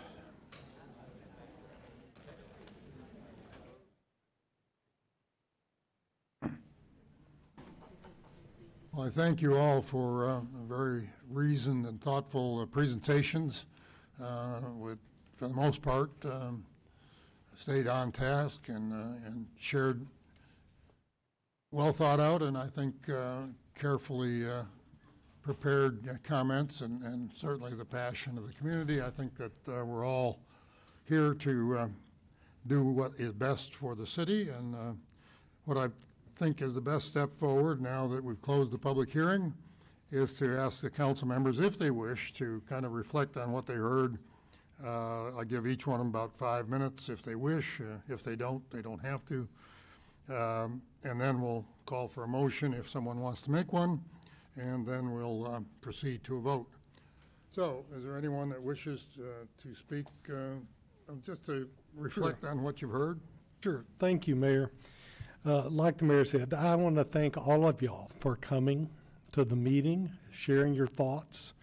I appreciate the mostly civil discourse, and I always respect that, and I need to hear what your values are. I also waded through over 100 emails. I looked at posts on Nextdoor, and a lot of that was not very civil. Anger, threats, and insinuations of corruption are not appreciated, and that attitude undercuts your arguments. So with that, I'll say planning is important. It's important that we plan. The thoroughfare plan requires thorough consideration to amend it. It shouldn't be easy. Plans shouldn't just be changed at the drop of a hat. Seems like there's a lot of folks out there who are angry at council that we're having this discussion. We're here because the council listened to your concerns way back and responded by going through this process for you. This is not something we're doing to you. This is something we're doing for you. We are not proposing an extension. We are considering an amendment to the thoroughfare plan where that extension is already on the map. So keep that in mind. I mean, that's what's going on here, is we're listening, and you're here because we committed to listening, and we're committed to that process. And so is the city manager and the staff. The city manager and the staff did all the work they did. They did the studies, they did the presentations at the direction of the city council. They didn't do this on their own, hoping to convince us of one thing or another. We asked them to give us that data. We asked them to look at alternatives. They did that. They presented that to us. It isn't an us versus them kind of thing. They work for us and they provide us good information, and we listen to it. Then we come here and we listen to you. That's how we do it. That's my take on what we've had so far. I'm going to pass it on. Thank you, Mr. Wright. Do you wish to make any comments? I mean, wow. I don't know. Can't follow that up. I would only say, I have a few comments, absolutely. As Commissioner Brown said, you represent these people. Luckily, he represents y'all, and we get to represent 135,000 people, and we don't collect an $80,000+ salary like he does. So we do it for the love of the game, right? And boy, what a fun night it's been. So I've heard a lot of folks concerned about, should this stay on the map, quality of life. And obviously, we can't predict the future. But having lived in Creek Meadows for a chunk of my life, my adult life, and driving down Victoria all the time, who in this room has not driven down Victoria from Rock Prairie to Welborn? Okay, whatever. A lot of you have. You drive right through Castlegate. You drive through Creek Meadows. It bisects. There, my kid goes to school. There are kids fishing. There are kids laying in hammocks. The quality of life has not been affected. Their property values have not plummeted. They just haven't, and I hear stirrings. I'm sure it'll be booed, but we don't hear complaints from people in Castlegate that this road has destroyed our lives. So I hesitate to really grasp how it really would, because I see it across the city. Deacon extends. Those are convenient roads, and honestly, roads that are way more used than this will ever be. Even Neo is up here talking. Eagle bisects his neighborhood.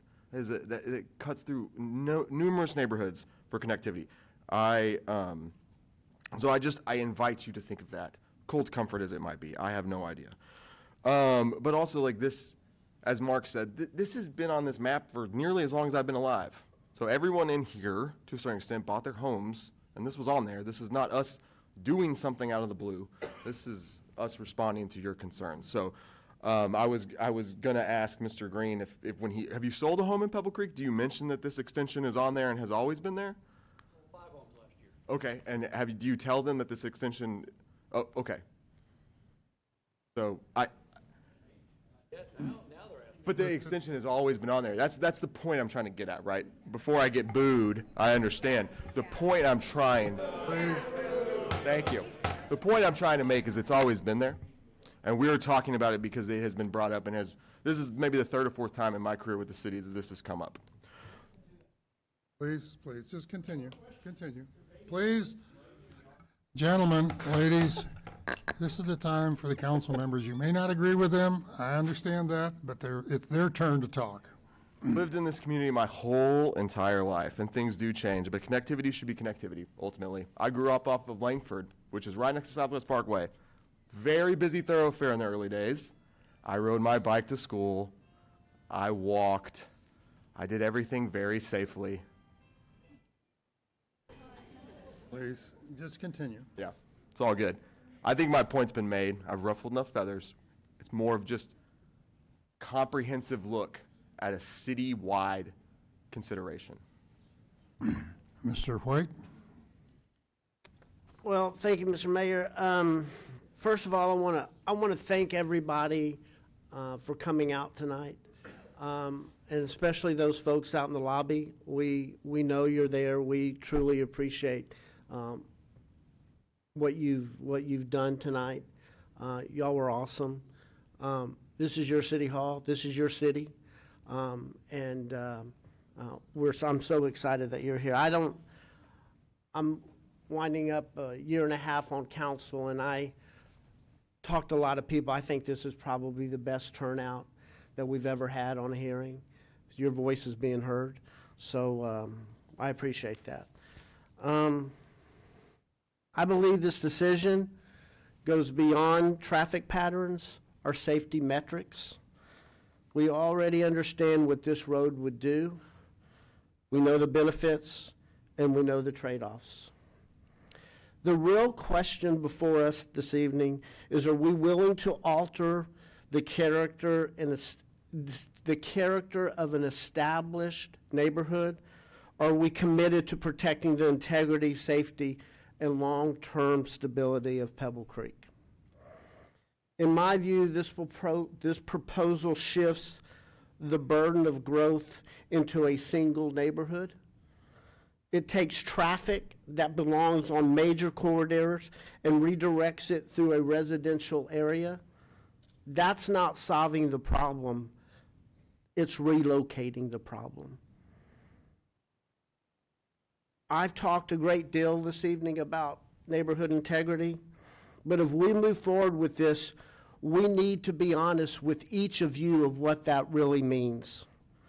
For the residents who live there in Pebble Creek, this does not feel like protection. It feels like change being imposed upon you. We faced a similar decision when this council talked about the data center, and we all elected to go with neighborhood integrity. We often talk about neighborhood integrity and the guiding principles that is, but principles really matter when they are tested. And tonight, I think those principles will be tested. If this project truly aligns with neighborhood integrity, then we owe it to you to clarify and define what neighborhood integrity really is. Because for many, this change is a significant change in the character of your Pebble Creek. Once this connection is made, we will not be able to undo it. And if it impacts, as we anticipate it will, cut through traffic's safety concerns and changes the quality of life, we have to ask ourselves whether we have the realistic way to fix all those issues. So the question to me becomes, how will we be judged on this decision? 10 years from now, will residents say we strengthened Pebble Creek? Or is it going to be changed and be reversed of what you're experiencing right now? I'll close with this. Is it fair to ask one neighborhood to absorb impacts that benefit the entire system? Lakeway does not go through a neighborhood. I believe our responsibility is to protect the integrity, safety, and livability of Pebble Creek, not to trade them away for marginal gains in traffic efficiency.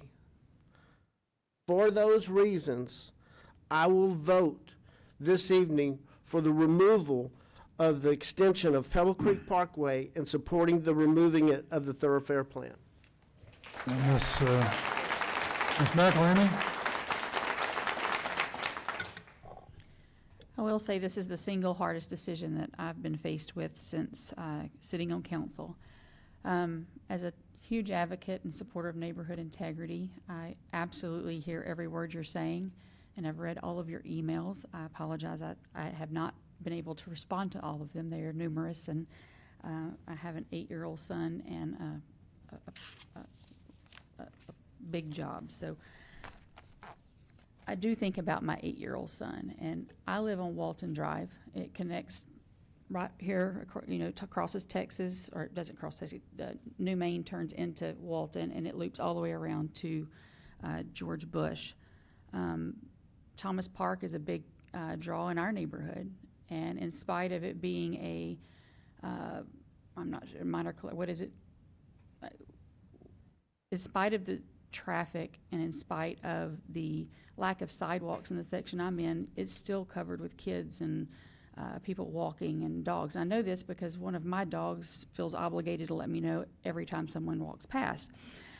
So I do understand wanting to have a neighborhood that lives like you want it to live. You plant your roots there, you plant your family there, and it evolves to embrace the people who live there.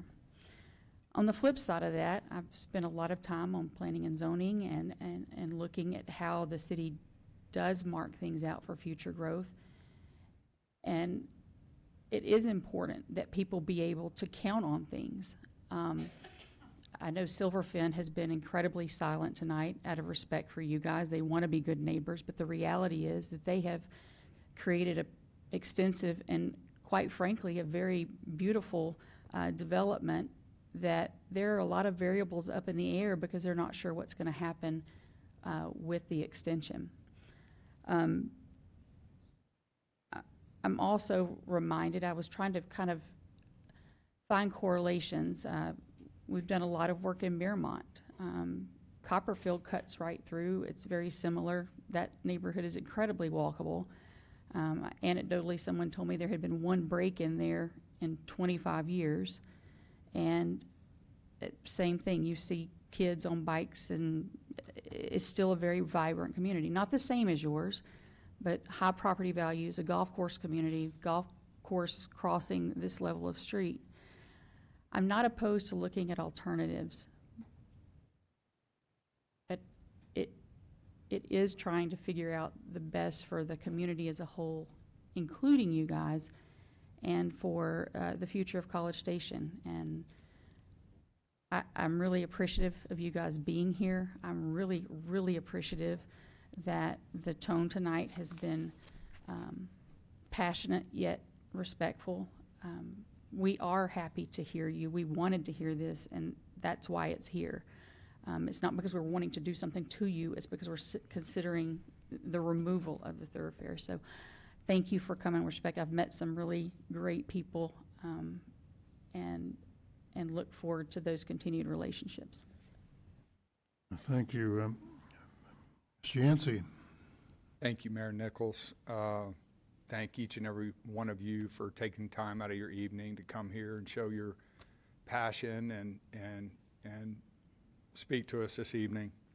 I'm going to focus on the X's and O's here for a minute. An anecdote on Victoria. My in-laws live with a fence that backs up to Victoria, and twice cars have crashed through their back fence and landed in their backyard in the last year. So I don't say that to be, nobody was hurt. I don't say that to scare people. I just say that when we design roadways like this that cut through neighborhoods, I just feel like there's got to be a better way. Fire Station 8 is needed and unavoidable. We'll need it around 2039 if the same rough schedule holds, that we make significant investments in fire protection in our community. Development timelines allow for proper planning for Station 8, which I think is pretty evident we haven't done yet. We have a comprehensive plan that says it's got 20-year headlights, look out. And we're inside, most certainly, by any standard, the time that we will need Station 8. But I can't find really any references to it at all in the documentation, so I think that's work that needs to be done. I think Station 8 will almost certainly go in the southeast quadrant of the city. I think it's a false choice and a non sequitur to say, well, you know, if we don't do this, we're going to have to spend a bunch of taxpayer money over here. We're going to need the fire station. And we had a place for one, and we let it go in 2021. I believe that was a strategically poor decision. Area C of Savannah Oaks is served better and faster by Lakeway compared to Pebble. And Area C is where the developer Silverfin says they'll build first. And we could ensure that with a development agreement. Station 5 cannot possibly serve Area B, C, or D inside the NFPA standards. And I know Chief Mann and Anthony Armstrong and the folks on city staff, they want to meet those standards. They love this city too. We haven't addressed properly the golf cart and landscape maintenance vehicle safety, really at all. We've just, Station 8 for the most part, and golf cart crossings it has not been fully vetted. And I think that's a factual statement. AASHTO standards tell us that roads like this, ideally, they say, do not bisect identifiable neighborhoods. Pebble Creek is an identifiable neighborhood. We all heard what our own engineer, Kimley Horn, said. It's not going to unduly affect the other roadways, and particularly not if we upgrade Lakeway like we ought to do. And the entire future length of Lakeway extension is either under pre-development planning or under contract right now. And both developers report to me, I met them on the same day 3 days ago, that Lakeway would be their immediate priority because of the value that it brings to anchor the success of their future development. And that benefits the city too. So I'm struck by an overarching notion. Neighborhood integrity, the peaceful enjoyment of your home. That's my version of it. Almost all of the calls that I get are, people Southside, Dexter, that are having problems. My mailbox got knocked over. My fence was crashed through in the case of my father-in-law. Burley guy, you don't want to make him mad. So we're just going to have to get our mind around the fact that we like our enclave neighborhoods, and enclave neighborhoods equal neighborhood integrity. And there is a debate in the urban planning sphere, which Mary Catherine Holt, I think it was, touched on. I read some of those same authors and some of their same articles, and I think we're going to have to adopt some of that. Neo Jang with the Evo Park, fantastic idea. And frankly, this council, to a degree, already had that idea. And yet we're back here again, by necessity, I know. But I just thank everybody for their comments, their input. Raised my family in Pebble Creek. I don't live there anymore, but I do own property there. My wife used to work for Davis Young at the country club years ago. There's no way I could vote for this for Pebble Creek. This is wrong for Pebble Creek, and I'll be voting for the extension to be stricken from. Mr. Schaefer.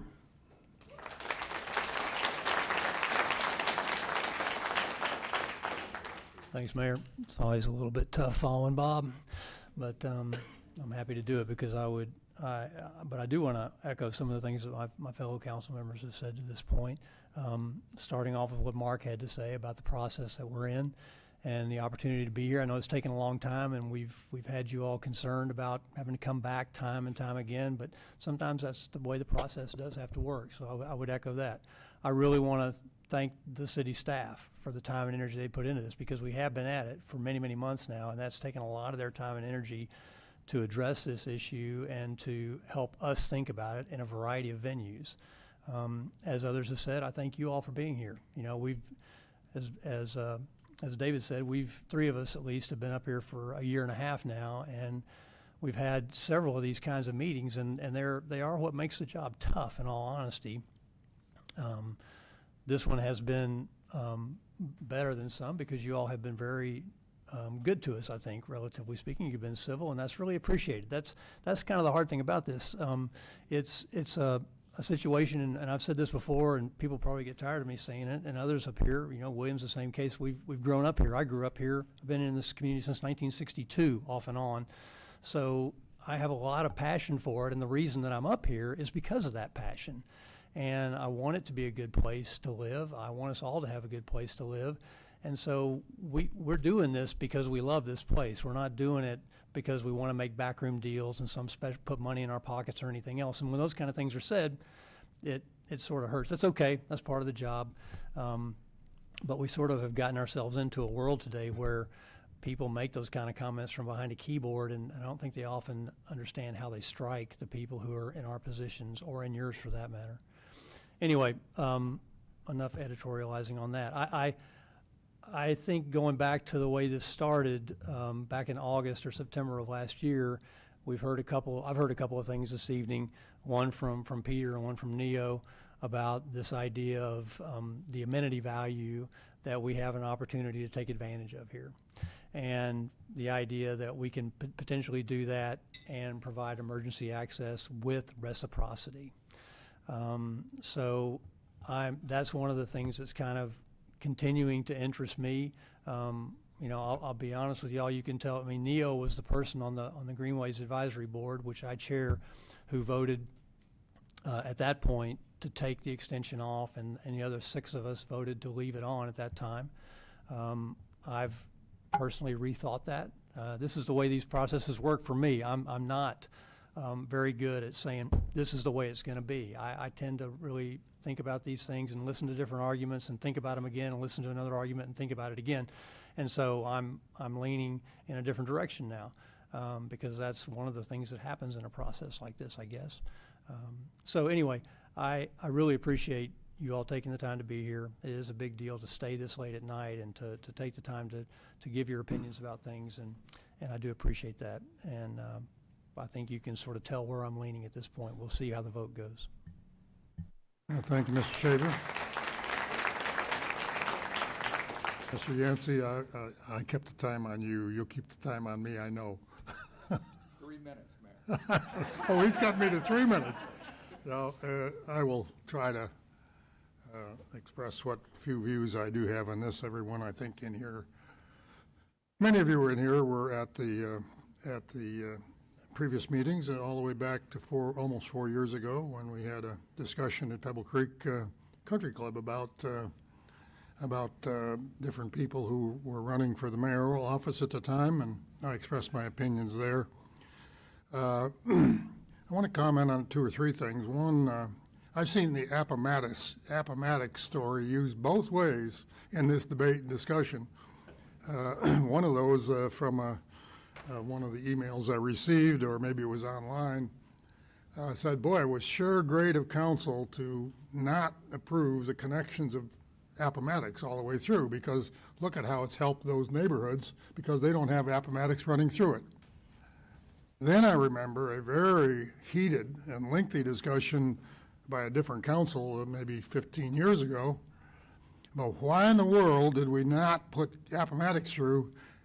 Here we got this property down here where Walmart wanted to be, and then that got blown up. How are you going to build Midtown? We ought to have a parallel street that runs all the way from one end to the other, and Appomattox should have been it. So, you know, it's really interesting to see how that came out, but I think Ms. Prohaska, maybe the only other one up here, can remember that, frankly, I don't think council ever made the decision about not connecting Appomattox, because in those days, the developers at each of those, Wynwood and Raintree and so forth, had the option of not platting of the last phase, I believe, of their connectivity, so they could avoid building a bridge. And so, yeah, I'll buy the land, but I just won't finalize that last phase, and so I won't have to build a bridge. And that's the way things went on for a number of years, till I think we made changes in our subdivision regulations or whatever, so that now, for example, Balcones, Stratus Corporation, that's right next to HEB on University on Welborn. Stratus Corporation built it all the way back to where a bridge would have to be built, but the city said, okay, if you're not going to build in the bridge, and the other people on the other side didn't want to build right then we're going to keep an escrow account for that amount of money, and those people want that money back, the developer, and we are still saying, no, that money is there to build that bridge. So it's really interesting how things have changed, and I've seen Appomattox used both ways as a good example and a bad example, and I really think it's important to remember that. One other quick comment that I would like to make, a lot of other comments I'd love to make, but I won't take the time to do it. I think Mr. Nickerson introduced the idea that, and maybe this helps in our discussion about what neighborhood integrity is, it's really city connectivity, and part of what I think the strategy was and is and probably should be is to maintain the idea that we need neighborhood integrity, absolutely. But if we don't have city integrity, what good is neighborhood integrity? Is it good for the city for everybody to live on islands? Now, I've heard the debate about enclave neighborhoods and all of that. When you're West Houston and Flatland and you're building 10,000 homes, there's probably lots of ways of doing both. Here, it's not so easy to do when we have all of these ravines and waterways that drain towards one river or the other, and so we got a lot of things we've got to cross. So I think we're still working on neighborhoods. I think I heard Mr. Nickerson talk about neighborhoods are building blocks. Well, if you think of building blocks, they fit together into a coherent, even children's blocks, a coherent set of letters, a coherent building, a coherent whatever. So I don't think it's real easy just to say, do away with this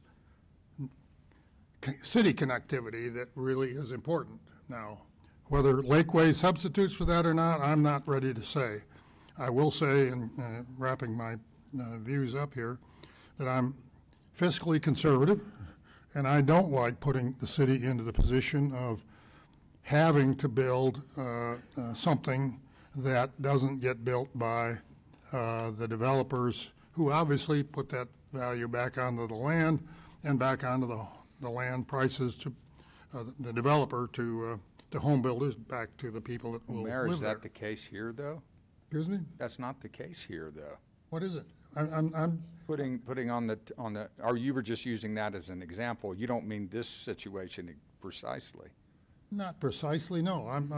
If I'm not clear enough for you, maybe we need to have further discussion. Okay. But I do want to say one other thing. It's real easy to talk about 25 million for a new fire station and 5 million in recurring costs, 3 million in recurring costs. Don't forget, and nobody out here ever thinks about this, Station 4 is right next to the airport. The university is got grant money to build a fire station on the campus, so they're planning to move their apparatus out of Station 4. Station 4 is out of position. With 2818 having been built, we've got to think about Station 4 before we think about Station 8. It's quite possible we need to think about that. So I'm not ready to endorse the idea that, oh yeah, hell, we can just build Station 8. We got to deal with Station 4 first. Last point, I think Commissioner made a comment that we should vote for who voted for us, or vote with reflecting the views of everyone. Well, all of us up here were elected at large by the city at large. I wonder who is speaking for the future residents of Savannah Oaks. I haven't heard one person here, other than maybe one reference that probably they won't like it either, any kind of connection, but I have a thought that I've got to think about that. Nobody else is thinking about it, but I'm elected by the people at large across the whole city. I have heard from people in Pebble Creek who aren't willing to stand up in front of all of you that really have reflected on this and said, you know, this is not how this thing should be done. We ought to have that extension. We can go either way on whether it's going to destroy the neighborhood. I don't believe it will. I think it'll change the evolution of the development in that area, whether you take it off or not. But I am concerned about the larger citywide picture, because that's what I have to think about, whether it's cost of fire stations or elsewise. So we will, with that concluding point, we will see how this goes out. I'm going to call for a motion, and I think Mr. White would like to make a motion. Mayor, I'd like to make a motion. I'd like to move to approve an ordinance amending the comprehensive plan by amending the thoroughfare plan and the bicycle, pedestrian, and greenway master plan to remove the future extension of Pebble Creek Parkway between St. Andrews Drive and the future minor arterial to the south and associated future bike lanes and sidewalks. Do I hear a second? Second. Second by Mr. Yancey. Any further 1-minute comments that you wish to make, or we've all had our statements, or do you? Sure. If you have a 1-minute comment on the vote before you vote, please. Before, Peter Bastian made the best presentation among all of you. All of y'all agreed with him, but he did a great job. Yeah, but that's because he's your former neighbor. Yeah. No, he's good too. Okay. I thought the Stogner kids nailed it, personally. The one that got the standing ovation? Okay. You have a motion on the floor and a second to follow what's stated in the regular agenda, and that is to approve the change in the comprehensive plan that would remove the extension of Pebble Creek Parkway and all of its accoutrements. Okay? Yes. All those in favor of the motion, raise your hand and say aye. Aye. Aye. 1, 2, 3, 4. All of those opposed? 1, 2, 3. The motion carries unanimously.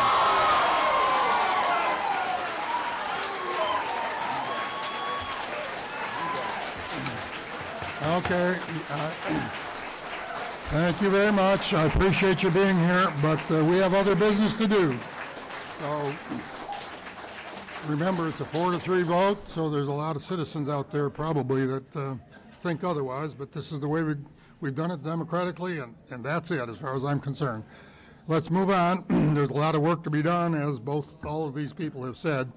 But tonight, we don't have to move on to very much except what's on the agenda.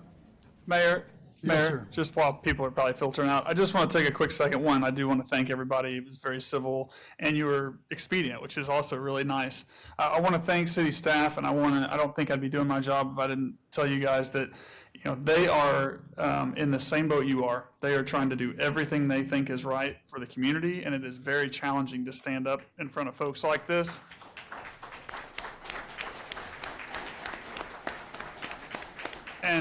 And I promise you, while they may not be the best in a court of law, there is no other person you want being in charge of sending a fire engine or an ambulance or a police car or planning your communities than these people. They're tremendous, and now that this vote has happened, they will be the ones that figure out how to do what we're going to do forward to make the community stay as great as it is. So I thank you guys and thank them. Here. Okay. Those that wish to leave may leave, but please do so quietly. As the city manager said, we have work ahead of us now. Okay, folks, we still got work to do, so the sooner you get out of here, the sooner we can get out of here.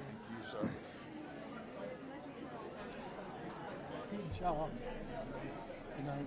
Good night. Good night, all. Good night, Peter. I didn't realize you'd moved out there. I thought you were still over next to him. You guys moved. Oh, I didn't know that.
We really appreciate all of you being here, but the longer you stay, the longer we got to stay.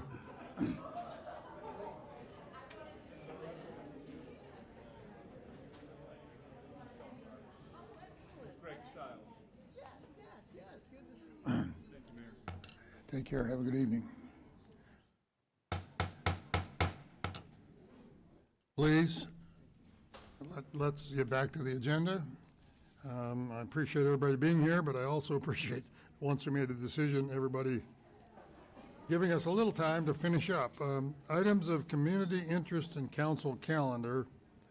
I just want to make a brief comment. It's public information now, but I would certainly say on behalf of this council and the city of College Station, we're keeping city manager and former mayor Andrew Nelson in our prayers. Most everybody, I think, has heard that he has been diagnosed at least with the possibility of some serious illness, and the family is certainly important to all of us, and we're standing behind them. I want everybody to remember Mr. Nelson in your prayers, thoughts, whatever your faith guides you in. He's certainly in a difficult position, having just taken over the role as city manager, and not easy to find your way through that. So beyond that, do we have the council calendar up there? There we go. There's the council calendar. Weather permitting, I think tomorrow afternoon we're doing the ribbon cutting at Bachman Park. That'll be exciting. You'll see a whole other list of items there. Honoring our heroes, both, I didn't see Chief Mann must have gone out, but I think you've got, Chief Couch, you got somebody going to the honors, honoring our heroes. I think you and I'll be there. And that coming up on the calendar as well. Keep in mind, we come back here on the 23rd for our next city council meeting. Any other highlights on the calendar that somebody wishes to do? The Bavizma board meeting has been canceled, okay, which means that they're running well and no big issues to manage. Anything else under community interest or council calendar? Just leave that up there for a minute. Everyone's got a copy of the calendar. I think it's been said, probably everybody knows, but it is a massive deal. Mayor was at the press conference today, super excited about the partnership with Texas A&M, bringing a friendly leading up to the World Cup between Argentina and Honduras. Fantastic work by our tourism economic development folks and all the folks at A&M, and continue to see great partnerships. That's going to be massive for tourism and letting people see how great College Station is, and an incredible opportunity. One of those things that not many people who live in a town with 130,000 people can say they have an opportunity to attend what may be a 100,000 person soccer match. So excited for that, and stay tuned because there are more events to come. Yes, that's right. I understand we'll have a couple more announcements that'll also help fill in the summer schedule. Okay, moving on to council reports on committees, boards, and commissions. Chairman Smith announced that the Bavizma board meeting has been canceled. I would just say that I attended the BVCOG board meeting yesterday, and they're working their way through a change in their bylaws, and I believe under the rules they need 21 votes for a change, and there was only 21 people at the meeting, and there was a contentious issue or two that people indicated they would not vote for, so it was tabled again and sent back to the bylaws committee, and it revolves around how counties make their appointments and who counts as a minority and so forth, but I won't go into the details here, but we'll bring you up to date on that item. I think later this month there is a BTD meeting, which I will certainly be paying attention to as well. We did have an MPO meeting that I chaired last week that had fairly routine. Actually, they got some additional money, which they just allocated a little bit of increments to Bush-Welborn Crossing and a little bit to another one. It was, I think, less than $1 million total. It was left over from other state projects. So we went through that, and we didn't have any other major items on the agenda. Any other committees that anyone wishes to report on? I think we've already heard a report on one committee. Anything else? Okay. Nothing else on committees, boards and commissions. Item 11, future agenda items, review of standing list of council-generated future agenda.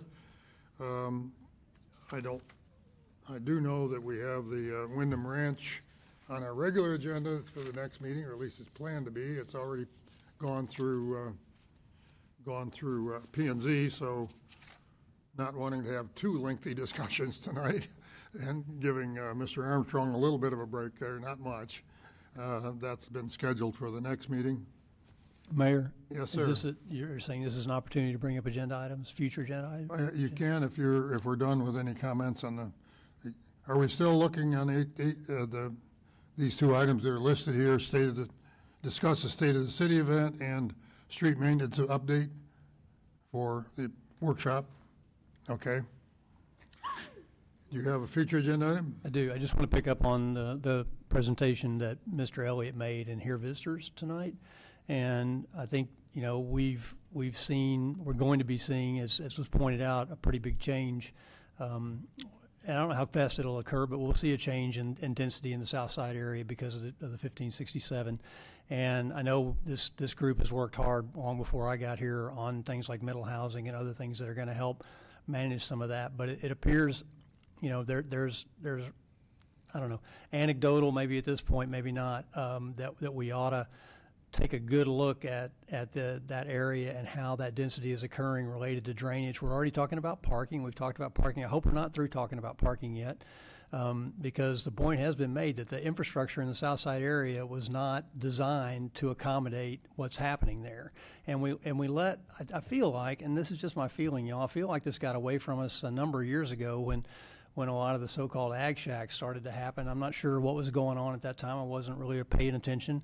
But I think this is another one of those times when we ought to go a little more carefully and make sure we know what we're doing in terms of the increased density in Southside. And I think the point about drainage, along with parking and some other infrastructure issues, are things that we ought to hear more about. So I would request, if the rest of my council is in agreement, that we ask staff to bring us information about what's happening in the Bee Creek watershed in the upper end in the South Side area related to drainage, how all that is going together, what exceptions might be made and where and when and why, and make that part of this look at how density is occurring and what it might mean for the bigger city. I understood what you're asking for. His presentation was very expansive. Right. Yours is looking at South Side and near South Side, particularly looking, but you're talking about drainage as an issue. Yeah, I'm talking about, and I think it's going to occur in other parts of the community as well. Southwood is an example where this might occur in the not too distant future. It certainly has, again, just walking through my neighborhood in the last few months, it continues, right? And some places, there are houses being demolished over there and 12-bedroom units being built. And, you know, it's not, it looks pretty negative in terms of some of what's happening in terms of parking that's being built and impervious cover, et cetera. So I would just, I'm not sure exactly how to frame that, if it needs to be just South Side or if it just needs to be, he talked about the Bee Creek watershed more broadly, which is fine. We can ask about how that study is going, get an update on that, and then maybe get some more detail on what we're doing regarding impervious cover with this increased density in that part of the town. So maybe it's simply an update on the plan, on the study that's going on now. I don't know. I was not quite sure what he meant when he was talking about the Bee Creek watershed plan. There was a study done years ago. I thought there was a study going on now. I thought we had one happening.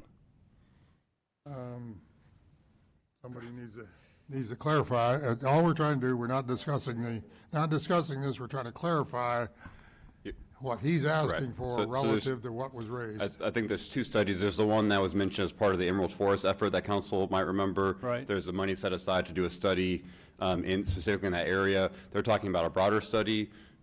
Side note, we are working with the Texas Water Development Board right now, and they're actually going to be doing a study for the city for free for all of the Bee Creek drainage basin. That's in the process of getting kicked off through the Texas Water Development Board, but that'll be some time from now. I could take a shot here at saying, based on what I saw, and of course we could always present something which may clarify where you guys wanted to go, but We have definitely talked about impervious cover standards as it relates to development, and we could show and talk about that as it relates to certain areas. And some of that drainage infrastructure and the challenge when you see additional impervious cover, what our standards are for detention. He also talked about regional detention, which is again something we could touch on and maybe becomes a issue. So, I mean, I think we could put something together at least to kind of broach the subject that would hit a lot of what they were discussing, and then it may need to be refined afterwards. Well, I think if you can begin the discussion with that, is that satisfactory to you? Yes. Then we can, as you said, we can refine it and give further, more detailed direction to staff, saying, here's what we really need more information on. Fair enough? Who else supports that idea? I think you've got looks like a consensus of all those who are paying attention to support it, so yes, we're good. I support it. Hear, hear. You support it as well. I know you nodded your head. I saw it, yep. Okay, any other future agenda items? If not, we stand adjourned. Thank you all for being here. Staff, again, I thank you for your attention and detail.